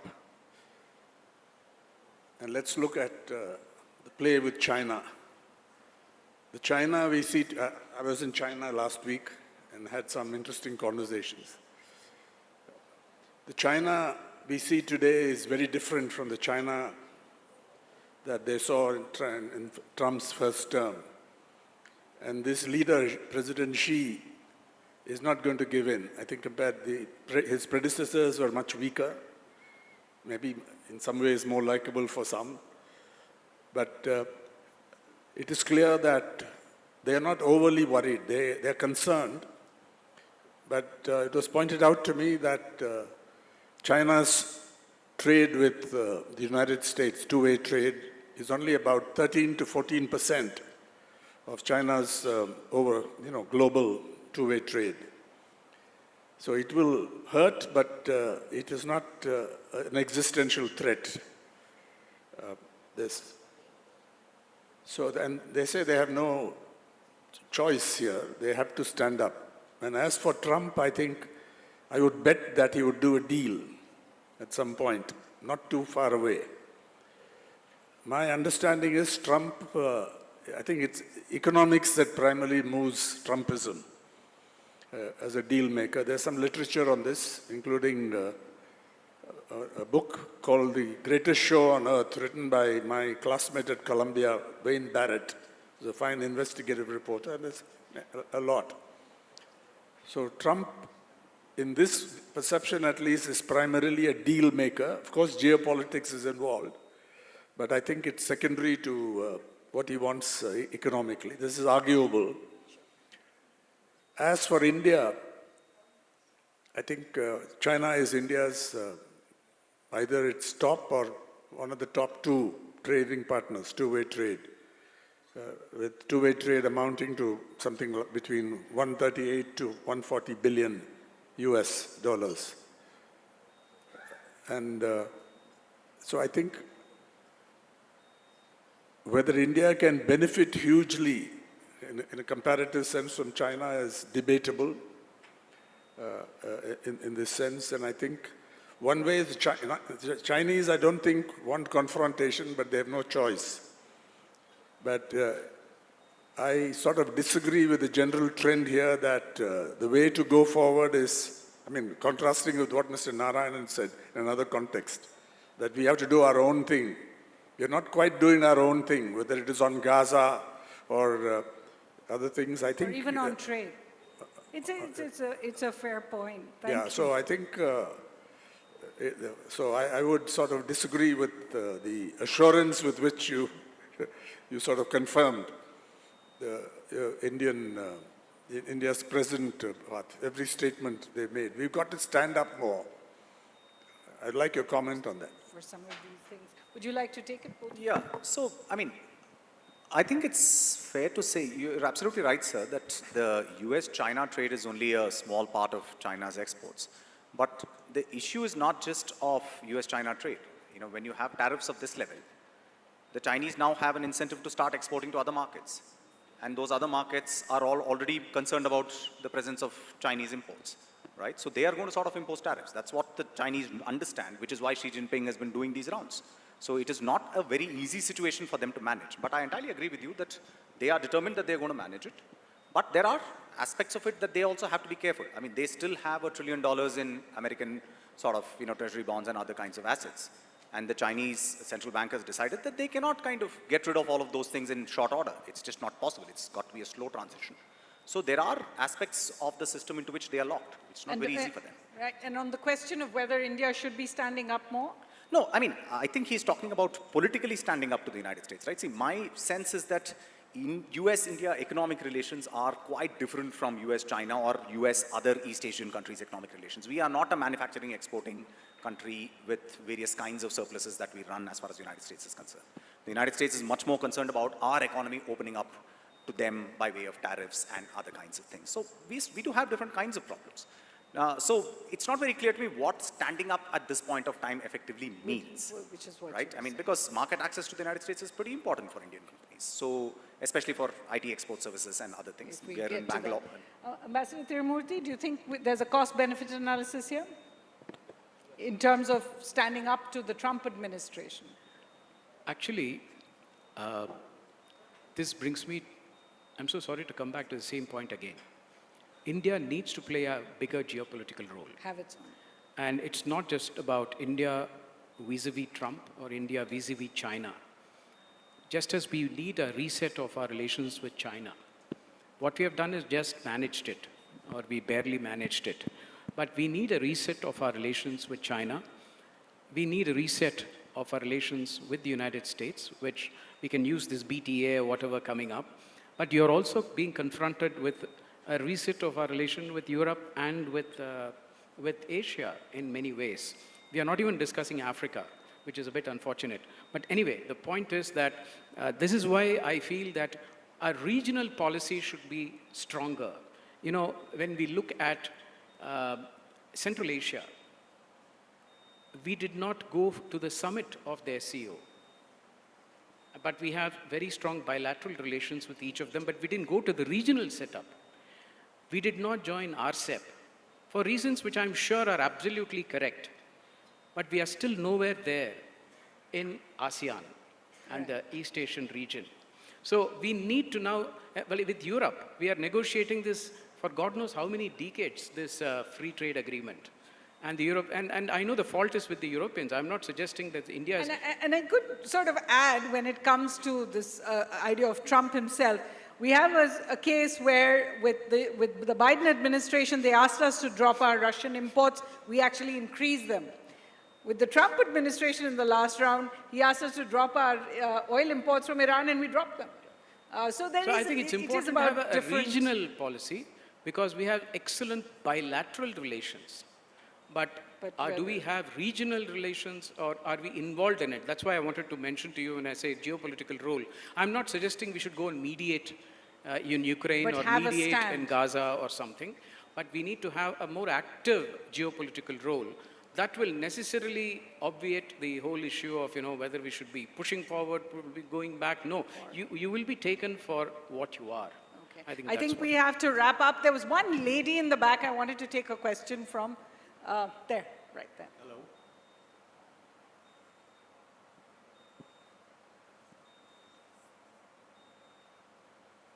Thank you, babe. You hear me? Yeah. Thank you very much for the interesting insights. Actually, this conversation brings to mind many questions. Just one will do, because I can see. Yes, I will do one. In the context of the countries who stand up to Mr. Trump will perhaps gain, and related to we need to take a larger geopolitical role. We have seen in recent elections the world over, the countries who have, the leaders who have stood up to Trump have come back to power. And if you say a larger geopolitical role, does that translate into perhaps less abstentions at the UNSC votes? Good point. I'll start with Professor Raghavan. You look at Australia, you look at Canada, even Singapore, where the Prime Minister was pretty tough about the tariffs, and all of them have been given resounding mandates. Well, I mean, I wouldn't sort of put it all down to Trump. I mean, I think obviously, you know, Canada has a certain kind of a problem at hand, and the Liberal government was able to, you know, Mark Carney was able to kind of ride that wave. I don't think it's a question of the government's standing up to Trump, which is kind of getting there. It is just that the people believe that they have a certain kind of a relationship with the United States, if you're Canadian, and that the United States cannot push you around in quite these ways, or they just demand. But trust me, the Canadian Prime Minister will be on the negotiating table with NAFTA as a very He's already agreement. visited. So it has to happen. So, you know, so we can do political grandstanding to a certain degree. I just believe that it's not very clear to me on the economic, technological dimensions of our relationship with the United States that there is that much to be gained by grandstanding. This does not mean that I say that we should not take important stances on diplomatic issues, and I'll leave it to Ambassador Tirumurthy to talk about abstentions, because abstention also means it's a choice, incidentally. It does not mean that you're not making any statement. No decision is also a decision. Yeah. Ambassador? Non-alignment was about abstention. Let it be very clear. You had the Cold War, and Prime Minister Nehru said that we don't want to join either of you. We have a third path. And at that time, India was not just protecting our strategic autonomy, it was telling the world, and many developing countries joined us, and we became the non-aligned movement. If you can call it abstention, you can call it engagement. So abstention carries with it the seeds of engagement. It is a stand you're taking. And it's a stand which we took, which we were leading the world in that. So now the world has changed, as he was mentioning, that you have so much of stake of China in the United States, and the United States in China, that we are following a policy of multi-alignment, because that is the natural thing.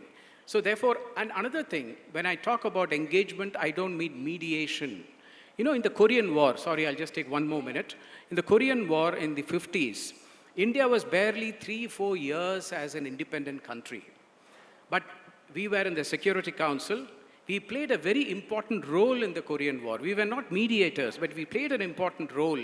And to the extent that when armistice and others came about, India was made the chair of the Neutral Nations Repatriation Committee, which had 5 members, and India was the chair, 2 on the west and 2 on the east, whatever you call it. So, but we were not mediating. We just played a very important geopolitical role. And that is the role I'm trying to say India should take up. We need not mediate, or we don't have to get into it. So play a bigger geopolitical role, let the world know. We have everything going for us. What are we diffident about? And I think, as I said in the morning, playing an important geopolitical role and becoming bigger as an economy are 2 sides of the same coin. All right. On that note, I know this conversation can continue for a while, but I'd like to thank our guests, Ambassador Tirumurthy, Professor Raghavan, for a very interesting discussion. Thank you. Thank you very much, Suhasini Edar. Much appreciated. Thank you so much, Mr. Tirumurthy. Thank you so much, Dr. Srinath Raghavan. Big round of applause, ladies and gentlemen, for the panel.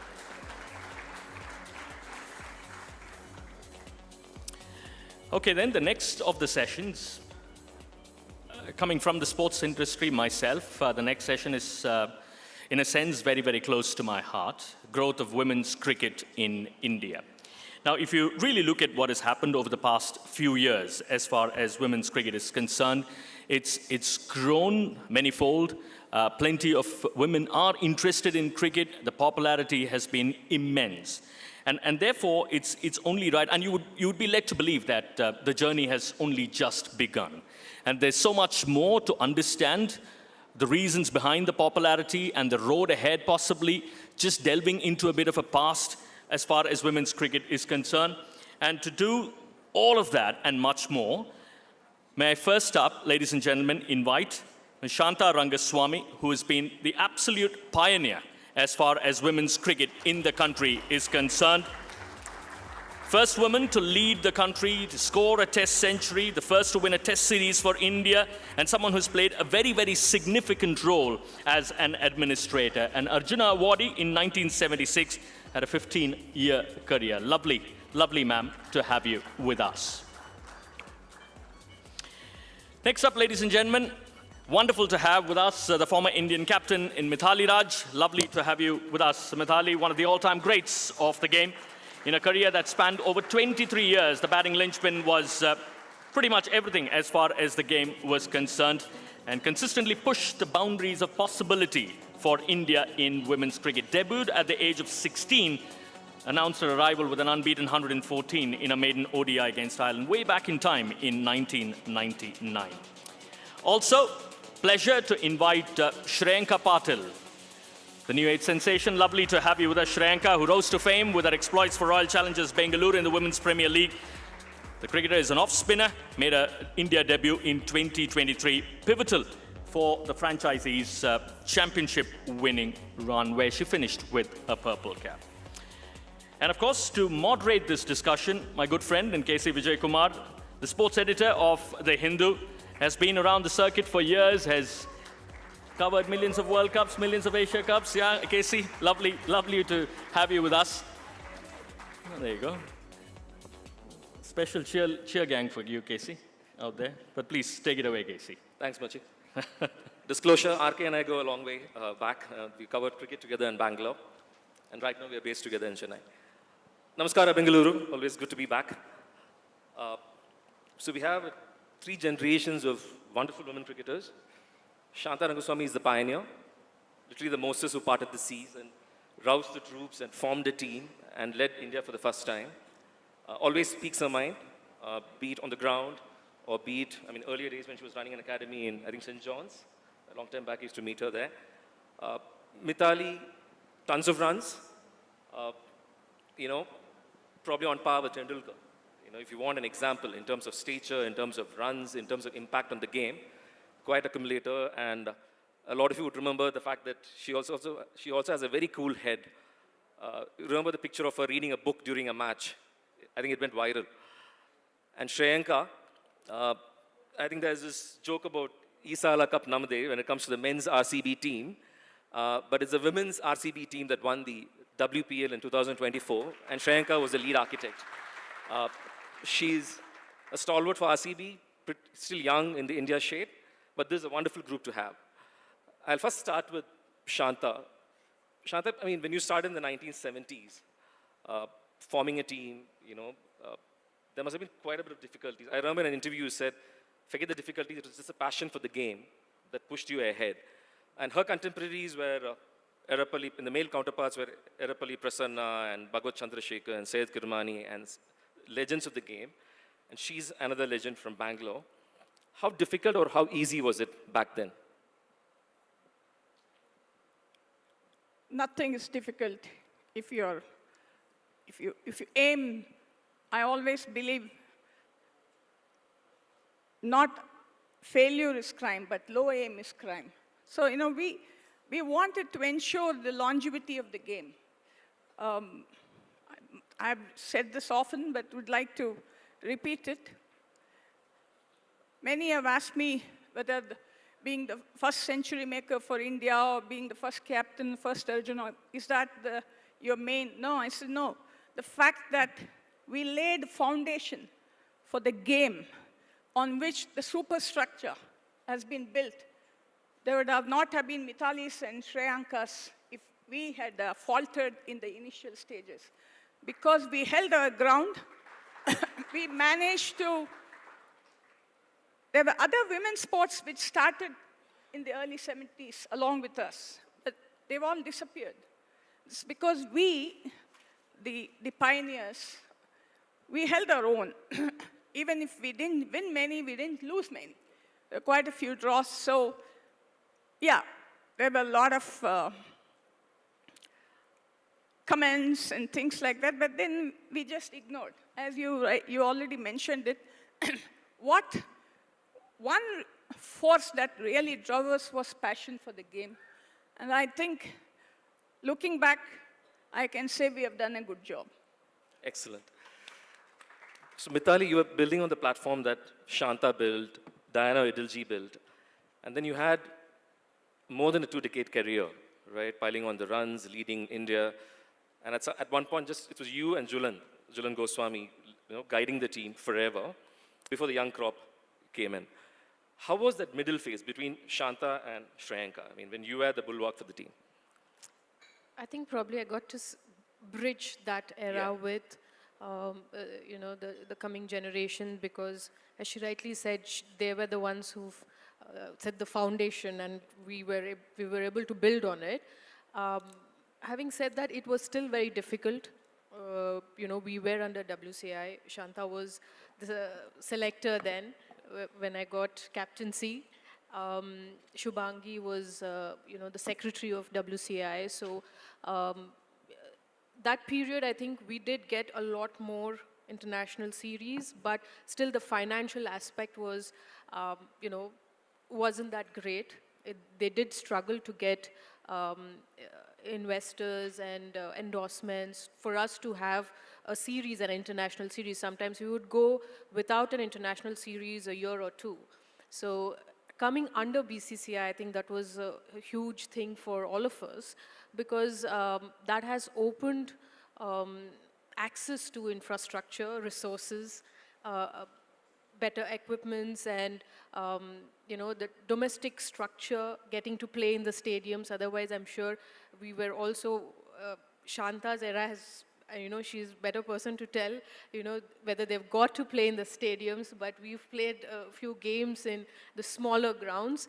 But, you know, the joy of playing in international stadium and the history that every stadium has in our country, to get to play domestic games there, we were slowly getting into that. And coming under BCCI's umbrella definitely has had its huge impact on women cricketers. We were able to extend our careers because of that. Otherwise, there are many cricketers who would probably discontinue after a few years because it wasn't a viable sport. And it took time even for BCCI, the support that they were giving, to translate on the ground. But, you know, slowly things have definitely changed with contract system coming in and with WPL as well. I think now women's cricket is in full force. Yeah. Just to lead on from that question, you spoke about infrastructure and issues regarding infrastructure earlier. I distinctly remember there were a phase when you used to come to Bangalore to train, and you used to probably have more nets at the Karnataka Institute of Cricket, a private academy in Alsur, Irfan Said's academy. It's much later that, you know, the BCCI took all of you into their groove, and then you came to the NCA. In fact, I remember when I used to walk into the NCA in the early years, it would just be men. You know, it could be Dilip Venksagar, former India captain, having a word with some of the batters there. And much later, then the very pleasant sight to see a Julan walking in and discussing the intricacies of fast bowling with Javagal Srinath, right? So how was that in-between phase where you didn't have the exact infrastructure and then it suddenly opened up for you and Julan and that particular generation? Well, see, when you don't have the basic infrastructure, I think we had a lot of intent and belief. So whatever limited resources we had access to, we were able to make the best out of it. But when you're, you know, have access to National Cricket Academy. For example, in my case, it really helped me a lot to get rehab for my injuries because when I had a knee injury in 2005, we were not under BCCI. So for those 2 years, I really struggled. I didn't know like where do I go to get proper treatment or the kind of rehab required. And coming under BCCI, then I was pretty regular at NCA. So I was able to find proper physios and SNCs, the strength and conditioning coaches, to work on me. And similar is the case with everybody else. And when we came to NCA, obviously I've seen Rahul play there, or sometimes the other international cricketers. So you have a dialogue with them, you have interaction with them. So I got to learn a lot interacting with them. So that did help me in terms of my skill as well. Whether my interaction with Sachin as well, in the later stages of my career when I met him, I said that, you know, you've been in the place I've been, so I'm having a pretty much similar difficulty picking the bowler. So he did share a few tips that I worked on, and it helped me to score runs in South Africa. So I think the interactions with the men cricketers greatly helps in, you know, in the exposure that we already have to get better at it. Shriyanka, so how does it feel to be part of a generation that, you know, where you have a Jemima jiving and, you know, playing the guitar, a lot of characters in the team. How does it be, you know, be part of a very liberal setup, a team that is bonding and it's just building on the good work that Mithali and Julan did, Shanta and Diana Edilji did? How does it feel? I mean, firstly, thank you so much for having me here. Coming to the question, obviously Shanta ma'am has laid the foundation. We all know that. And then obviously they had some struggles. They had to kind of face challenges initially because not all the families were maybe okay to let the girls play, and then followed by Mithudi.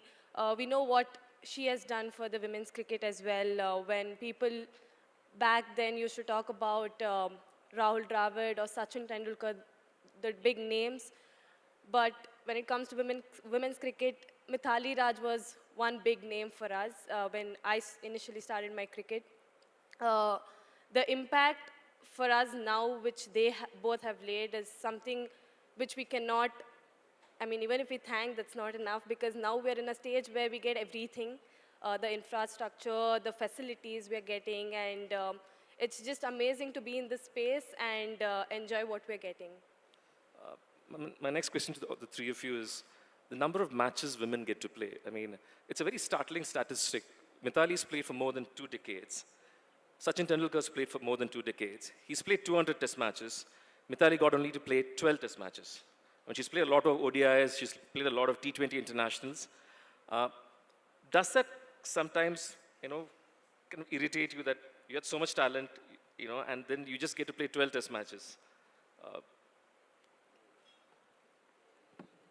think yes, you know, when you get to play the purest form of the sport, the test game, and I've hardly played like 12 games. And then I've played a lot more one-days. When I made debut, I think the one-day format was coming into, and the test match was there, but very limited. And then I got to see the T20 as well. So, yes, sometimes, I feel like I could have played a lot more test matches.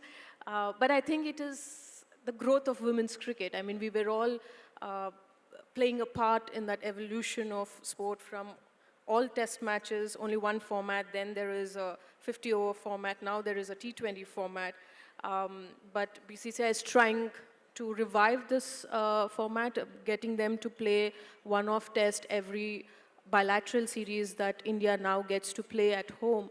But I think there's a lot more happening now in terms of international cricket. You have, cricket is in Olympics, they get to play Commonwealth Games, Asia Cup. So there's a lot more tournaments, lot more games that the current generation gets to play.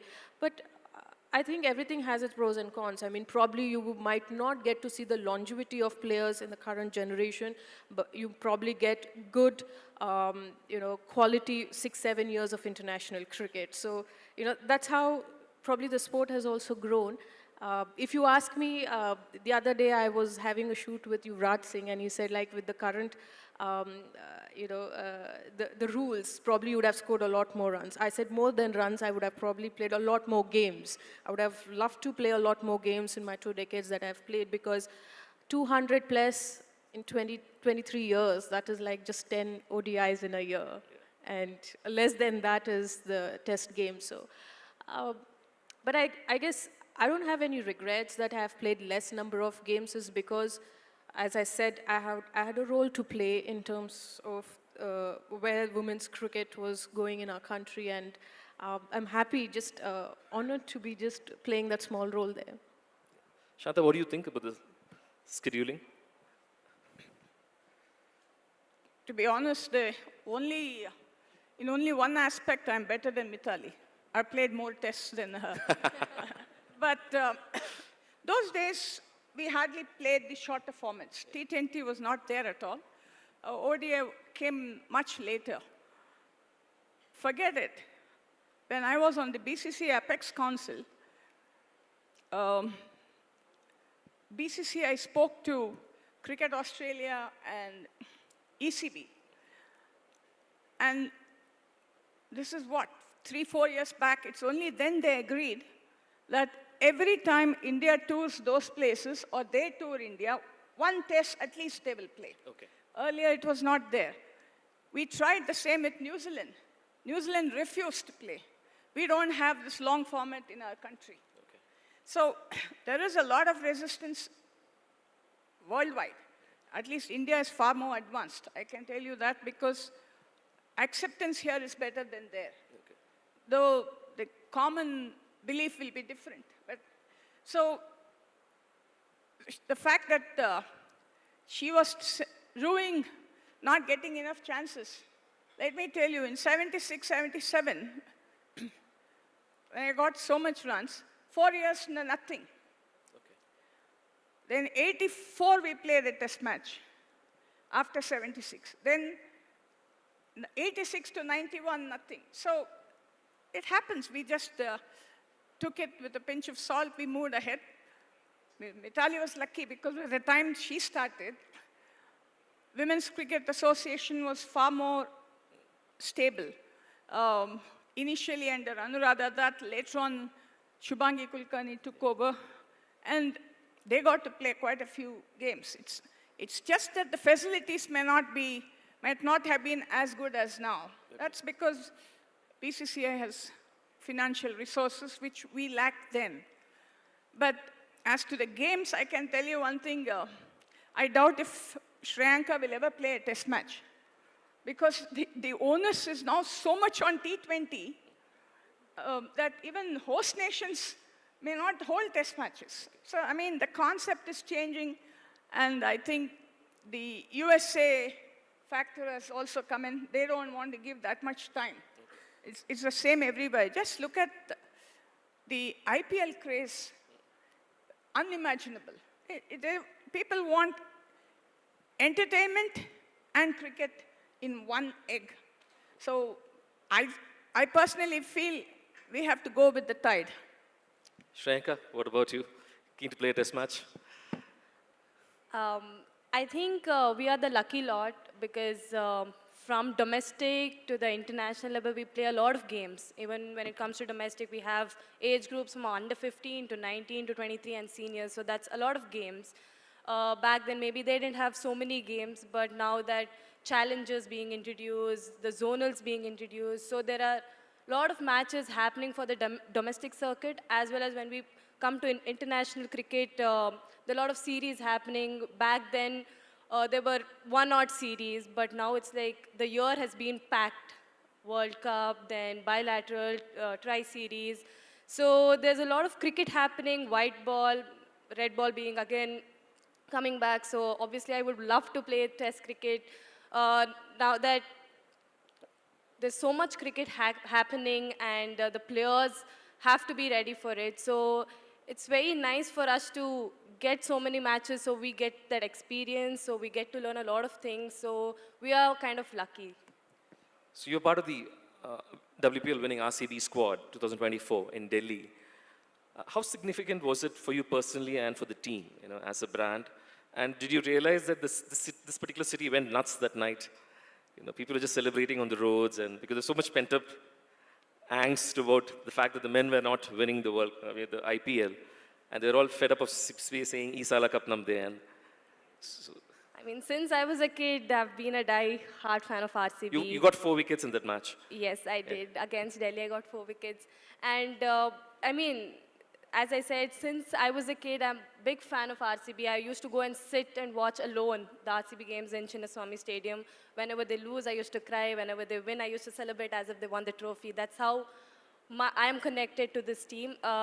Yes, when we won the WPL for RCB, and I was like on top of everything, I was like, we did it. Like, that was a happy moment for me personally because I'm very much connected to this franchise, and I was not there in a couple of games because I was injured. I had fractured my finger. So, and also to start off with, first few games in Bangalore, I didn't really start off well. I felt that I disappointed my family, I disappointed the crowd, my fans, in front of my own home crowd. But, you have to just wake up and think that how I can win games for the team I play for. So when I went to Delhi, when I got injured in Bangalore and I went to Delhi, I was like, I have to restart everything. So I can't just go back and say, I didn't do this, I should have done this.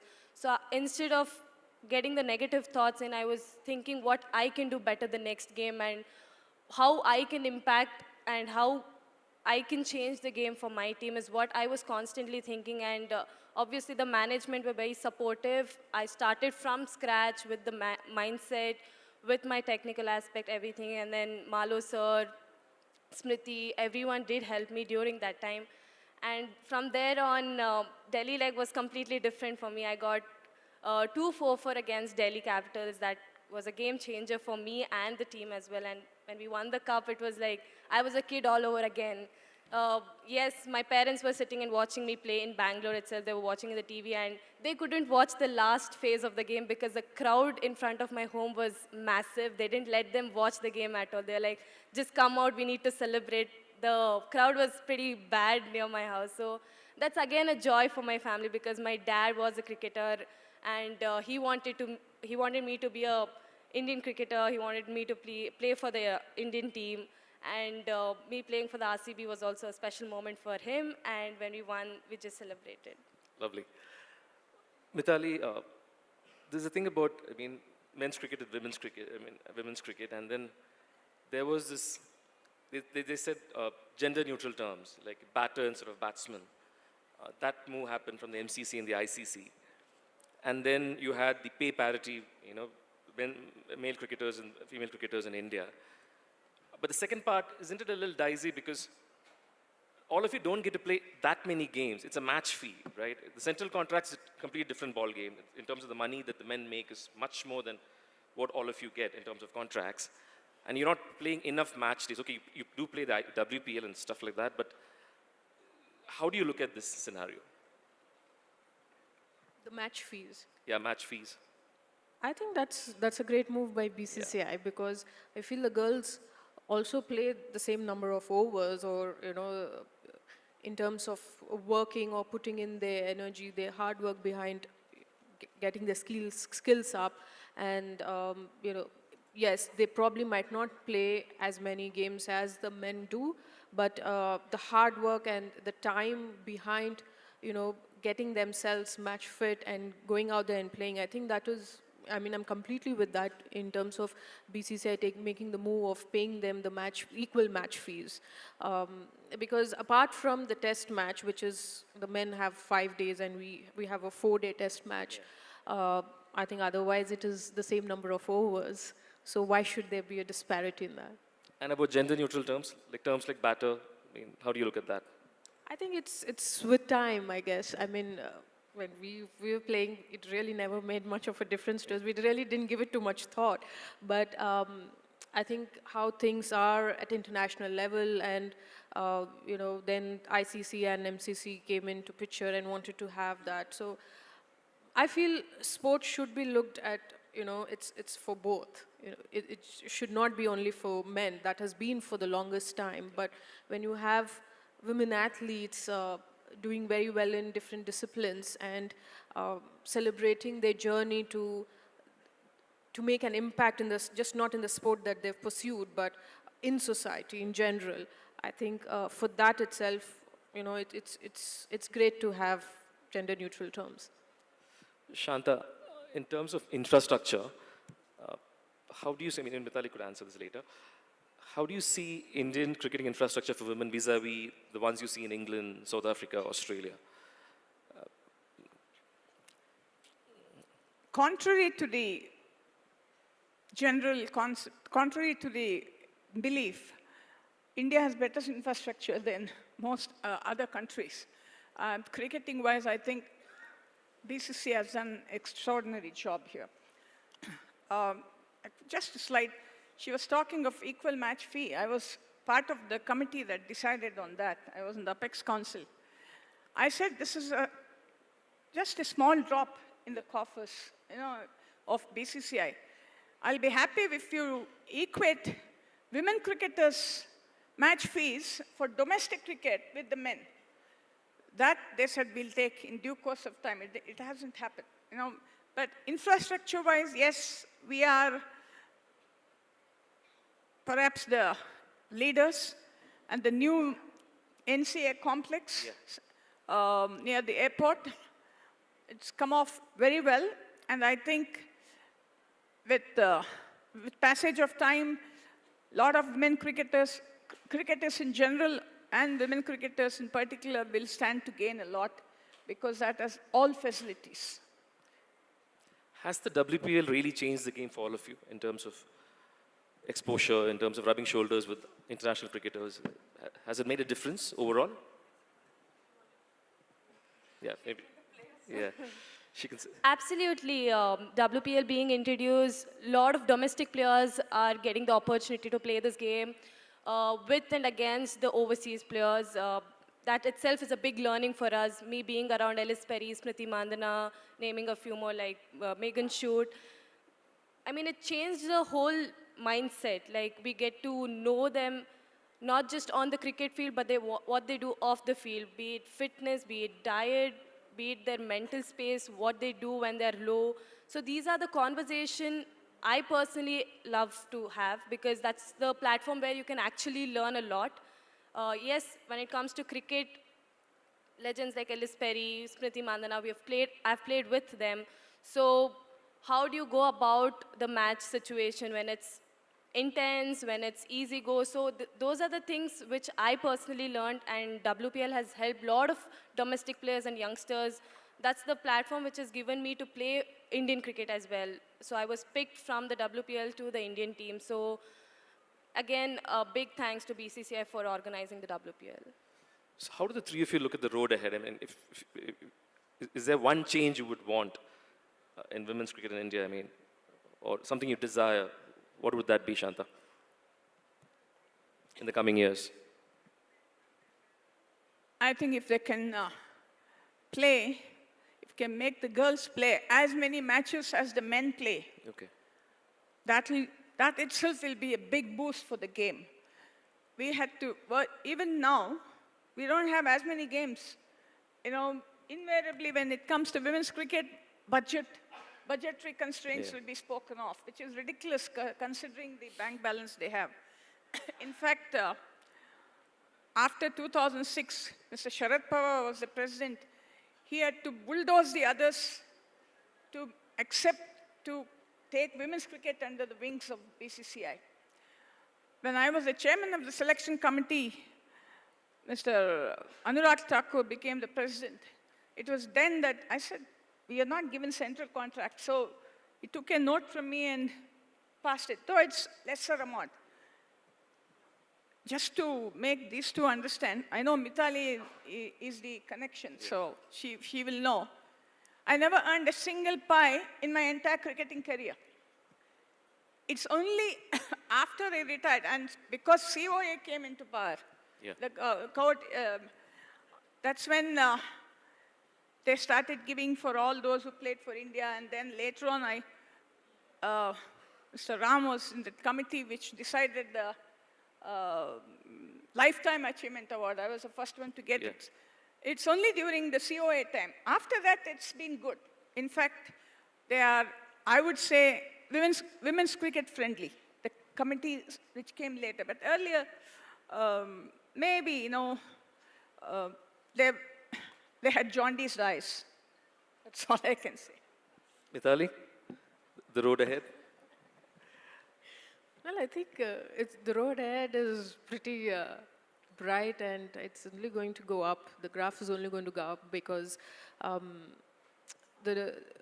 course, the number of games that Shanta has spoken that, you know, if they get to play, but getting to represent India in Commonwealth or Afro-Asia Cup or Asia Cup, and now the Olympics, cricket is into Olympics, so the girls get to play on the highest level, the biggest stage. Nothing get bigger than that. And just that, you know, the way the girls get to prepare for these big events. And as she rightly said, even the domestic, yes, in terms of the games, they now do have a day's game, I believe. But if they can get many more games in the domestic circuit, because if you're going to revive a format like a day's game, you need to give the girls a go with the red ball in the domestic circuit as well. And for the domestic players, I think if the remuneration can be better, because now a lot of girls, with the success stories coming out of Women's Premier League, there are a lot of communities and families which earlier discouraged girls from taking up sport, now are open to it. It is a more viable sport, and more there is a lot of professionalism to it. So you would want to increase the pool of players. You want to give them better facilities, even at the grassroots level, especially in the districts, because now I'm associated with Andhra. So I get to see a lot more players from the districts, from literally the internal, like the rural areas. We could do better in those places, setting up resources or infrastructure so that we can unearth a lot more talent than what we get to see in the cities. So I think that would be one change I would like to see. Shriyanka? I mean, adding to what both of them said, when we played the previous World Cup, I think the preparation, I mean, obviously we play a lot of matches under lights now, so we didn't really get an opportunity to play under lights before we head into the World Cup. So those are the small things which, I mean, it's kind of, if we can get that, nothing like it, but that's one change, the small change I would love to add on. I would probably digress here. Mithali, I mean, it's a lazy trope that all of us, including me, have used when we do a feature on you, that you're a Bharatanatyam dancer, and therefore we'll conveniently say it helps the footwork. Does it help your footwork while playing shots and as a batter? Well, it definitely did help me in the initial stages when I just started playing cricket, because dance was weekends, like Saturday, Sunday, and the entire week would go into training cricket. So in a way, it also helped my fitness, because the endurance part, it looked after that side of it. It did help me into understanding you know, how I should work on my cricket, because there are two different skills, two different things all together. And in today's time, you speak to a lot of SNCs, a lot of coaches, they say that, you should not be only learning one sport. If you can learn another sport, it helps greatly in you absorbing how you can develop your current skill. So in terms of understanding my game or absorbing things, I think dance in a way did really help me in those first 5-6 years of my career. Shanta, you always spoke in your mind. I mean, so when you look back, over your career, the fact, in fact, I was there at the function when you got the Lifetime Achievement Award. You were overwhelmed, your entire family was there, big group picture was taken. Do you think it's a job well done? The fact that you carved a path for all of them, the future generations, how do you look at it? I said it maybe a little differently earlier, but I can say one thing. No one, just no one can take away that feeling that we laid the foundation. And I think that is a very satisfying feeling. And fortunately,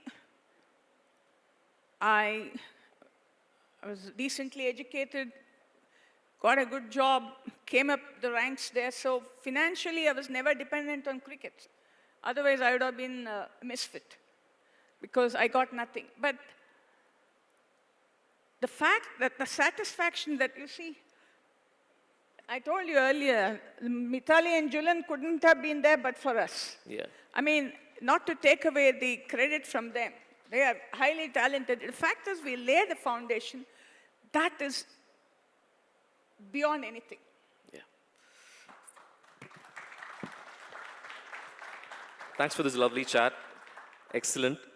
I think we'll throw the floor open for some questions. Sir Ram, mic to him, please.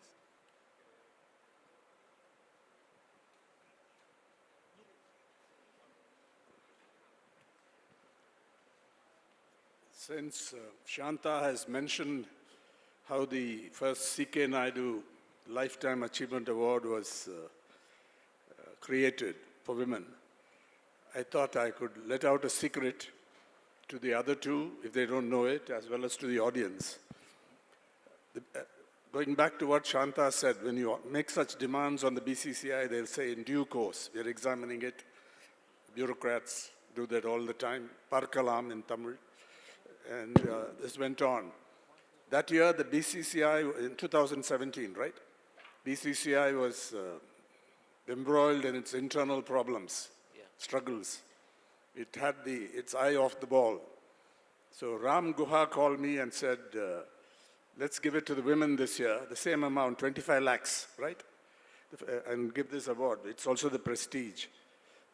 They would have probably given 5 lakhs if it had been left to the BCCI at that time.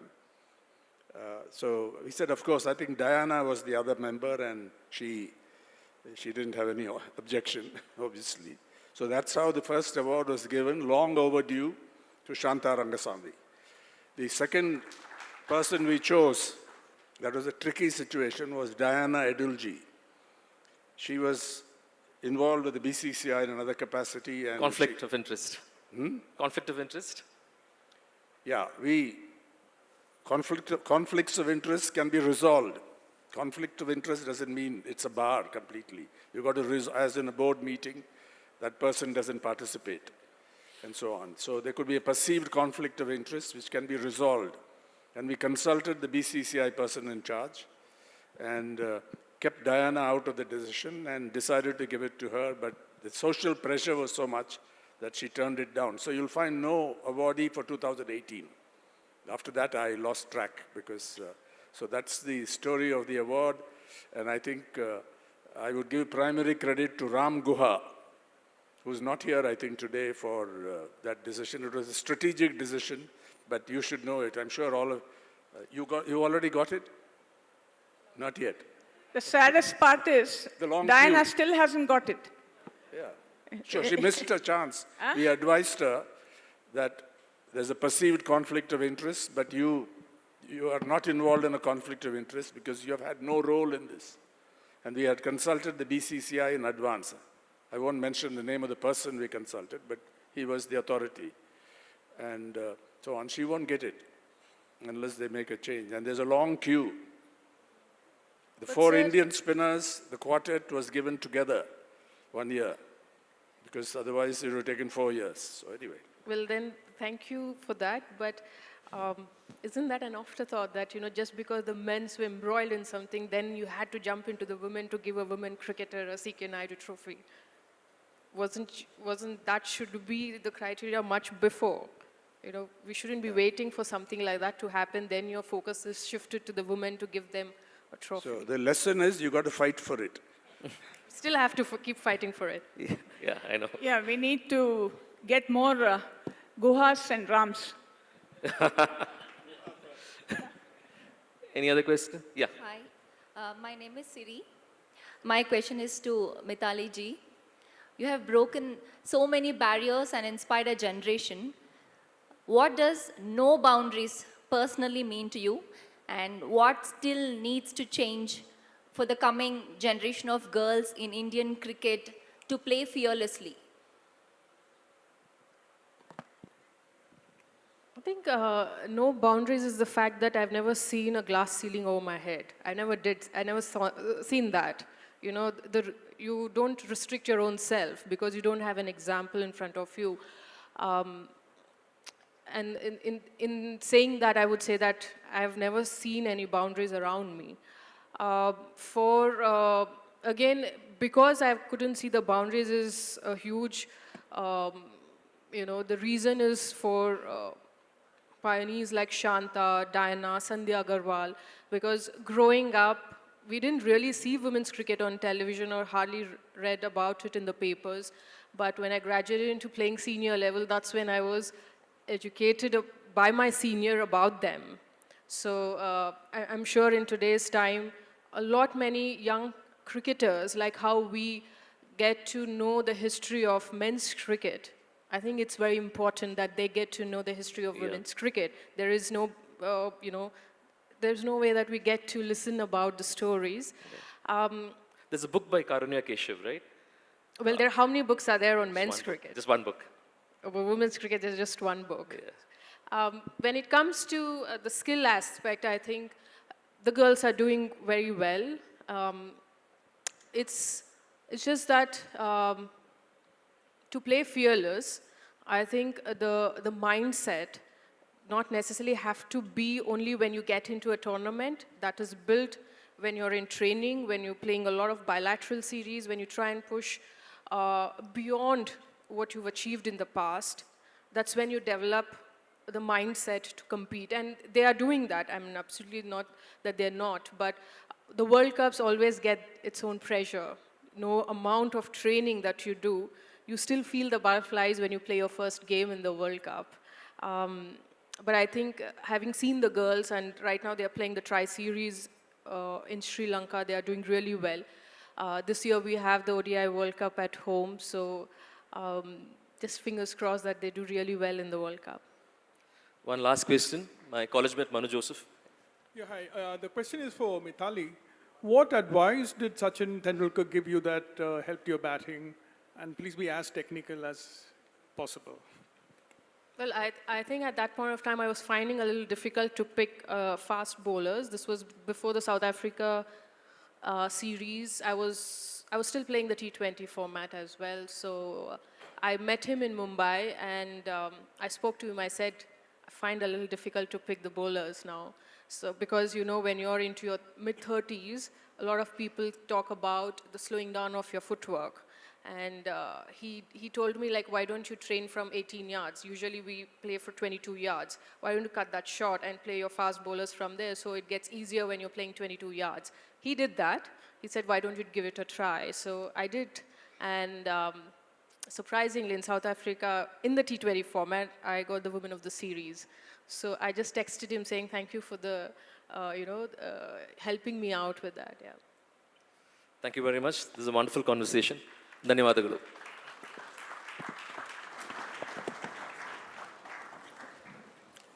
Thank you so much, Shrenka. Thank you so much, Mithali. Thank you so much, Ms. Shanta Rangaswamy. Thank you so much to KC Vijay Kumar as well.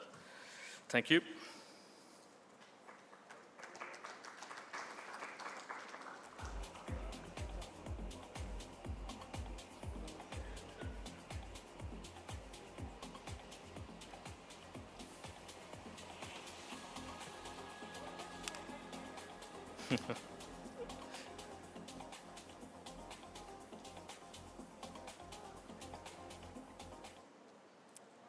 Thank you very much.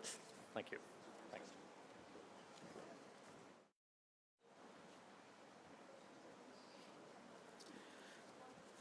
Right then, ladies and gentlemen, let's move on to the next of our sessions, which is a session that, in a way, affects all of us, irrespective of who we are. Warming planet, and how do you course correct it? Is technology the way to go? That's the question that we shall put forward, or that's the question that will be put forward. Is technology the panacea for a warming planet? So that's the question, of course, that will be put forward to the panel. As I speak about the panel, may I kindly request Dr. Arunabha Ghosh to please come forward. First up, Dr. Arunabha Ghosh is an internationally recognized public policy expert, an author, columnist, institution builder. He's the founder, CEO of the Council of Energy, Environment and Water, and this now is one of Asia's leading policy research institution and among world's 20 best climate think tanks. Big round of applause, ladies and gentlemen, for Dr. Arunabha Ghosh. Requesting the pleasure of the company of Dr. Sambudha Mishra up next, who's an associate professor, Center of Earth Sciences at the Indian Institute of Science, Bangalore. He's someone who gets into the technical side of things in great detail. Round of applause for Dr. Sambudha Mishra. Looks at the changes in seawater chemistry and climate changes by studying the chemical composition of calcium carbonate secreting organisms. We'll invite the moderator just a bit before I invite the next of the panelists, because she will be joining online. Can I invite Mr. Jacob Koshi, who is the deputy editor of the Hindu, writes on science, clean energy, environment, and climate-linked issues. Over the last 2 decades, he has covered a wide range of issues, including India's evolving climate policy, the impact of climate change on a variety of sectors, the challenges scientists and researchers face. Thank you so much, Mr. Jacob Koshi. And last but not the least, Ms. Suruchi Barwal. Unfortunately, she hasn't been able to travel and therefore be with us physically here, but lovely to have you with us, ma'am, from Delhi, who's the Director of Climate Change and Air Quality from the TERI, with a focus on agriculture, water resources, health and human systems. She's been with TERI for the past 25 years. She's been instrumental in working on policies that has provided solutions, worked on a variety of projects with the governments at the national and the state level. Over to you, Mr. Jacob Koshi. I think yeah, you are. I'm audible. Thank you so much for that warm introduction. And after those jubilant highs on cricket, I think we are back to discussing doomsday-ish stuff. But we are going to cover a wide arc, and I have a very eminent set of diverse panelists who are, as has been introduced, you know, well-versed in the policy space as well as in the climate science space. So right from the morning, I mean, we have been, there was a discussion earlier, and in fact, one of the aspects regarding keeping the Indus Water Treaty in abeyance was the fact that climate change was one of the reasons why India was seeking to renegotiate this, because of the increased water flow, increased snow melt. So you can see this is something which is which is central to all of us. So let me begin with you, Arunabha. So this year, it'll be 30 years since the Conference of Parties talks that first began in Berlin. That time there seemed to be a general sort of agreement in that, yes, the developed world did say that, did agree that, it was the carbon emissions were a problem that was caused because of, industrialization by them. And they did say that, it was up to them to, finance and encourage the developing world and the rest of the countries to move away to financing expensive renewable energy and move away from a fossil-based economy. It looks like that basic consensus is no longer there. I mean, it looks like, for instance, the United States is in denial mode. It says that more countries, China, for instance, or other countries have been as Donald Trump calls it, ripping them off, and they should be taking a much greater role. So, do you think that this basic consensus is lost? Is there no way, are we at some kind of no point of return? And can we kind of crawl back, so to say? Thanks, Jacob, and many thanks for inviting me to the Hindu Huddle. Given everything that is going on, I think it's still also a sign of the resilience of our society that we can continue to have conversations of various kinds. Now, to your question, I think the basic consensus has evolved. It evolved in 2015 when we had the Paris Agreement, where basically the consensus moved from those who've created the problem need to fix it to those who created the problem need to fix it, plus those who are impacted the problem also need to contribute towards fixing it. And how you fix it, of course, then becomes a nationally determined approach. What is getting challenged now is whether the role of the multilateral regime dealing with climate has a relevance or not. And I would argue it still does, notwithstanding the US government's, the Trump administration's decision to withdraw from Paris Agreement. And I would argue it matters for three reasons. First, the science is unequivocal. The planet is warming. The planet is warming because of human activity, and it is warming much faster than our models have anticipated. If we do not have a common platform to discuss the science and understand how this is impacting us, we are living in a fool's paradise to only blame somebody else. It's like, yes, you sneeze and I catch a cold, will I still not measure my own temperature and deal with my own fever? So it's not enough to keep blaming. The second reason that the multilateral regime still matters is that it gives us a sense of taking a stock of who is doing what and shining a spotlight. As difficult it might be to enforce the commitments, shining a spotlight on who's getting the work done and who's just making empty promises does have a value in and of itself. And that leads me to the third reason. The multilateral regime has a major deficiency in terms of enforcement. But at the same time, it gives us an opportunity to now start striking, just like we're seeing in the world of trade, start striking sectoral agreements. So rather than expect that 30 years on, you will have a grand consensus on everybody agreeing to everything, we can have smaller coalitions, say, focused on renewables, focused on batteries, focused on supply chains, focused on steel, focused on buildings, and so forth.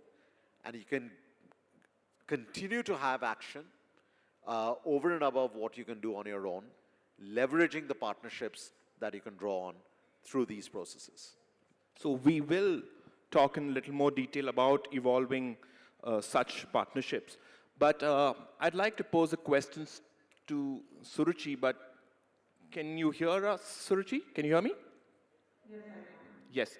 So I just wanted to get your thoughts on, ever since President Donald Trump has come back, he has endorsed fracking. Drill, baby, drill is one of those, is one of those evocative lines that he's brought back. Do you see a return to, a time from 10 or 20 years ago when climate denialism was in vogue? Do you see us going back to that? Yes, Anunabha has said that, the science is unequivocal, but what are your thoughts on that? Sadly, my apologies for not being able to join in person for the complexities that basically stand to hear in the northern part of India. I think I tend to agree the science is unequivocal, and there is no doubt around the science. The science has progressed very well over the years. We have the Intergovernmental Panel on Climate Change, which has, continuously been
Thanks, Ruchi.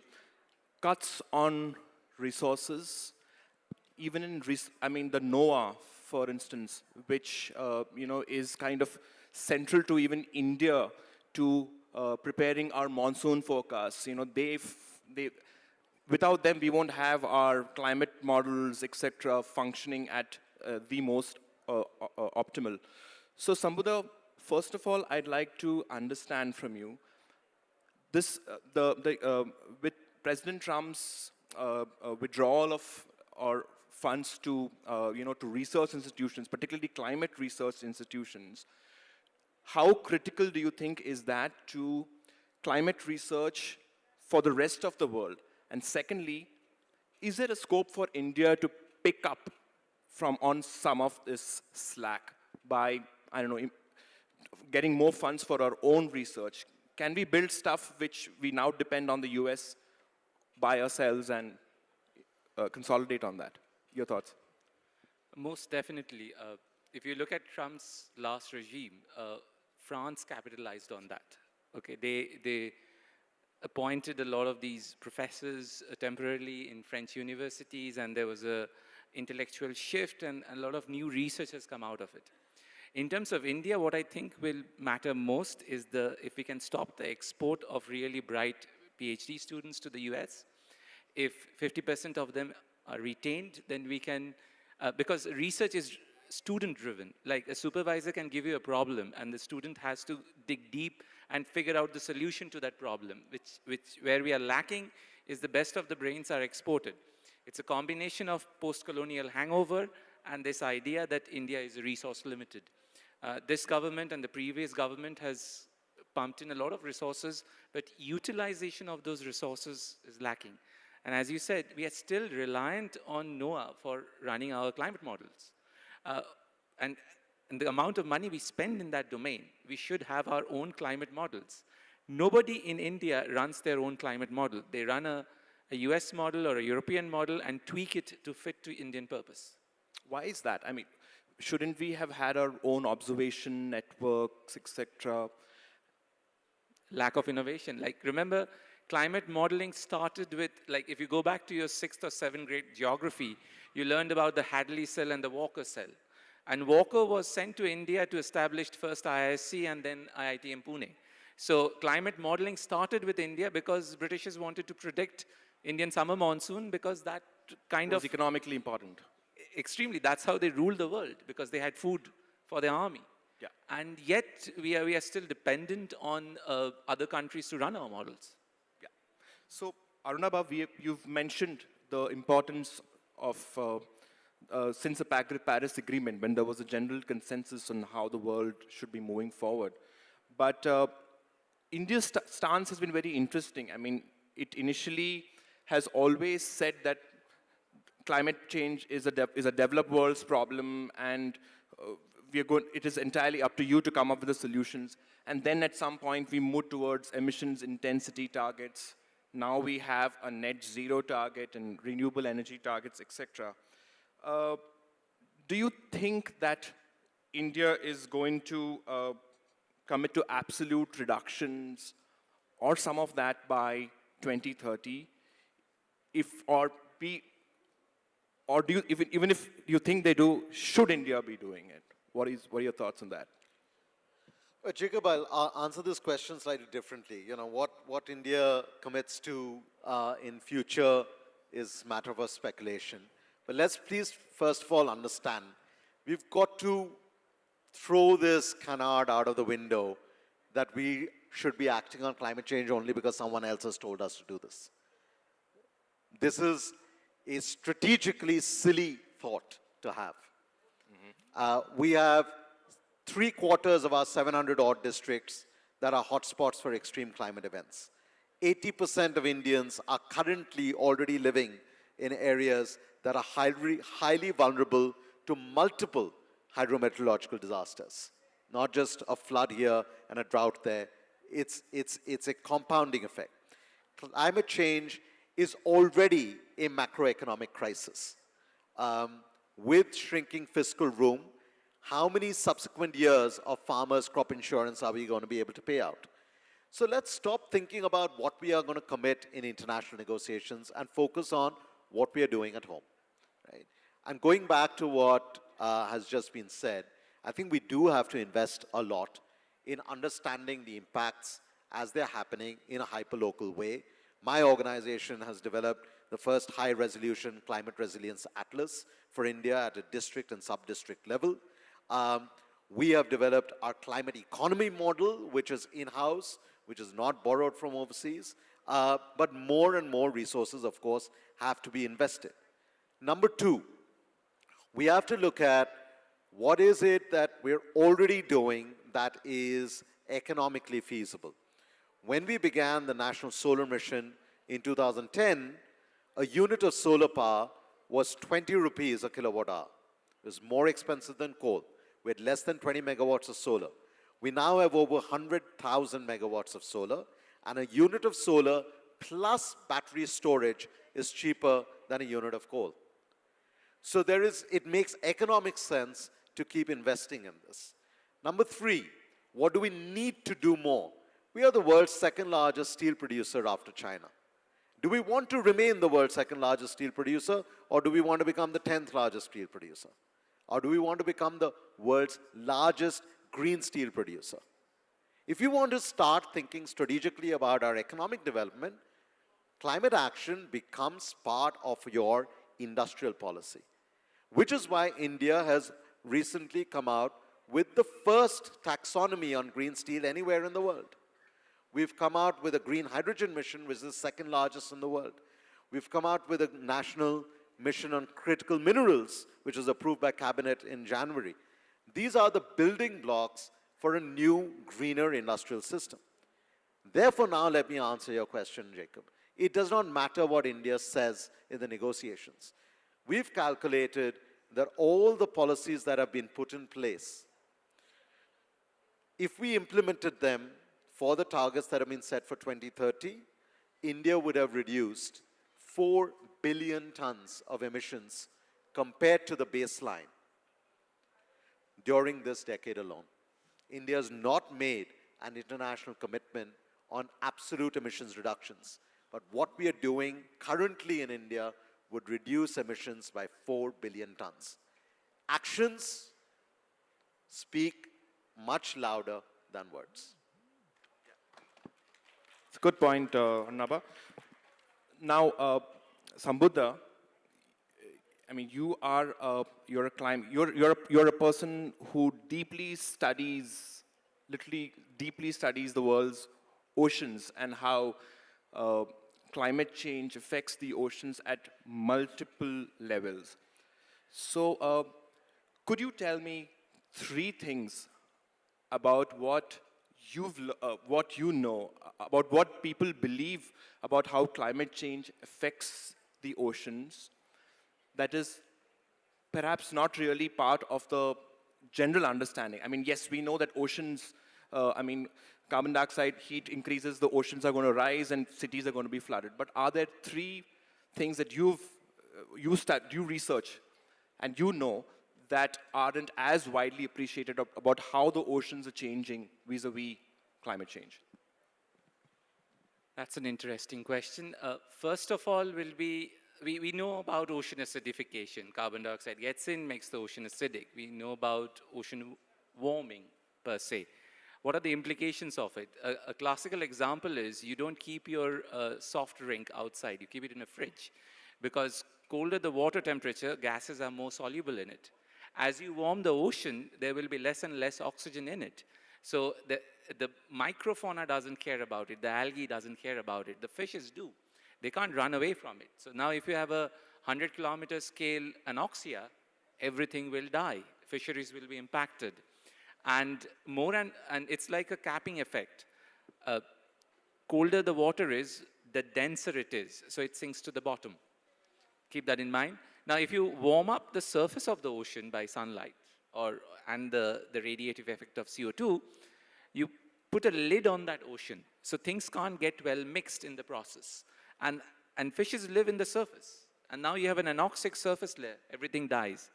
And the bigger problem lies in something which is very slow moving and impacts the livability on this planet. Remember, Western Europe is habitable to a much northern latitude than North America. It doesn't snow in San Francisco, but it snows a lot in New York. They're in the same exact latitude. Why is the case? Around San Francisco, the west coast of California, we have deep water coming to the surface. That water is at 4 degrees Celsius. Sounds very cold. But if the air temperature is minus 20 degrees Celsius, 4 degrees Celsius will make it warm, make it livable. That's why you can have farming in Scotland, forget about it in Siberia. Now, as we warm the globe, we slow down this circulation pattern, which means that the higher latitudes will become cooler and the lower latitudes will become warmer. Remember, ocean currents and winds blowing around is nothing but the planet trying to redistribute the energy. It gets more heat around the equator, less heat around the pole. We have to transport that heat. How do we do that? We do it via wind and we do it via water. And as you warm up, you restrict that circulation to bands. So, like, areas will start getting extreme kind of heat events. So just to build on that, I mean, you are not only just a scientist, but you are somebody who advises a company that works on rock weathering. So could you, for the benefit of a larger audience, just tell us, what have you found regarding rock weathering? Does it really work as a, as a climate solution, in the sense that is it really able to capture carbon? And what are your findings regarding it as of?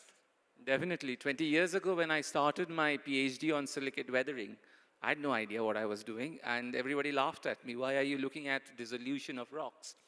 Now, the Earth as a planet has been habitable for animals for about 500 million years, which is unique in the entire universe. Like, planets can go through these habitability cycles. It can become suddenly very cold, suddenly very warm.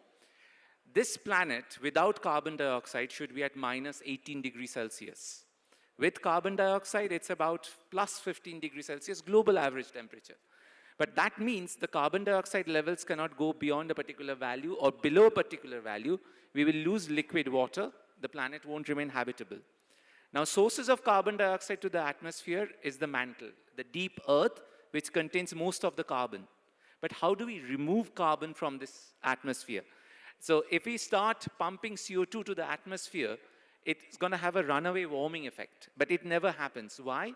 Because as you build up carbon dioxide, temperatures go up, rainfall go up, and the CO2 starts reacting with rock, because dissolving in rainwater, it forms carbonic acid. The reason why we were all told, don't drink that bottle of Pepsi, because it is acidic, it's going to corrode your teeth.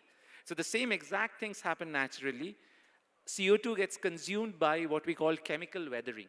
It's a natural process, it's a slow process. 55 million years ago, there were crocodiles in Antarctica. How did we go from a crocodile-ridden place to an icy place? Because of the uplift of the Himalayas, we had fresh rock, which got chemically weathered. It changed seawater chemistry, it lowered CO2, it cooled the globe. And enhanced rock weathering is nothing but taking that rock, making a powder of it. Essentially, it's the difference between dissolving a sugar cube versus granulated sugar. Granulated sugar will dissolve way faster than sugar cubes. And so that's the science behind it. The science has been around for more than 100 years. All is the technological application of it in a place where the weathering will happen fast enough. So just as there's rock weathering, Arunabha, similarly, there's so many companies now who are trying to generate carbon credits using a variety of other schemes. There's biochar. There are a lot of forestry schemes, where people are growing forest, to sequester carbon. So my concern is, and I'm wondering if you also see this as a concern, isn't this all a very convenient way to test out, where you generate carbon credits and ultimately these are bought over by major fossil fuel companies like Shell or the other oil companies, and the effort is to just let the world continue, because these are rich companies, they can buy these credits some of these technologies are still being tested. I mean, I don't know how credible they are yet in terms of doing the job that they do. So do you see this as a greater bias on just seeing that a market continues rather than the world collectively, actively solve or work towards a 1.5 goal?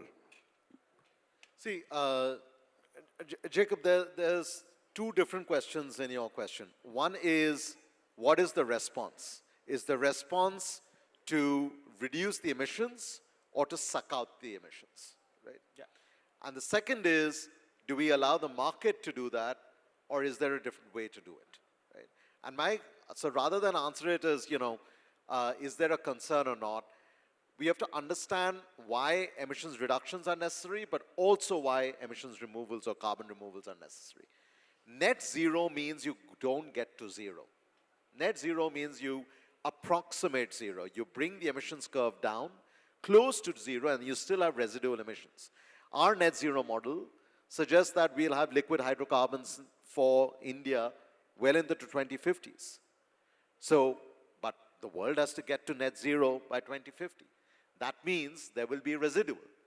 So while you have to keep reducing the emissions that are going into the atmosphere, which means you build out a clean air electricity system, you clean up industrial energy, you clean up buildings, you clean up your agriculture, and so forth, there will be residual emissions.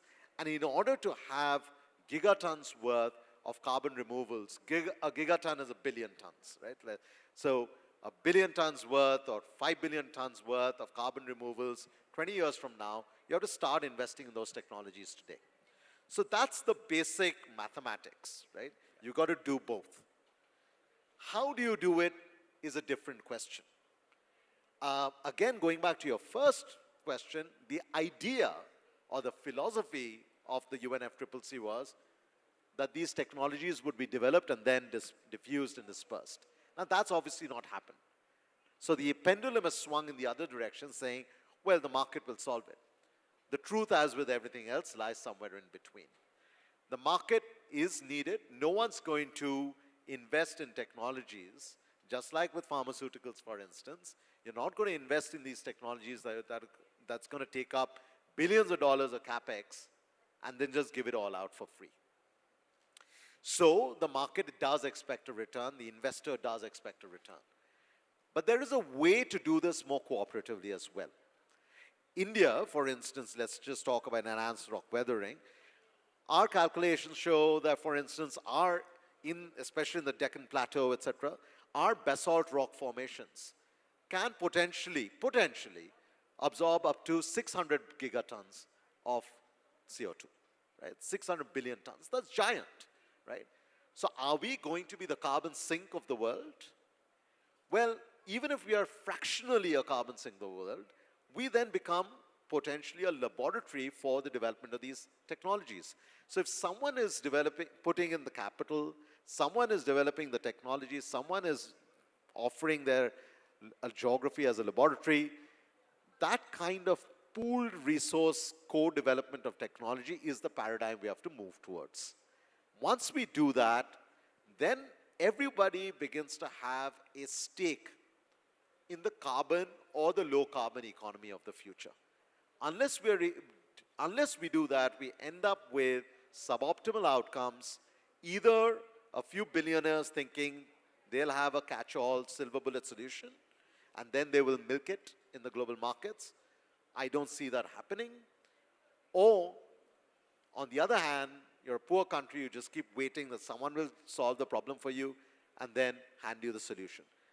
Once you get away from these extremes, you realize, as Ambassador Tirumurthy was speaking in a different context, a rising India, a $4 trillion economy India, has a strategic interest in having a global role in dealing with this problem, because it also serves its interest in continuing to drive its industrial and overall economic development.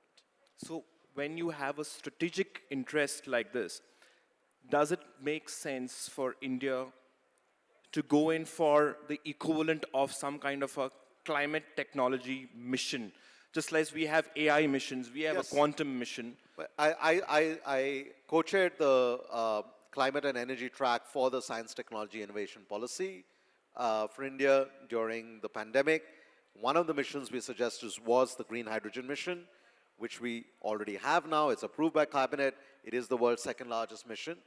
I had also suggested a carbon removals mission. That's not there yet, but given that we have stuff going on green steel, we have a new mission on critical minerals, I think a carbon removals mission would be in India's strategic interest, both from an environmental point of view, but also from an economic point of view. Suruchi, if hypothetically, let's say we had a climate mission of this sort, what do you think that would take in terms of investment? How challenging would it be for a country like India to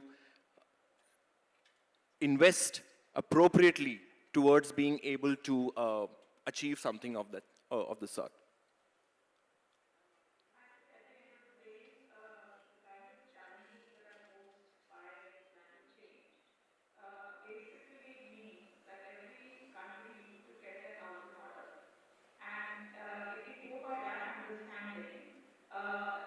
One is looking out for support from developed countries and other countries who can share their technology and finance to help developing countries basically facing these challenges.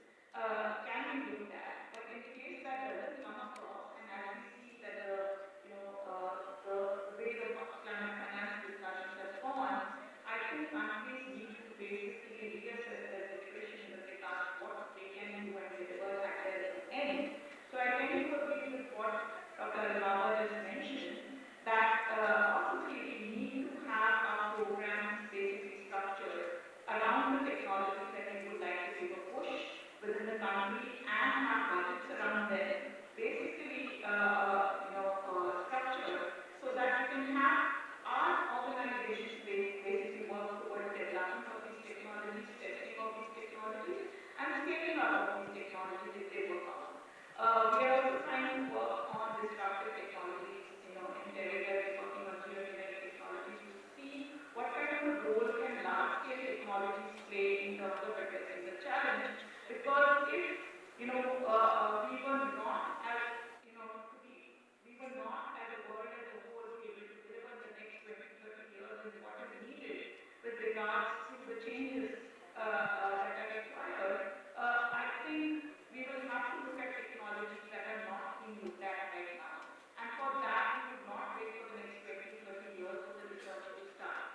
Therefore, programs and missions structured around future technologies that can basically be looked at, which can basically contribute and make an impact to the issue that basically we are facing. I think that is a requirement, and countries like India, where we are focusing on the Mangalyaan and other technologies where we basically take pride that we're able to achieve something, and this is something as important as that because it has something to do with our existence on planet Earth. So I do think that India as a country should be able to put those resources aside to also focus on developing such missions or programs that basically look at what can be done, to be able to address the challenges that we're facing today. But Suruchi, as far as climate is concerned, sometimes technologies can have paradoxical effects. Now, you're somebody who works also on air pollution.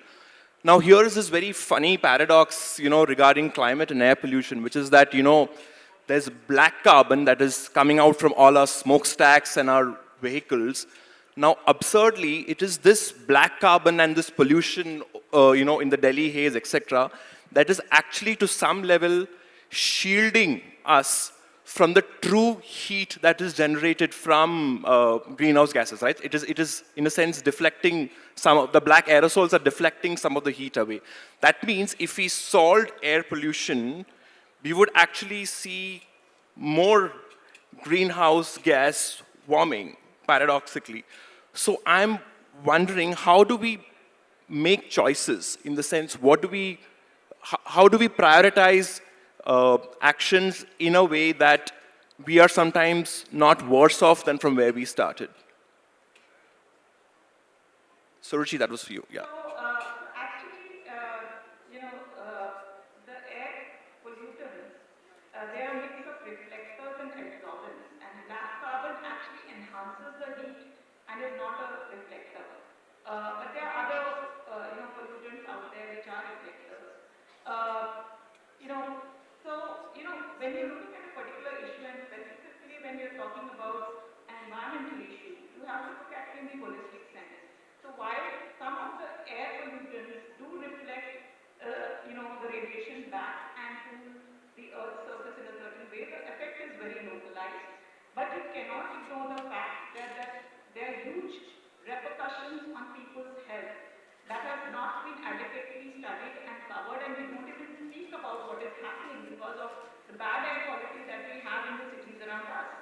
So you cannot present a solution by creating another problem. And frankly speaking, I feel you would have to deal with both. So the challenge is, while you're dealing with air quality on the other hand, where you basically have to treat the air pollutants and see how you can reduce those levels. On the other hand, there is this challenge of climate change, and I do not think the air pollutants come as a solution for reducing the heating effect. We will have to find other solutions. There are other technologies out there which can help resolve the issue. And those are the things that we will need to focus on and basically scale up. So, Arunabha and Sambudha, do you think there are some geoengineering or some technologies that are downright problematic? I mean, Sambudha, let me just begin with the recent news that, Colossal Biosciences claims to have,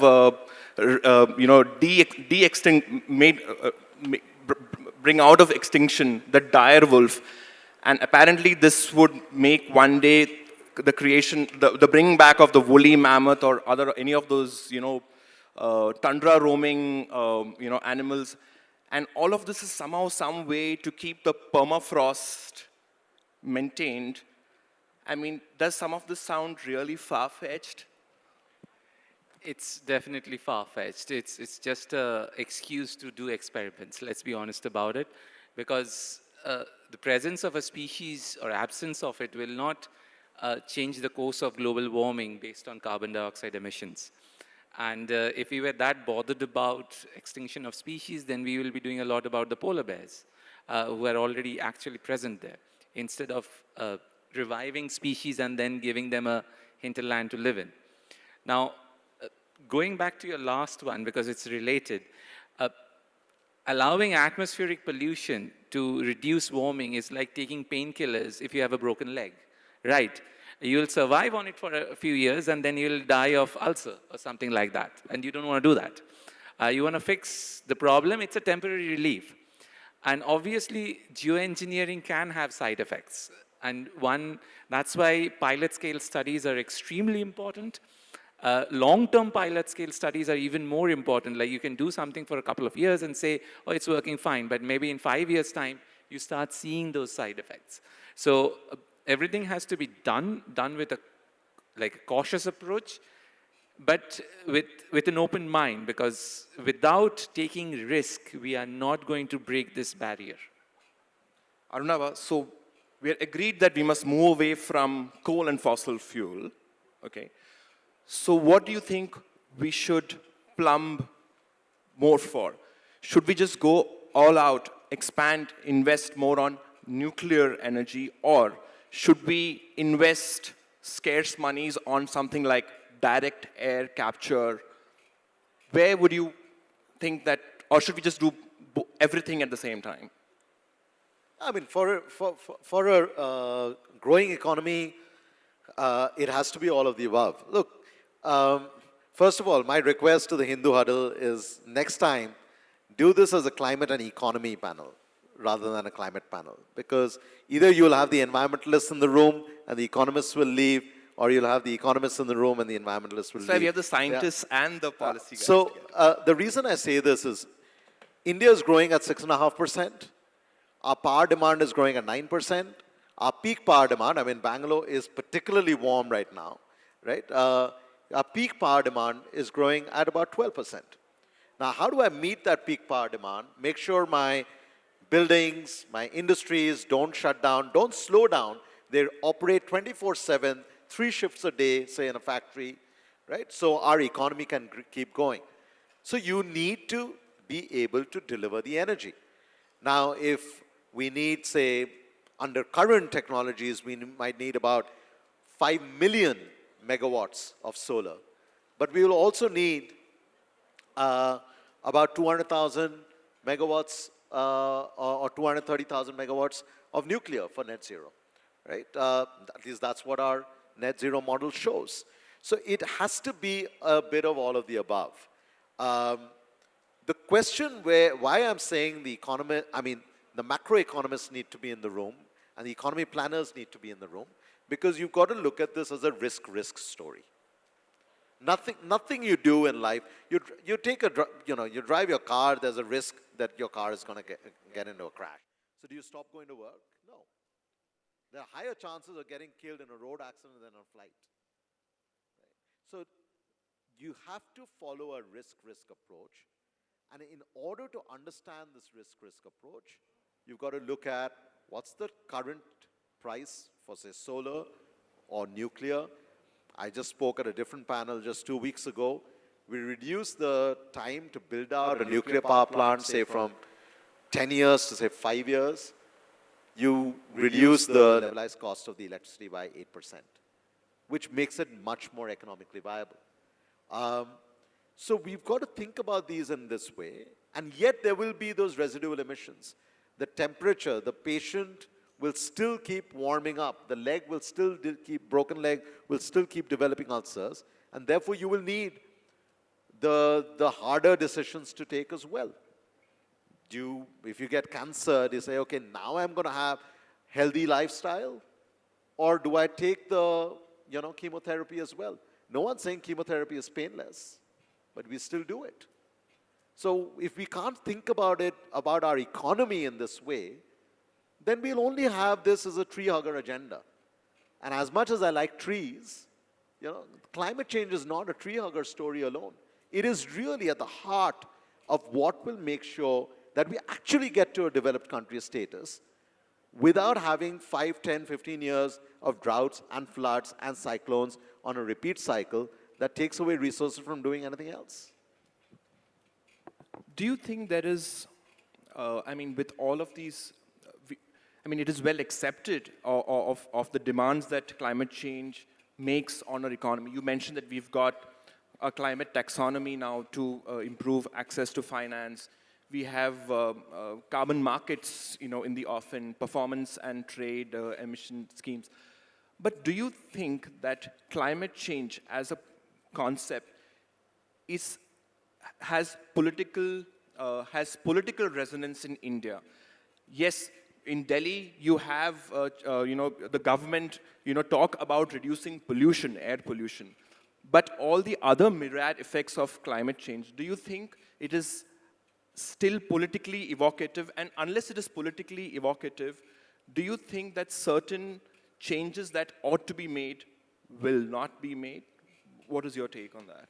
I think the answer is yes and no. I think in certain cases, in certain ways, there's certainly very strong political traction at a national and at a state level for what could be considered climate action.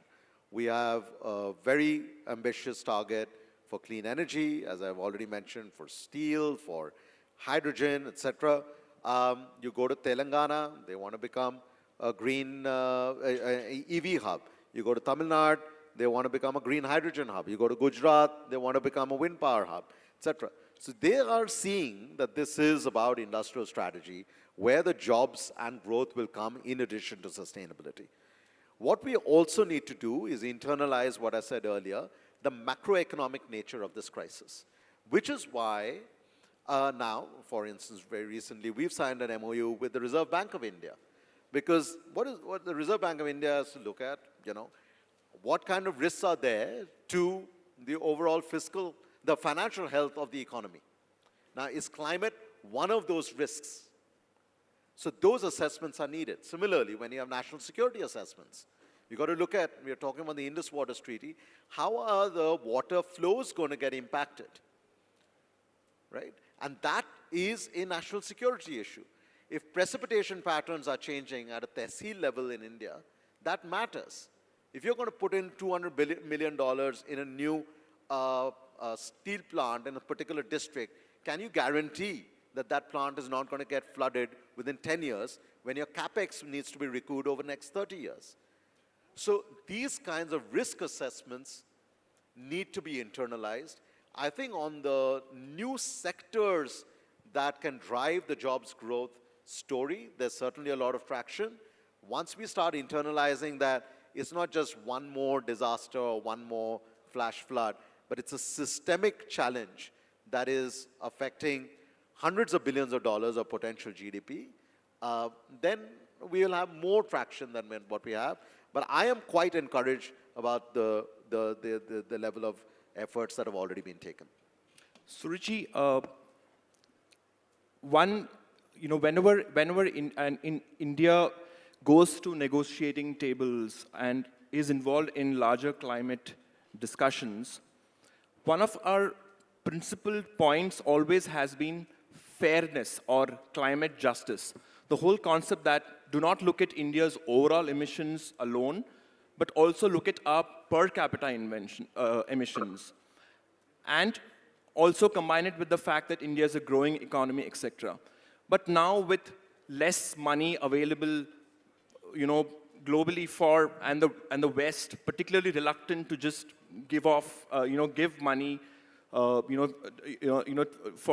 mitigation or for adaptation. Do you think this principle of fairness per se is being eroded and going towards market-based solutions? Is that going to be the priority of the way forward regarding climate discussions? Yeah, I think the whole discussion around this issue and when the Framework Convention on Climate Change was formed in 1992 was based on the principle of common but differentiated responsibilities. And definitely where the world is headed with regards to the negotiations, we can clearly see that there is a gap in terms of the level of commitments that we see coming across from the developed world. Whether it's forget about the finance, which basically did not go through, but where are the examples where we have seen that technology? Okay. So I think she will take some time to join back. But since we have just 5.5 minutes more on this counter, I would like to open the floor for questions from the audience. So I just have time for 2 questions maximum. So anybody would like to come up? Yes, the gentleman in the black T-shirt over here. Can you hear me? Can you hear me? Yes. Oh, all right. If you could just stand up and speak a bit slowly because it's echoing over here. Oh, all right. With respect to climate justice, I would like to play the devil's advocate. You often keep harping upon the fact that industrialized countries should bear the brunt and bear the responsibility. Make no mistake about it. I'm sorry, you're a bit unclear. Could you just come a bit forward because then we get a better sense of the sound. Could you just come a bit forward and just hold the mic closer to your mouth? Oh, is it not on? Anyway. Hold it like this. Oh, okay. So, with respect to climate justice, I'd like to play the devil's advocate here. We often keep harping upon the fact that industrialized countries have to bear the brunt and have to bear the responsibility. Make no mistake about it. The rest of the world, which failed to sustain its industrialization programs, especially the Eastern Soviet bloc or the Nehruvian India, it's not because they did not want to industrialize or they were more environment friendly or more altruistic. It's just that the way they had designed it, that they had designed the industrialization programs failed. Okay, so I think that's a comment. So you just don't, you could probably take it offline. Anybody else got a question per se that they would like to ask panelists? Yes, ma'am.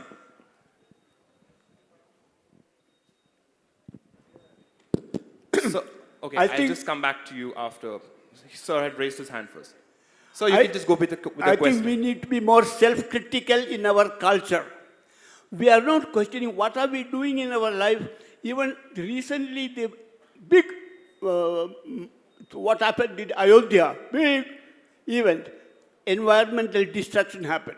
So we are not questioning what are we doing in our life which creates problem for climate. We are only thinking about solution. And nowadays it become a fashion. Everything can be done through artificial intelligence because we Indians are losing our common sense. Okay, sir. Thank you. Ma'am, over to you. Can you hear me? You have a question for either of the panelists? Yes. Can you hear me? If you just hold the mic like this. My question is, one of the last remaining frontiers is the bottom of the ocean floors. Now there is talk about mining being started at the bottom of the ocean floors. So what are your views on this? Sambodha, you want to take that? That's a question I have faced too many times, and it's a very awkward question to answer for a singular reason. That there are mineral resources down there which are invaluable for our transition. Without them, we won't have efficiency improvement in terms of power consumption. So it's a necessary evil, in my opinion. Given the lack of biodiversity at the bottom of the ocean, we are mostly dealing with microbes. We are not dealing with megafaunas and stuff like that. And I often tell people driving an EV, you're doing more damage to the environment than you are driving a hybrid, which actually is way more efficient. The carbon cost of an EV and the carbon footprint of an EV is ridiculous. But we do need those metals for improving our efficiency. Great. Thank you, audience. You've been very patient and kind. And thank you, panelists. Thank you, Suruchi, if she's not here, I guess. And it was a joy to have you over here. Thank you, everybody.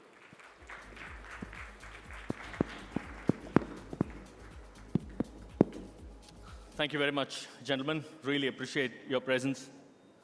Yeah, there you go.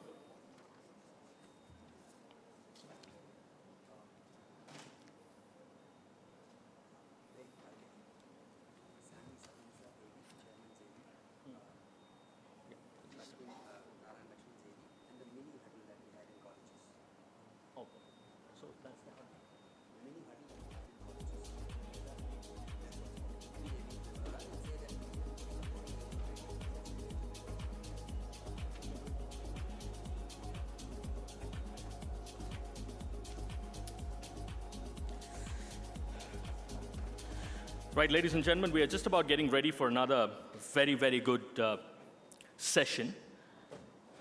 Honestly, it's my pleasure to thank the Chief Minister of Telangana, Mr. Revanth Reddy, who will be joining us virtually very, very soon over the next few minutes. So hang in there. So it should be a fascinating discussion around Telangana's bold governance experiment. So that's something that we should start over the next few minutes. We're just setting it up out there. And of course, post that, we should have the session with Anuradha Menon, who's popularly known as Lola Kuti, and Suresh Balakrishna, the Chief Revenue Officer of the Hindu Group, will be having a conversation with her. That should be good fun as well going forward. But it's probably just the right time for me to thank all the sponsors, without which the Hindu Huddle 2025 wouldn't have been possible. First up, the title partner, Sami Sabinsa Group. Thank you so much, as ever, for your support. It's an event that has been co-powered by the Government of Karnataka, Government of Telangana, the associate partners, ONGC, Presidency University, TAFE, Akshaya Kalpa. Energy partner is Indian Oil. Realty partner, Casa Grande. Luxury car partner, Toyota. Knowledge partner, Amrita Vishya Vidyapeetham. State partner, Meghalaya Tourism. Government support, thanks to the government of Haryana and Uttarakhand government. Radio partner. Okay, I guess that's the testing that is happening, so you could sense that it's over the next few minutes we should get going with that. Meanwhile, thanking the sponsors again, radio partner, Radio City, as they say, for keeping the frequencies smart and sharp. Gift partner, Anand Prakash. Broadcast partner is Times Now, and outdoor media partner is Signpost India. I'm just waiting for a go-ahead from the team as to when we should or we would be starting. But the Hindu Huddle 2025 has been fantastic, And just about the time, if I could request the crowd to settle down, please, because, ladies and gentlemen, we have with us Mr. Revanth Reddy, who is the Chief Minister of Telangana, who is joining us online. Must really thank the Chief Minister of Telangana for having taken his time out to be with us this day. He represents the Korangal Assembly constituency in the Telangana Legislative Assembly. He represented the Malkajgiri parliamentary constituency from 2019 to 2023, holds a bachelor's degree of arts from the Osmania University, Hyderabad. Born in an agricultural family, he's a first-generation politician. In 2006, he won the Zilla Praja Parishad Territorial Council as an independent candidate as well, when the Congress was at its peak in Telangana. In 2008, he was elected as a member of the Legislative Council as an independent candidate. In 2009, he was elected to the Andhra Pradesh Assembly from the Korangal constituency from the Telugu Desam Party and was re-elected in 2014. Big round of applause, ladies and gentlemen, for Mr. A. Revanth Reddy. Thank you, sir, for joining us virtually. Lovely to have you with us. And in conversation, of course, with Mr. Revanth Reddy will be Mr. Ravikant Reddy. Lovely to have you with us, Mr. Ravikant Reddy, who has been with the Hindu since 1997 and writes predominantly on politics and education. Holds a postgraduate degree in journalism and mass communication from Osmania University. Joined the Hindu as a staff reporter way back in time in 1997, hoping for a cracker of a conversation which is going to be around social justice and Telangana's bold governance experiment. Over to you, Mr. Reddy. Thank you, sir. Thank you, Mr. Chief Minister, for taking your valuable time and joining us to participate in the Hindu Huddle. I know it's time for some testing time and you are busy with what's happening around India right now. In that circumstances, joining us, taking your valuable time, we welcome it, sir. Since the Telangana government took over, there have been a lot of new initiatives from the government, particularly from the Chief Minister, Mr. Revanth Reddy. There have been some bold experiments with regard to social justice, with regard to education, with regard to new cities that he is planning within Hyderabad. I can ask you a lot of questions, but I think since the topic today is about Telangana's bold steps vis-a-vis social justice, sir. So maybe let me start with that particular question. You have taken up this caste survey. We can't call it caste census, obviously. So you have taken up caste survey to determine the population of backward castes in Telangana. A very bold experiment, and obviously perhaps that has actually helped the central government also to take a decision. So would you like to throw some light on it, sir? In the circumstances, how does this actually pan out for Telangana and for the country? Thank you a lot, Ravikant. I'm happy to participate in this Hindu Huddle. So first up, I want to salute my Indian Army. Why? Because they are trying to keep protecting our country, our pride. So all these days, the issues are going on in all over world. The discussions are going on for India versus Pakistan. So this is the time to express our solidarity to our army Jawans. And second thing, yes, you asked a very good question. So this is Congress party patent. Mr. Rahul Gandhi, while he was walking from Kanyakumari to Kashmir, 150 days, almost 4,000 kilometers, he has promised to the country, once Congress party has got a mandate, any state government or government of India, Congress party is going to take up a census in caste. This is not census in caste, Ravikant. This is socio-economic, education, employment, political, and caste survey. 1931 model is that caste census. Britishers have done caste census in 1931 after 95 years, almost after the democracy also, we have not done that detailed survey. That is 1931 model. This is to the 21st century model. Why? Because this is the time to take X-ray from the society. Recording in progress. So this X-ray is going to give us information to treat our society.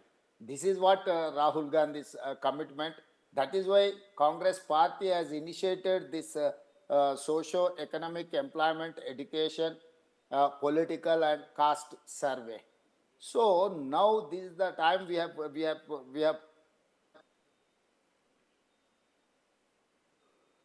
take up this. That is why government of India doesn't have any alternate for this. That is why cabinet, Mr. Narendra Modi has initiated this process. So my point is that socio-economic, education, employment, political and caste survey is going to answer for next generations. All these years, after 75, 76 years of democracy, whoever has got benefit from these reservations or otherwise other welfare schemes. Not only that, Mr. Ravikant, I wanted to tell you, this is not for BCs. People are saying that this is going to support SC, this is going to support BC or any other caste. I wanted to share with you, recent years, Government of India has taken an EWS quota reservation in education and employment. So till now, we don't have much data about forward caste families. So this survey is going to answer this EWS quota also. I am an Reddy, you are an Reddy, some other Reddys are there, Brahmins are there, Kamas are there, or otherwise Velmas are there. Some of the forward caste people are there. But till now, we don't have much data about our education, our employment, or otherwise our economical background. So this survey is going to answer for that.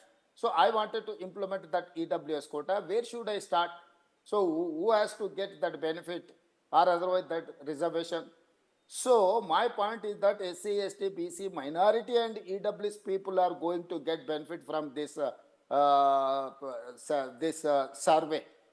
And second thing, you know, SC subcategorization. All these 40 years, they're fighting like anything.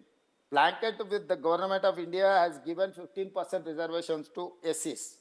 But in that SC caste, there are 59 castes are there. Some of them, they have got very good benefits. Some of them, they have got political opportunities. Some of them, they have got IAS, IPS and other things. But there is an unrest between SC subcastes. So Supreme Court has given a categorical direction to the state governments. So even I have not delayed 1 hour. Immediately, once after the Supreme Court has announced, given the direction, 7 members bench has given a direction to the state government. Immediately, I have taken up this issue. I have announced in the assembly. I have concluded everything. I have appointed a group of ministers as a cabinet subcommittee. After that, I have taken from a group of ministers' report. They have suggested to appoint a commission. So judicial commission, one-man judicial commission, I have appointed one-man judicial commission also has given a report for 3 categories, group 1, group 2, group 3 in SC subcaste. So based on that recommendation, I have implemented this SC subcategorization also. This is also one development, one SC reservation implement. This is going to help the poorest of the poor in SC community. So all these are our Telangana initiatives. That is why I have told, even Congress party has told that this is the Telangana model. Government of India has to implement this Telangana model. Yeah. Thank you, sir. In fact, this particular experiment in Telangana, people are calling it as RARE, which is RARE, R-A-R-E, which, again relates to Rahul Gandhi and Revanth Reddy. This experiment has actually proven to be very successful. And now, of course, this is in the central government's domain. Once central government says yes, I think these are going to be implemented.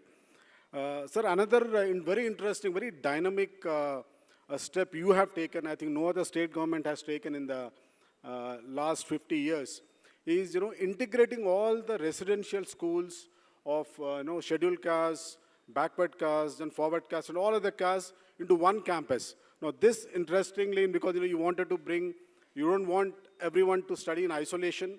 You don't want this caste to work in isolation and study in isolation and grow in isolation. So I think this very concept is very interesting and very intriguing. So could you throw some light on this, the idea behind this, bringing all these caste residential schools under one platform? Yes, Ravikant, this is also one of the initiatives from the Telangana government. My point is that all these days, whoever the government of India or government of Telangana or any other state government, they have initiated for SC residential schools, ST residential schools, minority residential schools, or otherwise OBC residential schools.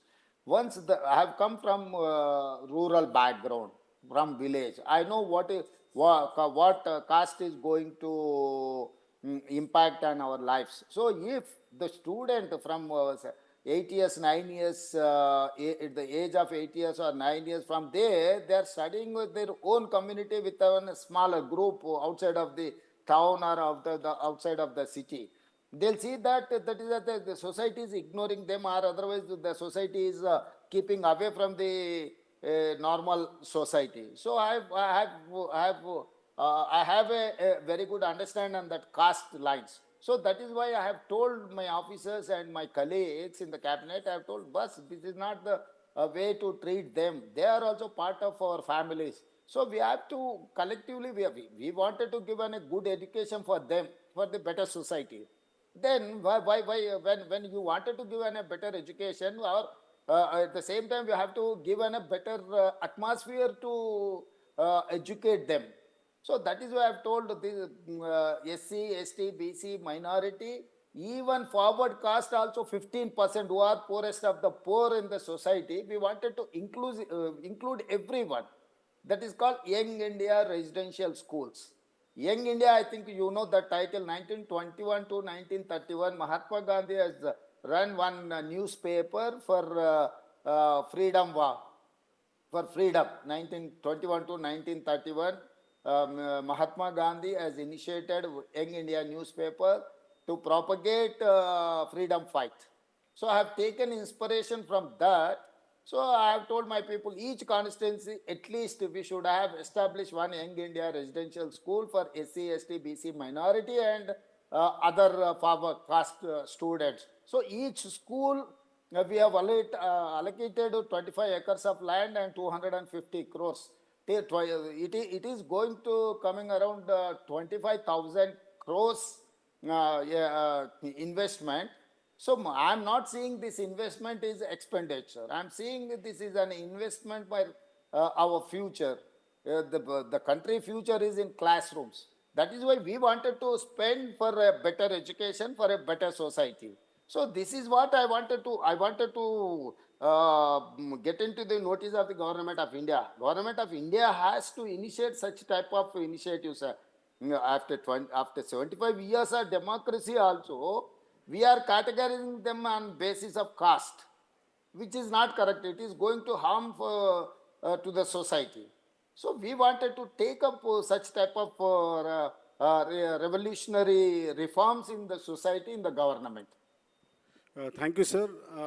So you have come to power promising what you all call the 6 promises that you made. And at the same time, you also talk of development. So how does this welfare model, land development model coexist together in Telangana? Yeah, this is one of the best model, Ravikant. Welfare, always welfare is going to uplift for poorest of the poor families. And at the same time, we have to implement the development also. So we have to spend some of the budget to development. We have to balance these two. These two are like 2 eyes for one person.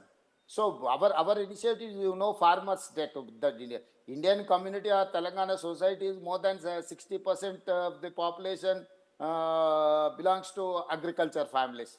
So all these years, they are not getting a loan waiver in time, or otherwise input subsidy, or otherwise minimum support price. All these issues are there. They are fighting like anything.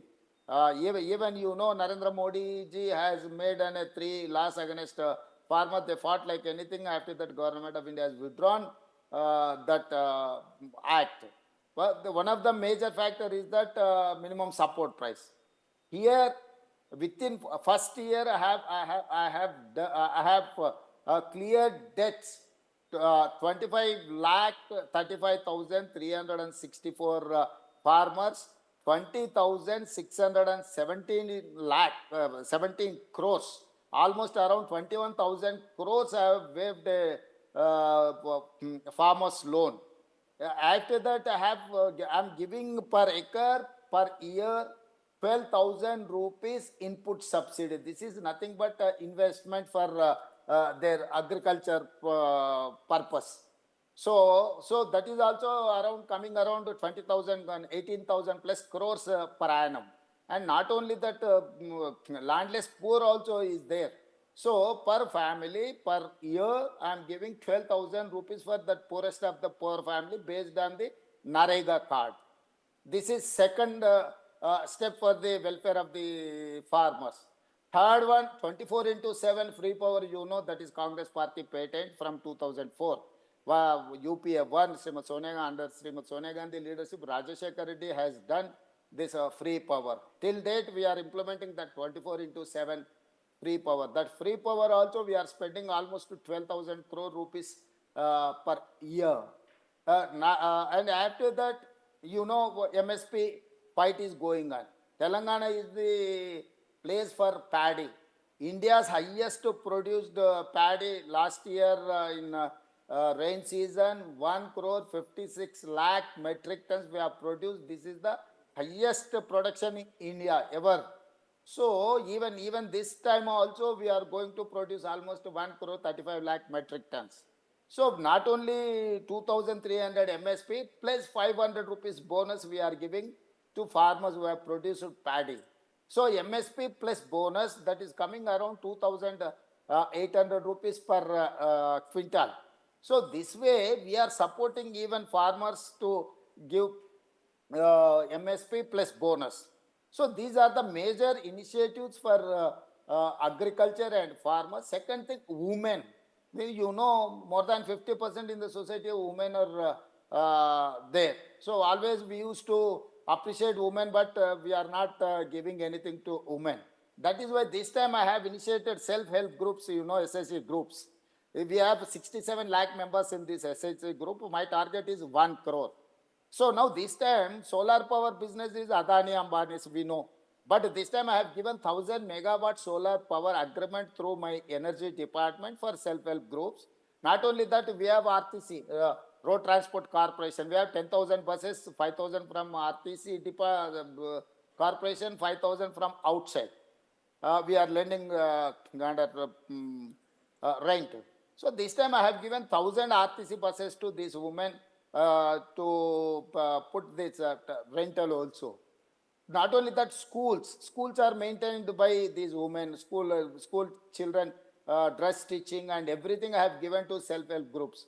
Not only that, in Hyderabad, you know, Shilparamam High-Tech City is the very prime area for where Wipro, Infosys, Microsoft, every IT companies are there. I have given 3.5 acres of land to these self-help groups to market their products. So all these initiatives for women. And third thing, youth. You know, 65% of the population less than 40 years in Telangana population. For them, I have given first 1 year 59,000 plus government jobs. In private, almost I have created 1 lakh jobs to getting investment from corporate companies. For them also, I have initiated one skills university, Young India Skills University, Young India Sports University, and ITS, you know, Industrial Training Institute, they have started in 1956. But the curriculum was not upgraded. This time, I have tied with Tata. 185 ITS we are going to upgrade as ATC, Advanced Technology Centers. These advanced technology centers are going to run Tata. They are going to give training to unemployed youth. They are going to take them, absorb them in the Tata factories or institutions. So all these for youth. Youth also in education, employment also we are creating, and moreover We have done MOU with Singapore. We have done MOU with Japan. Japan is the place for employment now. Nowadays, the population is aging population in Japan. They need more human resource. So for that, we have done recently MOU with Japan to teach Japanese language in our Telangana. So that is how, because of knowing English, we are getting employment in US. Now Silicon Valley is dominating by Telugu people. Why? Because of English and software. Now I wanted to search for America plus one country. That was plus one country is Japan. Japan is the place for employment and education for Telangana. So even we are focusing on Japanese language and Japan country also. So all these issues, farmers, women, youth, and welfare and development, almost Davos, World Economic Forum, we have got almost 3 lakh crore investment from different countries, inside and outside, foreign investment and Indian investment. We have got almost 3 lakh crores investments in Telangana. So all these are going to support my state and my economy. So I have reasonable plans.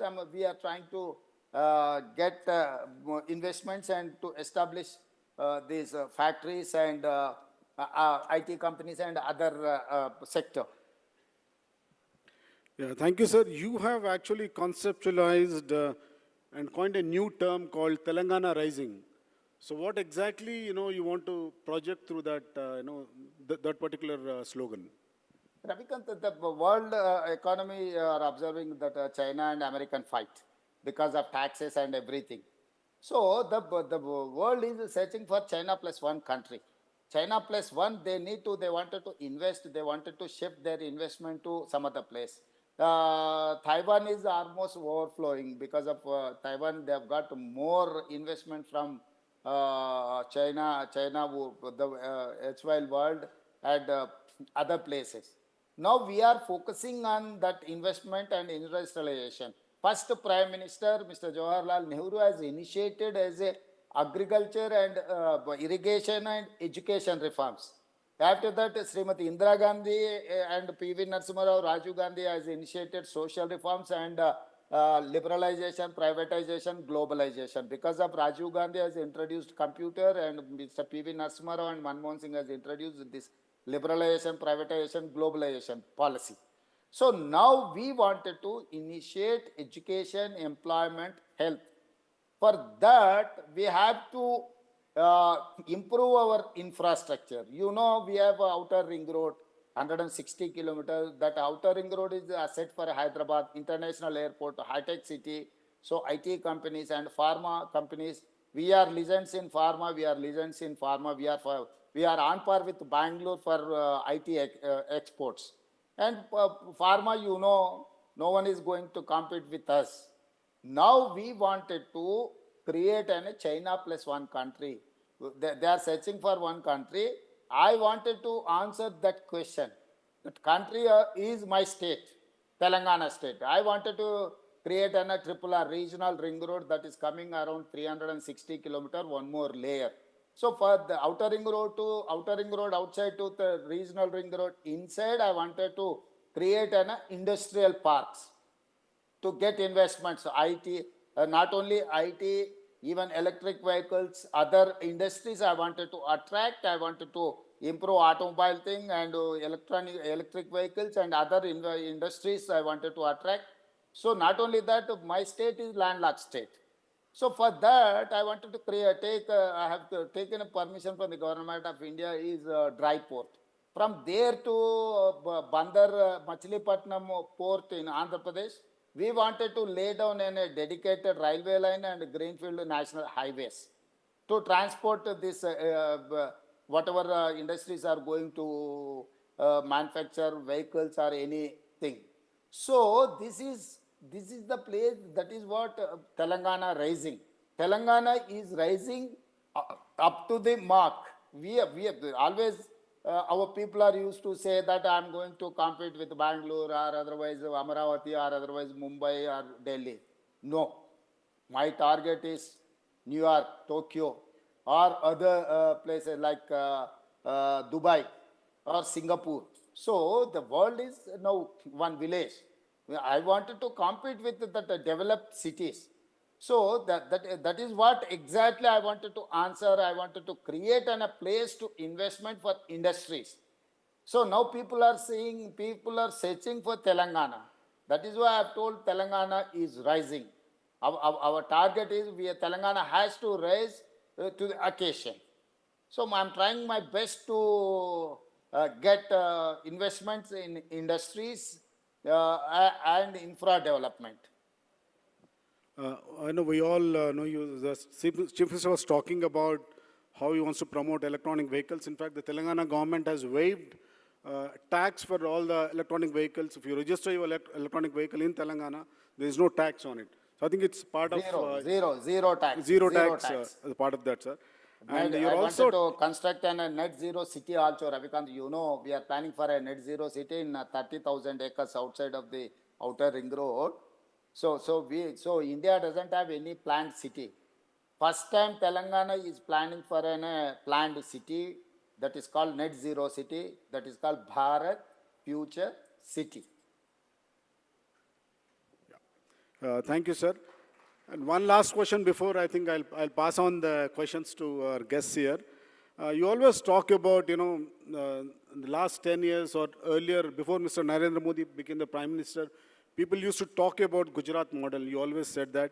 And you said now people in India should talk about Telangana model. So what exactly, and you want to compare it with Mr. Narendra Modi's model and Rahul Gandhi's model, and Gujarat model and Telangana model. So what exactly do you mean by that? Ravikant, Gujarat model is early 2000 model. Why? Because Narendra Modi was a Chief Minister of Gujarat. At that time, he has created a Gujarat model. Now, my model is Telangana model, up-to-date model.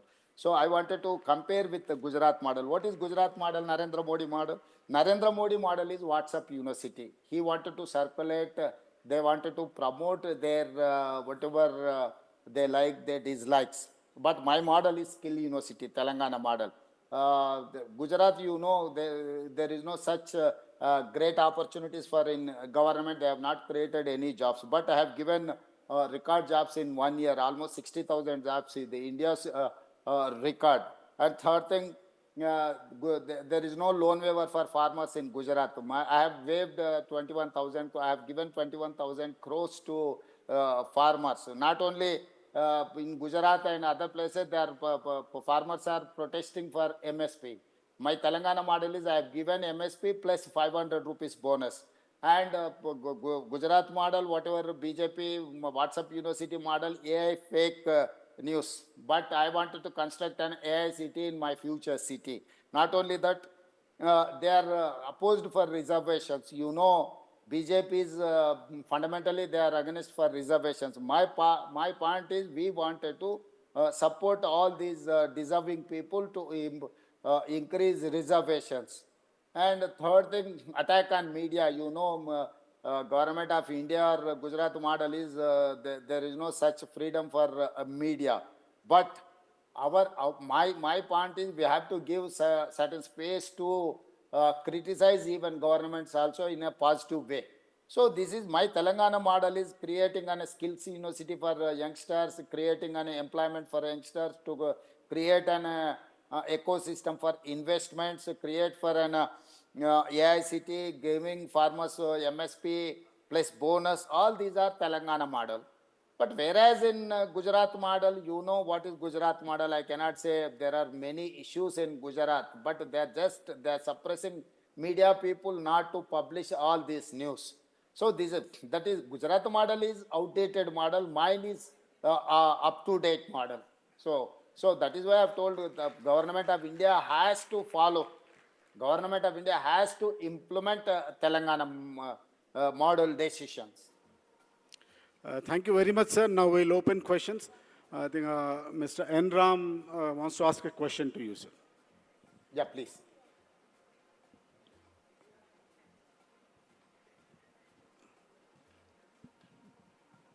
Thank you, Chief Minister, for the clarity with which you have explained these policies.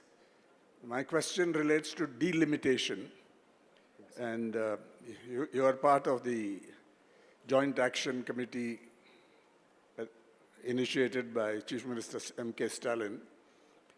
What do you think is the solution to this serious issue which maybe lies ahead after the next census?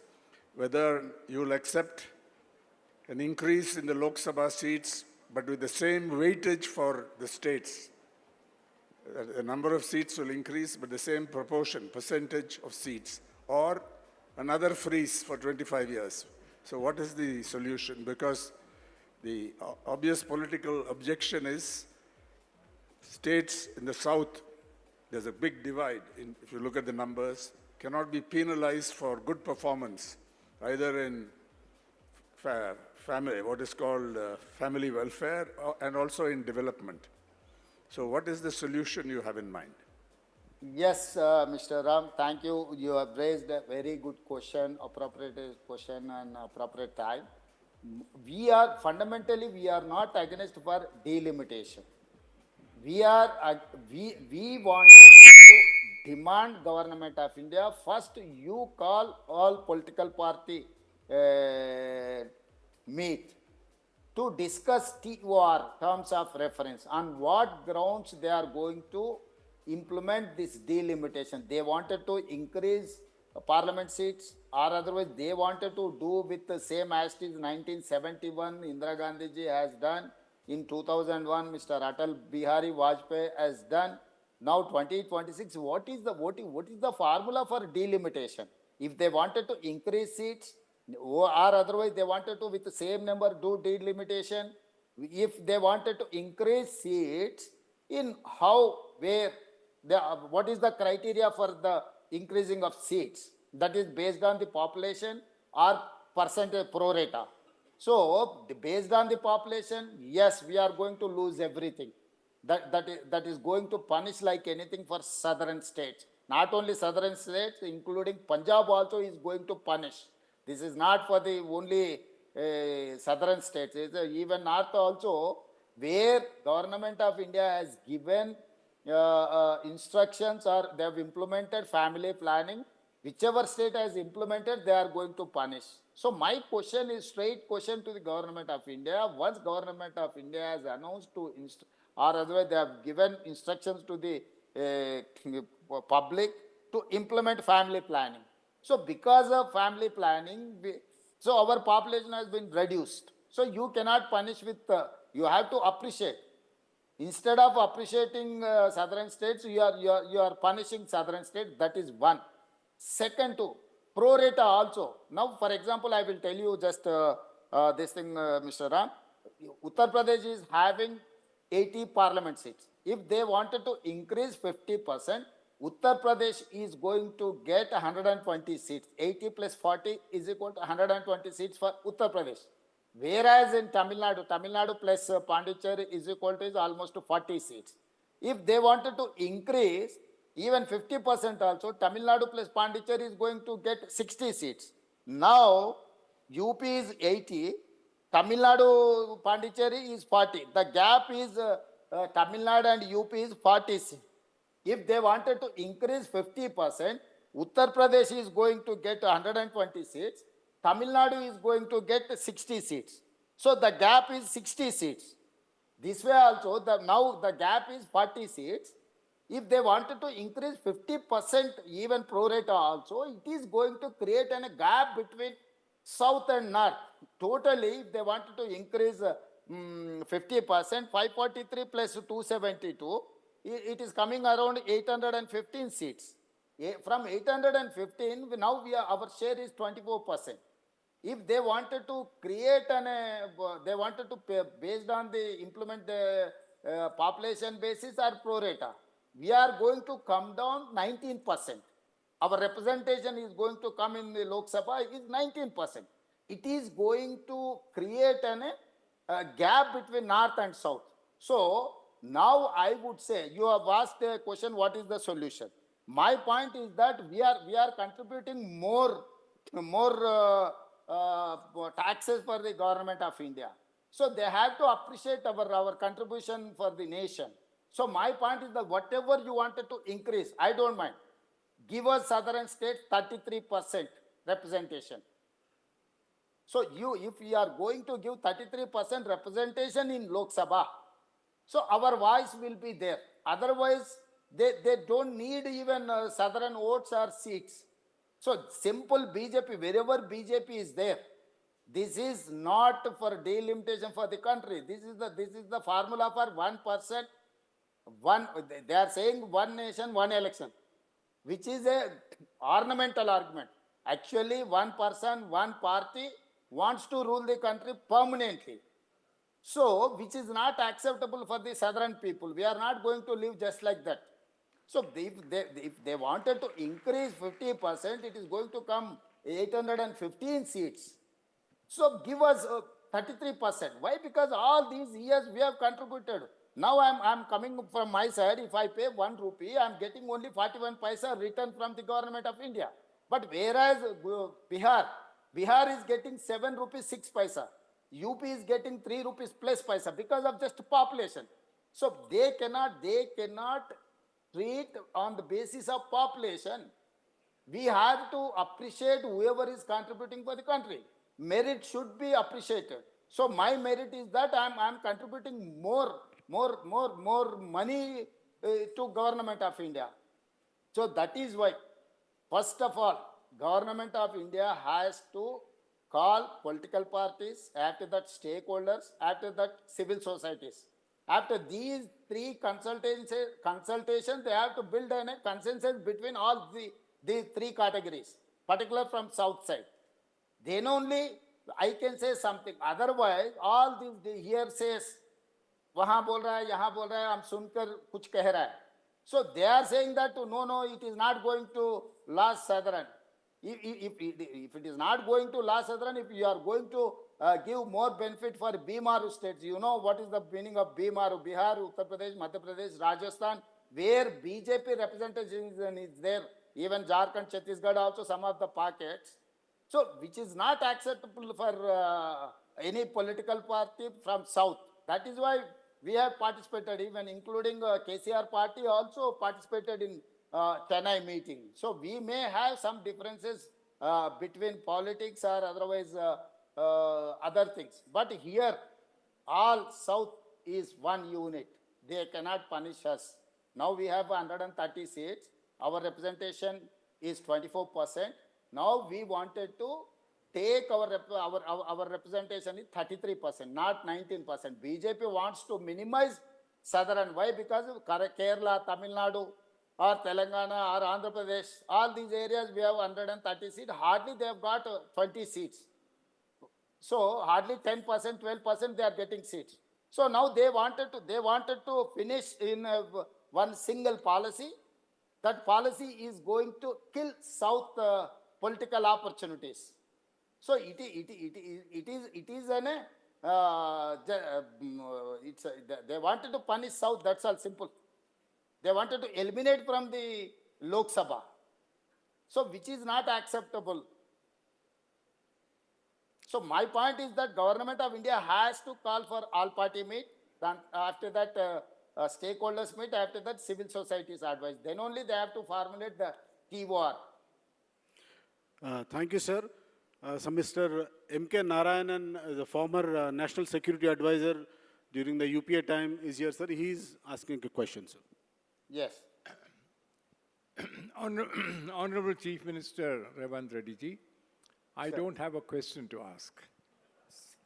What I want to tell you is I think you gave a brilliant, absolutely brilliant exposition. I've listened to chief ministers over the years, and as a National Security Advisor, I mean, 6 years in that post, I've met several chief ministers. I've seldom seen a chief minister who can speak with such clarity and on facts without looking at a piece of paper. I congratulate you, and I'm sure that if the Bimaru states had their chief minister like you, they would no longer be Bimaru. Thank you very much. Thank you, sir. Thanks for your blessings. Mr. Narayanan, thanks for your blessings. We are upcoming elected representatives. We need your suggestions and your blessing. Thank you. Thank you, sir. If there are any questions, we'll Any more questions? Yeah, there's a question from young lady, sir. Hello, good evening, Revant ji. My name is Siri. I am from Warangal, born and brought up in Warangal. I would like to appreciate Government of Telangana for all the initiatives. And if you don't mind, I would like to ask question in Telangana, maybe Telugu. Yeah. Yes, more comfort for me. Yes, sir. Yes, Siri. Sir, ఇప్పటిదాకా తెలంగాణ ప్రభుత్వం చాలా initiatives చేసింది sir. చిన్నపిల్లలకి, ఆడవాళ్ళకి, ముసలి వాళ్ళకి, మహిళలకి and యూత్కి, ఐటీ వాళ్ళకి కూడా చాలా అప్రిషియేట్, చాలామంది బెనిఫిట్ అవుతున్నారు, రైతులు ముఖ్యంగా. ఇక నెక్స్ట్ ఎలాంటి సోషల్ చేంజ్, సామాజిక చేంజ్ పైన మీరు ఫోకస్ చేయాలనుకుంటున్నారు? ఎలాంటి సామాజిక చేంజ్ పైన మీరు దృష్టి పెట్టాలనుకుంటున్నారు కమింగ్ ఫేజ్లో? Siri, na point, it is very simple. Welfare అనేది some extent it is going to help poorest of the poor. కానీ మనము వాళ్ళకి అవకాశాలు కల్పించాలి. ఉద్యోగ ఉపాధి అవకాశాలు కల్పించినప్పుడే ఒక కుటుంబం అనేది ఆర్థికంగా నిలదొక్కున్నప్పుడే వాళ్ళు సామాజికంగా కూడా నిలదొక్కుంటారు. సామాజికంగా నిర్లక్ష్యానికి గురైన వాళ్లకు విద్య, ఉపాధి, ఉద్యోగ అవకాశాలు కల్పించినప్పుడే ఆ కుటుంబాలు బాగుపడతాయి. ఒక కుటుంబంలో ఒకరికి ప్రభుత్వ ఉద్యోగం వచ్చినా, ప్రైవేట్లో ఉద్యోగం వచ్చినా ఆ కుటుంబం అంతా కూడా నెక్స్ట్ లెవెల్కి వెళ్ళిపోతుంది. రెండవది, తెలంగాణలో కానీ దేశంలో కుటుంబంలో ఉన్న అందరు వ్యవసాయం మీదనే ఆధారపడుతున్నారు. మనకుండే తక్కువ పొలాలలో కుటుంబం అంతా వ్యవసాయం మీద ఆధారపడితే ప్రయోజనం లేదు. ప్రతి కుటుంబంలో ఒక వ్యాపారవేత్త రావాలి, ప్రతి కుటుంబంలో ఒక ఉద్యోగి రావాలి. కుటుంబంలో ఒక్కరు వ్యవసాయం చేస్తే, ఒకరు ఉద్యోగం చేస్తే, ఇంకొకరు వ్యాపారం చేస్తే ఆ కుటుంబం యొక్క ఆర్థిక స్థితిగతులు, సామాజిక స్థితిగతులు మారుతాయి. దానివల్ల ఆ కుటుంబం బాగుపడడానికి, ఆ కుటుంబానికి సమాజంలో ఒక గౌరవం పెరగడానికి ఉపయోగం ఉంటుంది. నేను అందుకే ఈ 3 సెక్టర్లో, అదేవిధంగా పేదవాడికి అత్యంత ఖరీదైనది ఈరోజు వైద్యం. పేదలకు వైద్యం అందించాల్సిన అవసరం ఉంది. మనం ఇంకా ఎక్కువగా దృష్టి పెట్టాలి. అందుకే education, employment and health is my task. Unless until we are going to give a good education and opportunities to work, employment and health, these 3 are my core areas. అందుకే నేను వాటి మీద ఫోకస్ పెడుతున్నాను. వాటిని బాగా చేస్తే మన తెలంగాణ అభివృద్ధి చెందుతుంది. తెలంగాణలో మీకు తెలుసు, ఇంటర్నేషనల్ ఎయిర్పోర్ట్ కానీ, ఐటీ కంపెనీస్ కానీ, ఫార్మా కంపెనీస్ కానీ, మన దగ్గర ఉన్న ఒక మిక్స్డ్ రిచ్ కల్చర్. అంటే 400 years back Nizam has created everything. So Charminar నుంచి మొదలు పెడితే హైటెక్ సిటీ వరకు 400 సంవత్సరాలలో తెలంగాణ రాష్ట్రంలో జరిగిన అభివృద్ధి. రాజకీయాలు మారుతుండొచ్చు, పార్టీలు అధికారాన్ని మారుతుండొచ్చు, కానీ విధానాలు ఇంకా మనము పటిష్టంగానే అమలు చేసినప్పుడు చంద్రబాబు నాయుడు, రాజశేఖర రెడ్డి గారు, చంద్రశేఖరరావు గారు, ఆ తర్వాత నేను ముఖ్యమంత్రి అనుకోండి 40 సంవత్సరాలలో, మా విధానాలు ఇంకా బలంగా వాటిని సరళీకృతం చేసి అందరికీ రక్షణ కల్పించుకుంటూ వెళ్ళినాం. తెలంగాణలో వాటిని ఇంప్లిమెంట్ చేయడం ద్వారా ఇన్వెస్టర్స్కి ఒక కాన్ఫిడెన్స్ ఇవ్వాల్సిన అవసరం ఉన్నది. గవర్నమెంట్ మారినంత మాత్రాన, పాలసీస్ మారి పెట్టుబడులకు ఇబ్బంది వస్తుంది అనుకుంటే ఎవరూ రారు. కానీ పెట్టుబడులకు రక్షణ కల్పించి, పెట్టుబడులతోని మనం ఉద్యోగ ఉపాధి అవకాశాలు కల్పించినప్పుడు తెలంగాణ ఇంకా బలంగా అభివృద్ధి చెందుతుంది. ముఖ్యంగా ఉద్యోగ ఉపాధి, వైద్య రంగంలో ప్రత్యేకమైన ఫోకస్ పెట్టి వాళ్ళకి అవసరమైన మేరకు సహాయాన్ని అందించాలి అనేదే నా ఆలోచన. సిరి. Thank you, sir. Delimitation టైంలో ఐటీసీలో జాయింట్ యాక్షన్ కమిటీ టైంలో what Ram sir asked today, the same question I asked you and the answer was very satisfying. Thank you so much for the opportunity sir. Good luck Siri. Good luck. You work for the Telangana. Thank you sir. Jai Telangana. Yes. Yeah, hi, my name is Ashutosh Vaidya from Mumbai, but I stay in Bangalore. Long back, I have seen one of your interview wherein you said that the Telangana model of development is like a T20 cricket, whereas Maharashtra model is like a test cricket. If you can kind of elaborate on it, please. Thank you. Ashutosh, my point is, it is very simple. So policies, nowadays, the investors' demands are something different from olden days. Olden days, we have only 2 or 3 Tata, Birla and other investment companies are there. Now the globe is one unit. The people are expecting single window clearance. They are not, they don't want to go pole to pillar and they are not getting any permissions. All these are going to create a hurdle for investments. So once you have got investments, you can create a better atmosphere and better employment and policies. So my target is $1 trillion economy from Telangana. So if I wanted to reach that place, I have to give single window clearance. That is why I used to meet everyone. I'm there to 24/7 available to meet every investor, and whatever investors are getting any problem, I'm across the table, I'm clearing all those things. But our bureaucracy or our system is something different from this. So that is why I've told the olden days cricket was 5-day match, test match. After that, we've seen that time Gavaskar was a legend. After that, 1-day match. So then Sachin Tendulkar was legend. Now 2020. Now Kohli. I don't see much cricket, but I have an just observation. So this is the time is Kohli time. So we need to address across the table, hit out or get out. If you are going to clear the file, you are going to give the permission, you are going to say whatever your policy, your decisions there. They cannot wait for years together. That is why I've told boss, my model is to T20 model. So I'm there to address every issue.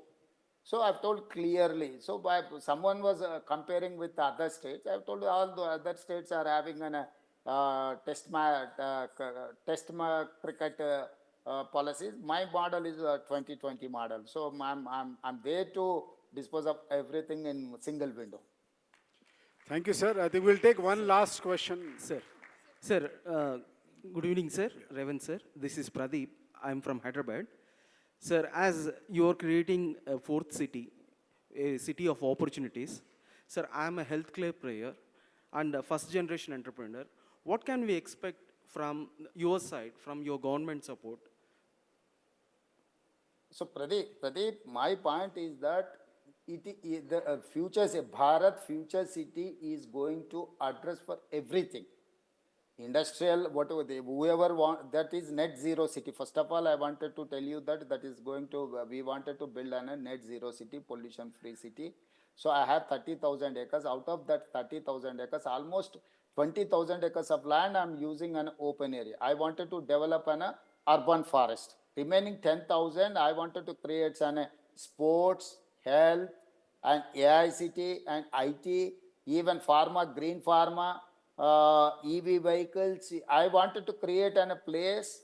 So I'm seeing world. I've seen New York, I've seen Tokyo, Osaka, or some other places. I wanted to collect everything in one roof. Like it is like a bouquet. So every flower is going to put in that bouquet. My Bharat future city is a bouquet for the world. So I wanted to implement the best practices all over the world. So whatever you are, even I'm going to create an health tourism. I'm going to take up a health tourism policy. So Middle East countries are depending on other countries for treatment. So I wanted to address that. Why? Because our doctors and our experience is very rich. Even US also facing, if you wanted to take an appointment in US, it will take months together. So I wanted to address that.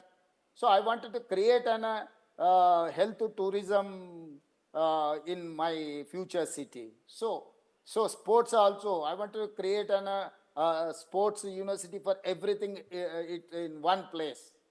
So I wanted to give an opportunity to everyone to invest, to work from walk to work. So I wanted to create an atmosphere. I wanted to give all facilities in one place. Thank you, sir. So As you they come say, and see our TGIIC, Telangana Industrial Infrastructure Corporation is the nodal agency. If you wanted to know anything, I will put a word to my managing director, TGIIC. His name is Vishnuvardhan. Anytime, whenever you are in Hyderabad, you go and meet him. He will give you more details about this future city. sir, as they say, ladies first. I think we'll end with the ladies. One question from that girl. Hi, sir. I'm Saujanya. I also come from Hyderabad. కాబట్టి మీరు తెలుగులోనే చెప్పచ్చు. Sir మీరు చాలాసార్లు mention చేశారు social జస్టిస్కి ఒక brand అంబాసిడర్గా Telangana స్టేట్ని తయారు చేస్తానని. సో దాంట్లో మీరు కోర్ స్ట్రక్చరల్ ఛాలెంజెస్ ఏవైతే ఫేస్ చేశారు, దానికి మీరు ఎలా రెమిడియేషన్ చేశారు, అది కొంచెం తెలుసుకోవాలని. సో ప్రధానంగా ఎప్పుడైనా రిఫార్మ్స్ తీసుకురావాలనుకున్నప్పుడు అప్పటి వరకు ఎవరైతే బెనిఫిట్ అవుతుంటారో వాళ్ళందరూ కూడా స్ట్రాంగ్గా అపోజ్ చేస్తారు. ఇట్ ఈస్ లైక్ ఇప్పుడు కాస్ట్ సెన్సస్ తీసుకుంటే కొద్ది మందికే ఇప్పుడు 139 బలహీన వర్గాలకు సంబంధించిన కులాలు ఉన్నాయి అనుకోండి, అందులో ఒక 10-12 కులాలే రిజర్వేషన్లు కానీ అదర్ బెనిఫిట్స్ పొందుతారు. సో ఈవెన్ అప్పర్ కాస్ట్లో కూడా ఈ రిజర్వేషన్లు ఇంక్రీజ్ అవ్వడము లేకపోతే మిగతా ఇష్యూస్ ఏమన్నా వచ్చినప్పుడు మాకు నష్టం జరుగుతుందేమో అని ఒక అప్రహెన్షన్ ఉంటుంది. So I have build consensus between all these groups. First వాళ్ళందరినీ పిలిచి కూర్చోబెట్టి ఈరోజు ఏం అవసరం ఉన్నది, ప్రజలకు మనం ఏం చేయాలి, ప్రభుత్వం యొక్క బాధ్యత ఏంది, ప్రభుత్వం ఏం చేయాలనుకుంటుందో వాళ్ళతోని వీలైనంత మేరకు స్టేక్ హోల్డర్స్తోని సివిల్ సొసైటీస్తోని వీలైనంత మేరకు ఎక్కువ ప్రభుత్వం సంప్రదింపులు జరిపిన తర్వాతనే క్వశ్చనీర్ అంతా వాళ్ళతోనే తయారు చేయించినాం. ఈరోజు మనం కాస్ట్ సెన్సెస్లో 56 క్వశ్చన్స్ అడిగినాం. జనాలందరూ కాస్ట్ సెన్సెస్ అంటారు కానీ ఇట్స్ ఎలాబరేట్ థింగ్. అందుకే చెప్పిన నేను socio economic, education, employment, political and caste survey. So we have covered everything in 8 pages, 56 questions.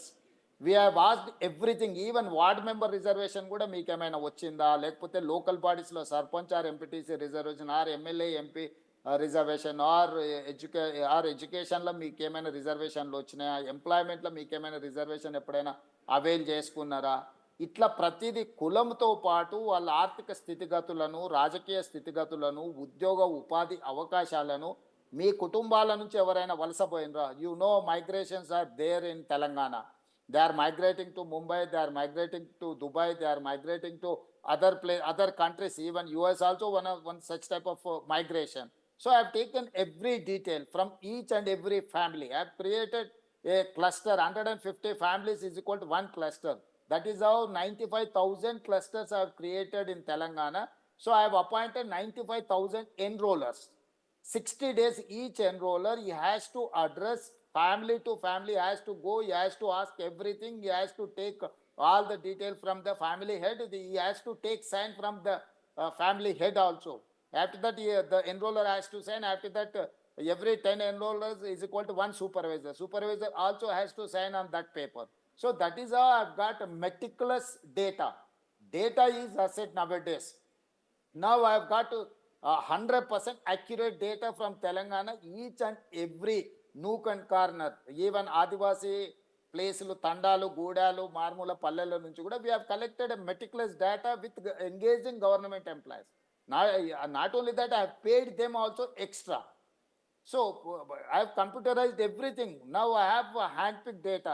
I can say in remote of the remote village where the family has got any benefit from the government or outside, or any person migrated from their family to other place, I have collected everything. So my point is that ఒకవేళ migrations ఉంటే one ration one state. గ్రామాలలో ఇప్పుడు మనం PDS స్కీమ్లో ration ఇస్తున్నాం, వాళ్ళ గ్రామంలో లేకపోతే ఆ రేషన్ తీసుకోవడానికి ప్రాబ్లం అవుతుంది, దాంతో మిడిల్ మ్యాన్ బెనిఫిట్ పొందుతున్నాడు. ఇప్పుడు హైదరాబాద్లో ఎక్కడైనా వాళ్ళ రేషన్ తీసుకోవచ్చు. Now I have implemented fine rice. ఇప్పటి వరకు కోర్స్ రైస్ ఇచ్చేవాళ్ళు రేషన్ షాప్లో, అది ఎవరు తినరు. ఇవాళ రేపు సమాజంలో మార్పు వచ్చింది. దొడ్డు బియ్యం ఎవరు తింటున్నారు మీకు తెలుసు కదా. అందుకోసమనే first time in India I have introduced fine rice for each person 6 kgs. 3 crore 10 lakh people are getting, they have got benefit from this scheme. Each person is per month getting 6 kgs fine rice.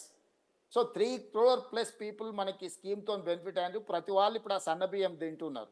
So that's ఒక pride, ఒక appreciation for those families. కాబట్టి ఇట్లాంటి దాంట్లో మనం ఈ data collect చేసుకున్నప్పుడు కొంతమందికి ఇష్టం ఉండదు, మనం అదే చెప్పాలి. ఇప్పుడు అప్పర్ కాస్ట్ కొంతమంది అనుకుంటున్నారు ఈ డేటా కలెక్షన్ చేసినప్పుడు మాకు ప్రాబ్లం అవుతుంది, కానీ మనకు 10% ఈడబ్ల్యూఎస్ రిజర్వేషన్ ఇచ్చిండ్రు. మరి ఆ 10% ఈడబ్ల్యూఎస్ రిజర్వేషన్లలో అప్పర్ కాస్ట్లో ఆర్థికంగా వెనుకబడ్డ వాళ్ళు ఎవరో మనం లిస్ట్ అవుట్ చేయాలి కదా. లేకపోతే influential persons, political connected persons, manipulate చేయగలిగిన వాళ్ళు మాత్రమే ఈ రిజర్వేషన్స్ని బెనిఫిట్ పొందుతున్నారు. అందుకే కంప్లీట్గా డేటా కలెక్ట్ చేసుకున్నాం. ఈ డేటా వల్ల ఈడబ్ల్యూఎస్ రిజర్వేషన్ వాళ్ళకు, ఓబీసీ రిజర్వేషన్ వాళ్ళకు, ఎస్సీ రిజర్వేషన్ వాళ్ళకి, ఎస్టీ రిజర్వేషన్ వాళ్ళకి, మైనారిటీ రిజర్వేషన్ వాళ్ళకి, వీళ్ళందరికీ ఉపయోగపడుతుంది. సో నేను ఎలాబరేట్గా ఎక్స్ప్లెయిన్ చేసిన వాళ్ళందరినీ కూర్చోబెట్టి స్టేక్ హోల్డర్స్ని, సివిల్ సొసైటీస్ని, ఈ 56 క్వశ్చన్లు వాళ్ళ నుంచే తీసుకున్నాం. రిటైర్డ్ ఐఏఎస్ ఆఫీసర్లను, రిటైర్డ్ ప్రొఫెసర్స్ని, ఈ సివిల్ సొసైటీసు, పబ్లిక్ అంటే ఈ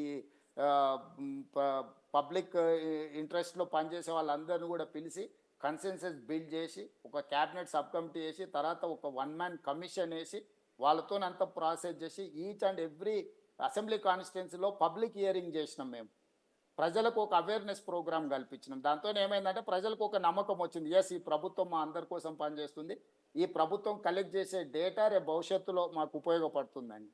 confidence building process is more than anything. If you are going to build confidence on your society, society will support you. Society will cooperate with you to take up such type of activity. So I have built that, I've taken that initiations. That is how comfortably I have launched the caste survey or SC subcategorization or loan waiver or anything. So most of the time రోజులో 18 గంటలలో ఈ ప్రాసెస్కే నేను ఎక్కువ సమయాన్ని కేటాయిస్తున్నా. Reforms తీసుకొస్తున్నా, అన్ని డిపార్ట్మెంట్లో policies తీసుకొచ్చి ఆ పాలసీల ద్వారా బెనిఫిషియర్స్ని సెలెక్ట్ చేస్తున్నాం. Thank you very much, sir. I think we are running short of time, so we need to conclude this. And on vote of thanks. Vote of thanks. Thank you very much, sir. I think the applause kind of told you the entire story. Really appreciate your time on such a day. For you to take your time out and speak to us at the Hindu Huddle 2025 means a lot. And honestly, must say that sometimes when you're virtually connected, it's very difficult to get the attention of the audience.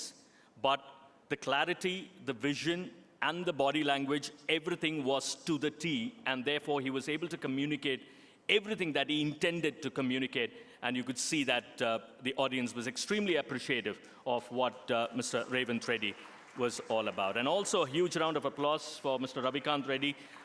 To the point, questions sharp, concise, clear. Thank you so much, Mr. Ravikant Reddy. Thank you so much, sir, once again, Mr. Revanth Reddy, for joining us on this day. Thank you. Thank you, sir. Thank you. Thank you. And everyone. Thank you. Thanks.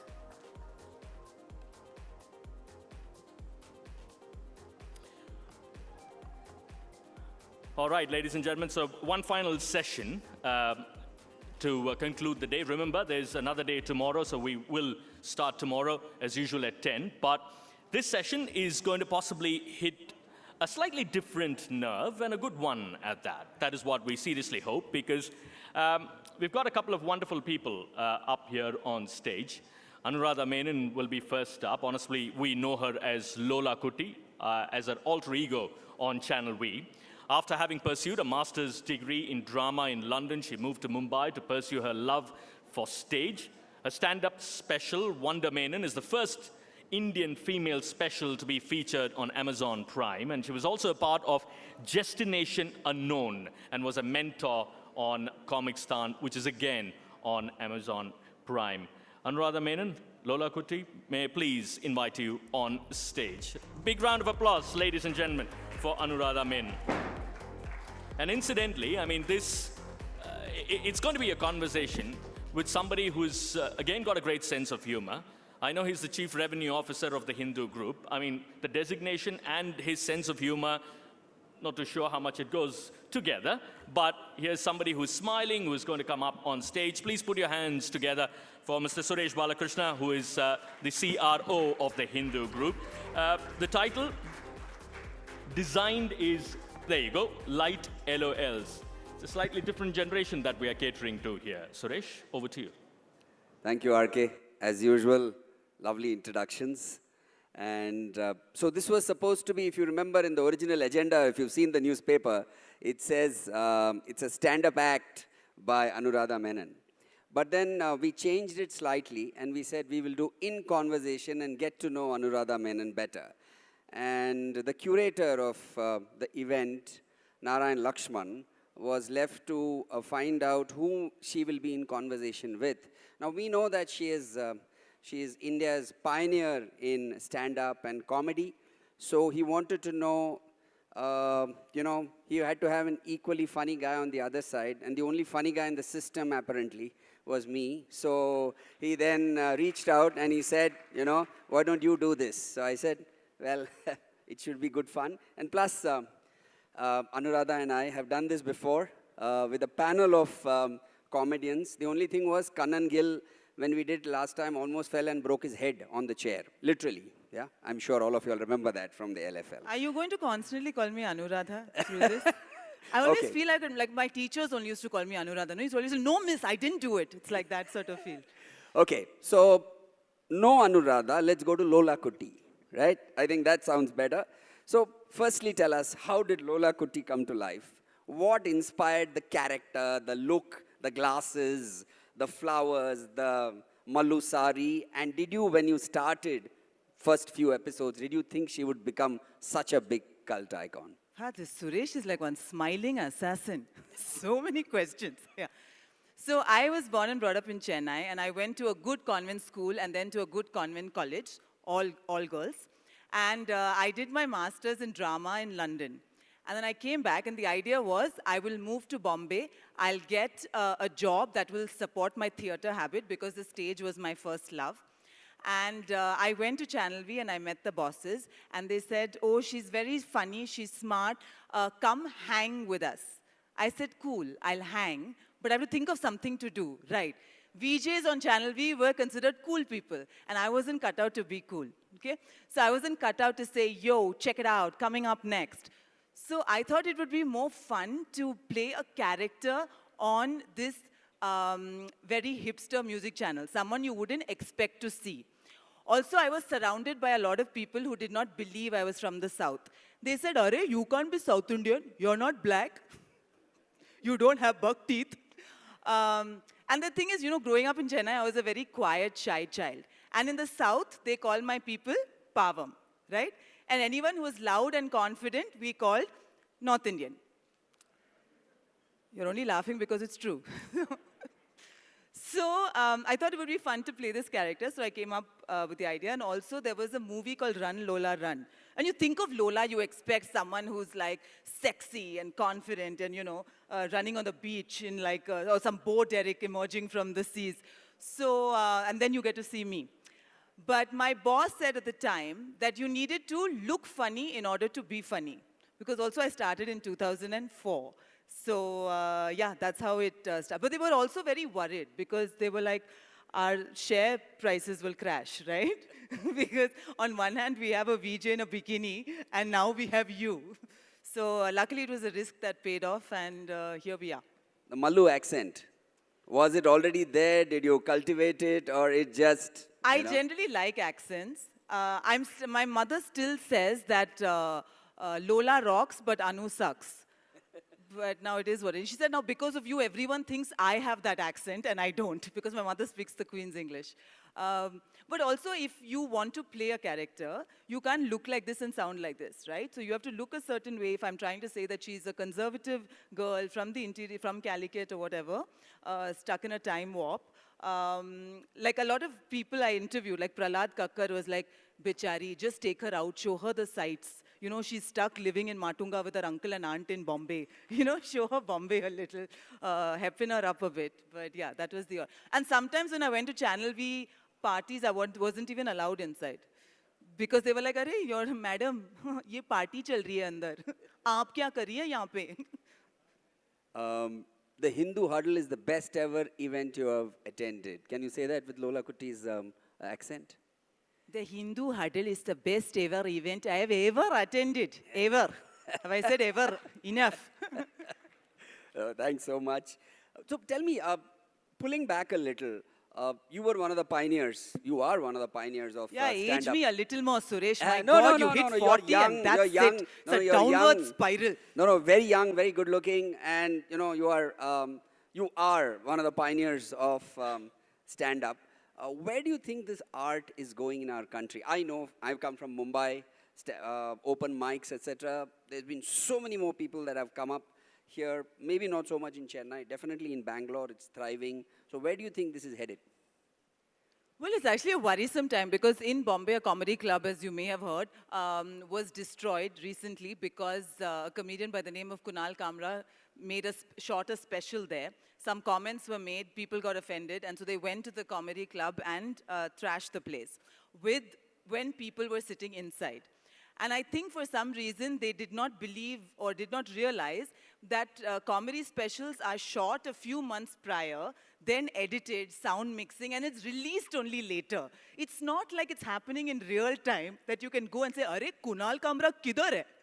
And then they said, "No, he's actually in Pondicherry." So then they were like, "But how will we reach Pondicherry?"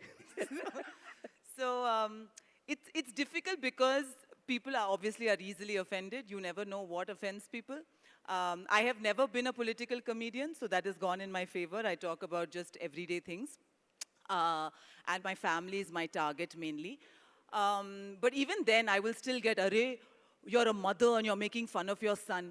I was like, listen, if I have to pay for my son's material needs in this material world, I can use him as material. Seems fair. See, there are only parents clapping, as you can see. Correct, like, yeah, absolutely. we know the pain, very expensive schooling is.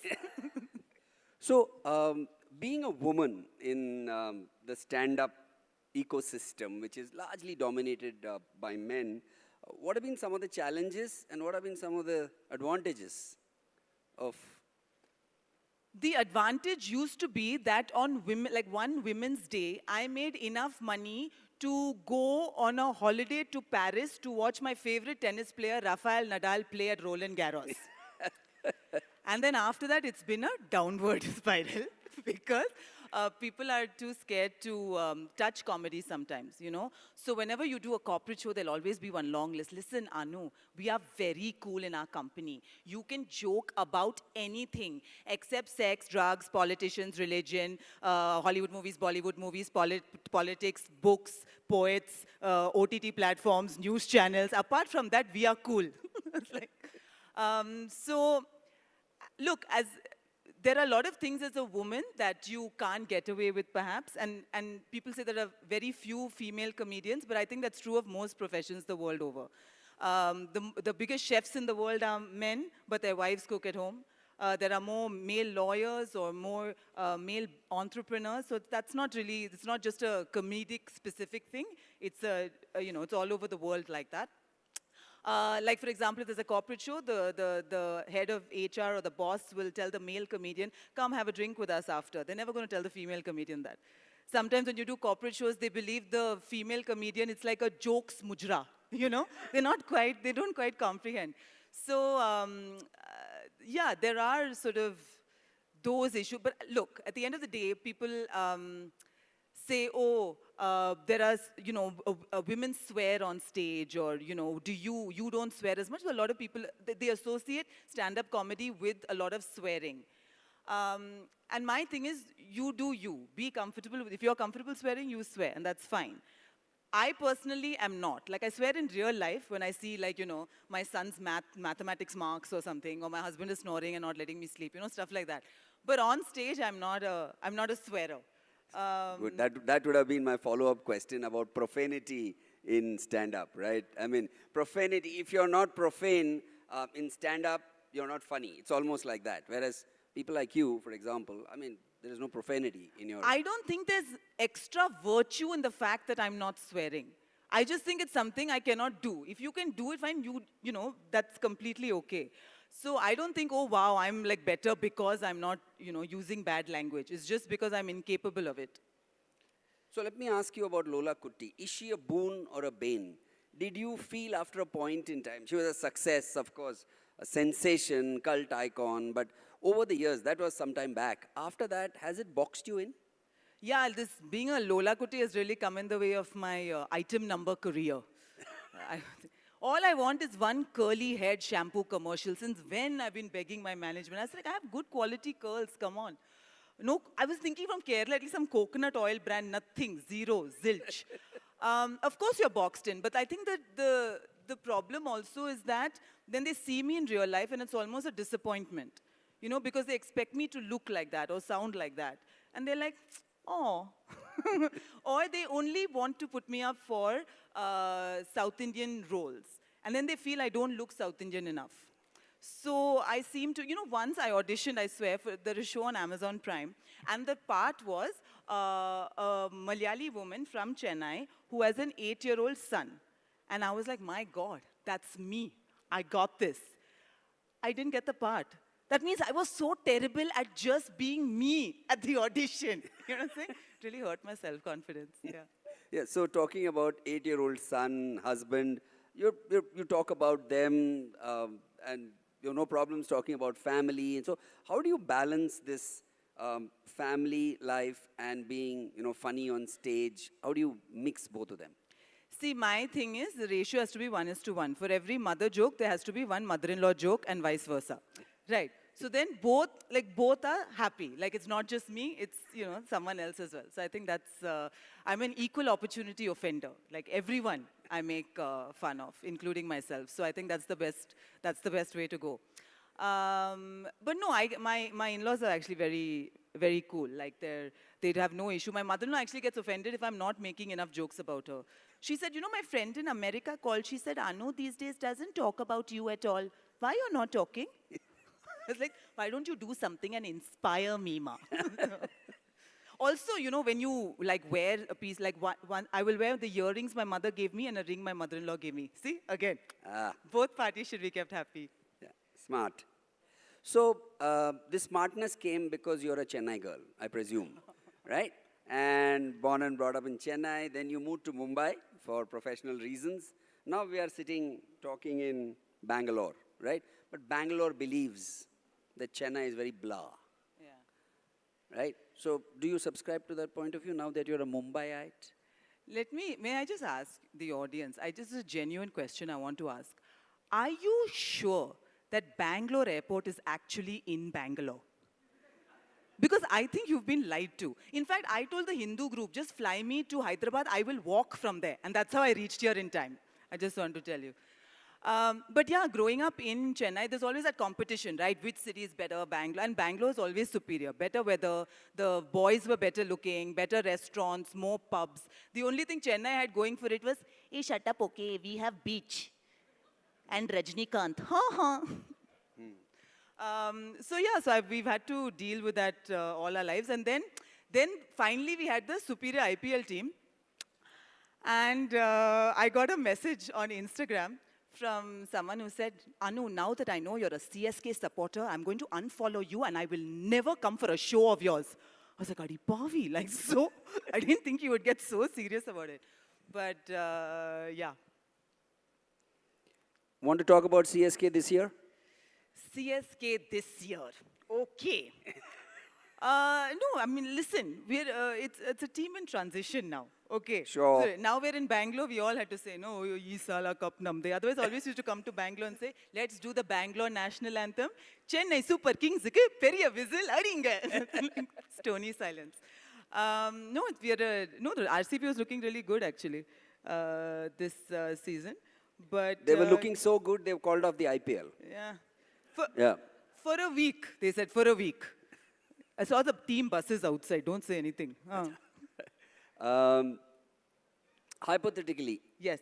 If I know that you dabbled in movies as well, so when Karan Johar offered you the movie as the lead opposite Shah Rukh, why didn't you accept it? Would I accept it? First of all, if I was offered a movie with Shah Rukh Khan, I would have to play Shah Rukh Khan's mother. Because that's how it works, right? I, at 43, will have how old will Shah Rukh be? 60-year-old son, yeah? So, yeah, I would love to do it, just to be with Shah Rukh and go. Yeah, that I would love to do. No. Are you a cricket fan? Yes. Okay. How many of you here have filled in a UK visa? All of you are cricket fans here? Yeah, I'll tell you a cricket story quickly before, okay. So how many of the gentlemen in the audience, how many of you cried when we lost the 2023 World Cup to Australia? See, I knew it. See, there's only two things in this country that make a grown man cry. One is cricket, and the other when their souffle does not rise on MasterChef. Okay. So in my family, the women are far more into cricket than the men, okay, because ulti dunya chalti hai. So forget 2023, during the 2019 World Cup, which was in England, my mother called and said, I'm getting tickets, you, me and Ayan, 3 generations, let's go. Once in a lifetime, once in a lifetime. I was like, fabulous, right? Let me just call my bank balance and check, because it's an expensive trip, no? At that time, 89 rupees to the pound plus 3% when I use my credit card. So I called my bank balance. Bank balance ne kaha, Anu, you have enough money to go to England or for son's school fees. I chose England because travel is education. You know? Has anyone over here filled in a UK visa application? Of course not. You all are so fancy. You have people who have people, right?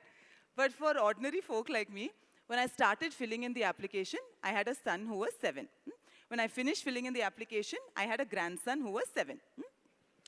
And the kind of questions they ask: who is funding your trip? I am funding my trip. Who is funding your son's trip? I am funding my son's trip. Why is your son not funding his own trip? Because he's 7. Why does your son have no access to funds? Because he's 7. Why does your son expect you to fund his trip? Because he's entitled. Also, he's 7. And then I got really confused. Am I raising my son wrong? Is he supposed to be a business tycoon at age 7? Should I have named him Ayan Adani? Once in a lifetime, once in a lifetime. I finished filling up this thesis and I went to the VFS office, okay? Lady there says, ma'am, बहुत cut to cut hai, tatkal mein karana padega. I was like, why will I not get the visa in time? She said, wo kya hai na ma'am, ki you are a single woman going with your son to the UK. What if you just disappear in the UK? I said, why will I disappear in the UK? Have you tasted British food? I said, once in a lifetime, once in a lifetime. Okay, I said, how much for Tatkal? 25,000 rupees each? I said, is Britain trying to make up for Brexit, one visa at a time? Anyway, filled in the application and then got the visa. There we are, India versus England, Edgbaston, Birmingham. The players are within touching distance. My son is reading a book. I was like, Ayan, 89 rupees to the pound, 3% when I use my credit card, Tatkal. He's like, Mama, I much prefer it on TV. TV? He's like, Mama, this stadium is too crowded. Crowded? I was like, Ayan, there are only 15,000 people in the stadium. There are more people in our Bombay Building Society meeting as we speak. You'll have all been to Bombay. You know, na? Every time you've taken a breath, you've snorted to people. Hai na? Like Mr. and Mrs. Usgaonkar, niche beti, sab theek thak, chai while, you want something? And the thing is, when you go to, I was expecting to walk down the streets of England and have people say, oh, Anu, top of the morning to you, fantastic, you brought the Indian sunshine. Would you like a cup of tea? Milk, no sugar, Harry and Meghan, do guna lagan. Instead, all I heard on the streets of England were, आथे देख, आथे नहीं, की हाल है, चंगा है, तुनक तुनक तुनक तुनक तुनक तुनक तुनक तुनक ना ना ना, दर्दी रब रब कर दी, ओ मैं दर्दी रब.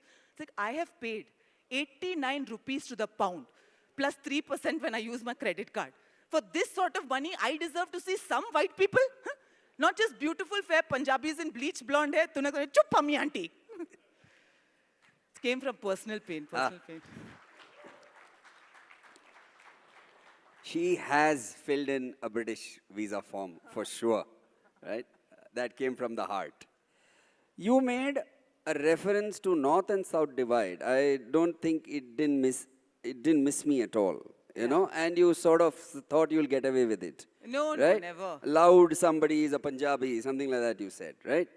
So what is this North-South divide you're trying to, you know, create here? How many South Indians are there in the audience?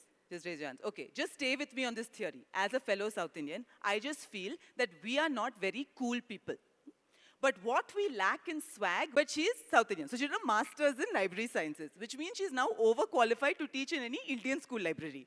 Okay, but she's Malayali. So foreign school library means UAE school library, not US school library, right? All these things you can read about in the library, right? Because the Kerala Atlas stops at Lulu supermarket in Qatar.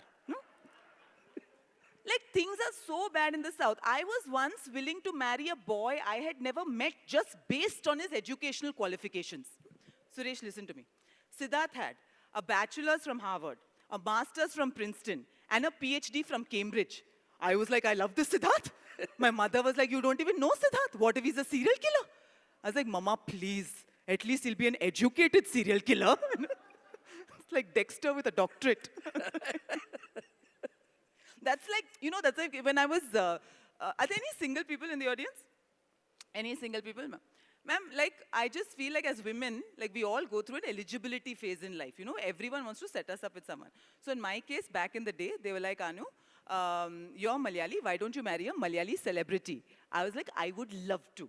But at that time, there were only 2 Malayali celebrities. Yep. One was the cricketer, Shantakumar and Srishant, and the other was Shashi Tharoor. Now, I can't marry Srishant because have you seen the size of his nostrils? Like Harbhajan Singh fits in there after slapping him.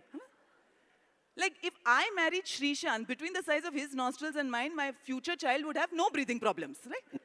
And I can't marry Shashi Tharoor, obviously, because I don't have a dictionary, but... But, yeah, you know, my son's pediatrician's name is also Dr. Shashi, by the way. So I went to her when my son was unwell, and I was like, oh, Dr. Shashi, why has Ayan got this fever? She said, what to say, ma? This virus is just ubiquitous. I said, सारे शशीस के एक ही problem है क्या? Anyone knows the meaning of ubiquitous here? Who said what? Yes, of course, front bencher only will know. Absolutely. Yes. Mr. Narayan, yes, sir. What does it mean? Oh, you want me to? So you were just pointing back at me, is it? It means everywhere. The virus is everywhere. See, you came for jokes, you leave with GK. You're welcome. Fantastic, Anu. Thank you so much. Thank you. It's been a lovely time talking to you. You've really, we have captured climate change. We have captured liberal education. We have captured Trump, right? Not captured Trump, sorry. That can be misinterpreted. We've captured the essence of his, of what he's doing. We have spoken about non-communicable diseases. We have spoken about everything that is important in the huddle. It's been such a deep, meaningful conversation with you. It's been so full of substance, right? It's been just amazing. The value that you bring to this conference is just outstanding, Anu, I must say. That's why I'm at the end, no, from the sublime to the ridiculous, finally. Yes. You know, like, you know, every big corporation has one loss-making enterprise, no, for tax exemption. That was me, this session. No, absolutely fantastic. Anu, it was pleasure talking to you. We've done this before. And I hope we get opportunities to chat like this more often. Thank you. And best of luck for the rest of your career. I'm sure you'll keep doing fabulously well. No, comedians need luck today, I assure you. Yes. You have plenty of it, and I'm sure you'll do exceptionally well as we go forward.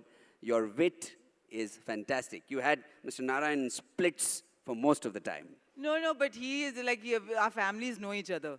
Yeah. He feels pressure to laugh. He knows my grandfather and all. So he's like, yo, Paum, I laugh.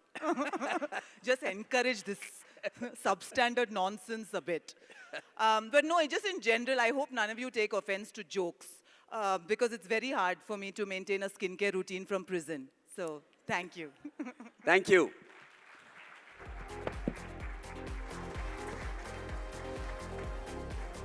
Thank you. Thank you very, very much. Thank you so much to Lola Kutty. Thank you so much to Suresh Balakrishna. I mean, a variety of subjects that were spoken about, and you could sense at the end of it, you can have something called as clean humor as well. So that was something really, really nice.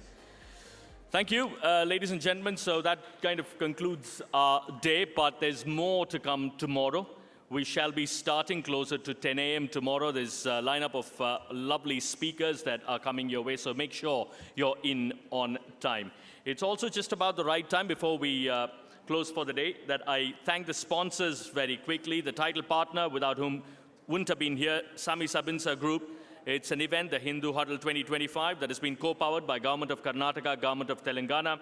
Associate partners, ONGC, Presidency University, TAFE, Akshaya Kalpa. Energy partner, Indian Oil. Realty partner, Casa Grande. Luxury car partner, Toyota. Knowledge partner, Amrita Vishwa Vidyapeetham. State partner, Meghalaya Tourism. Government support, Government of Haryana and Uttarakhand government. Radio partner, Radio City. Gift partner, Anand Prakash. Broadcast partner, Times Now. And outdoor media partner is Signpost India. Thank you so much once again. We hope to see you tomorrow at 10 in the morning. Thank you once again.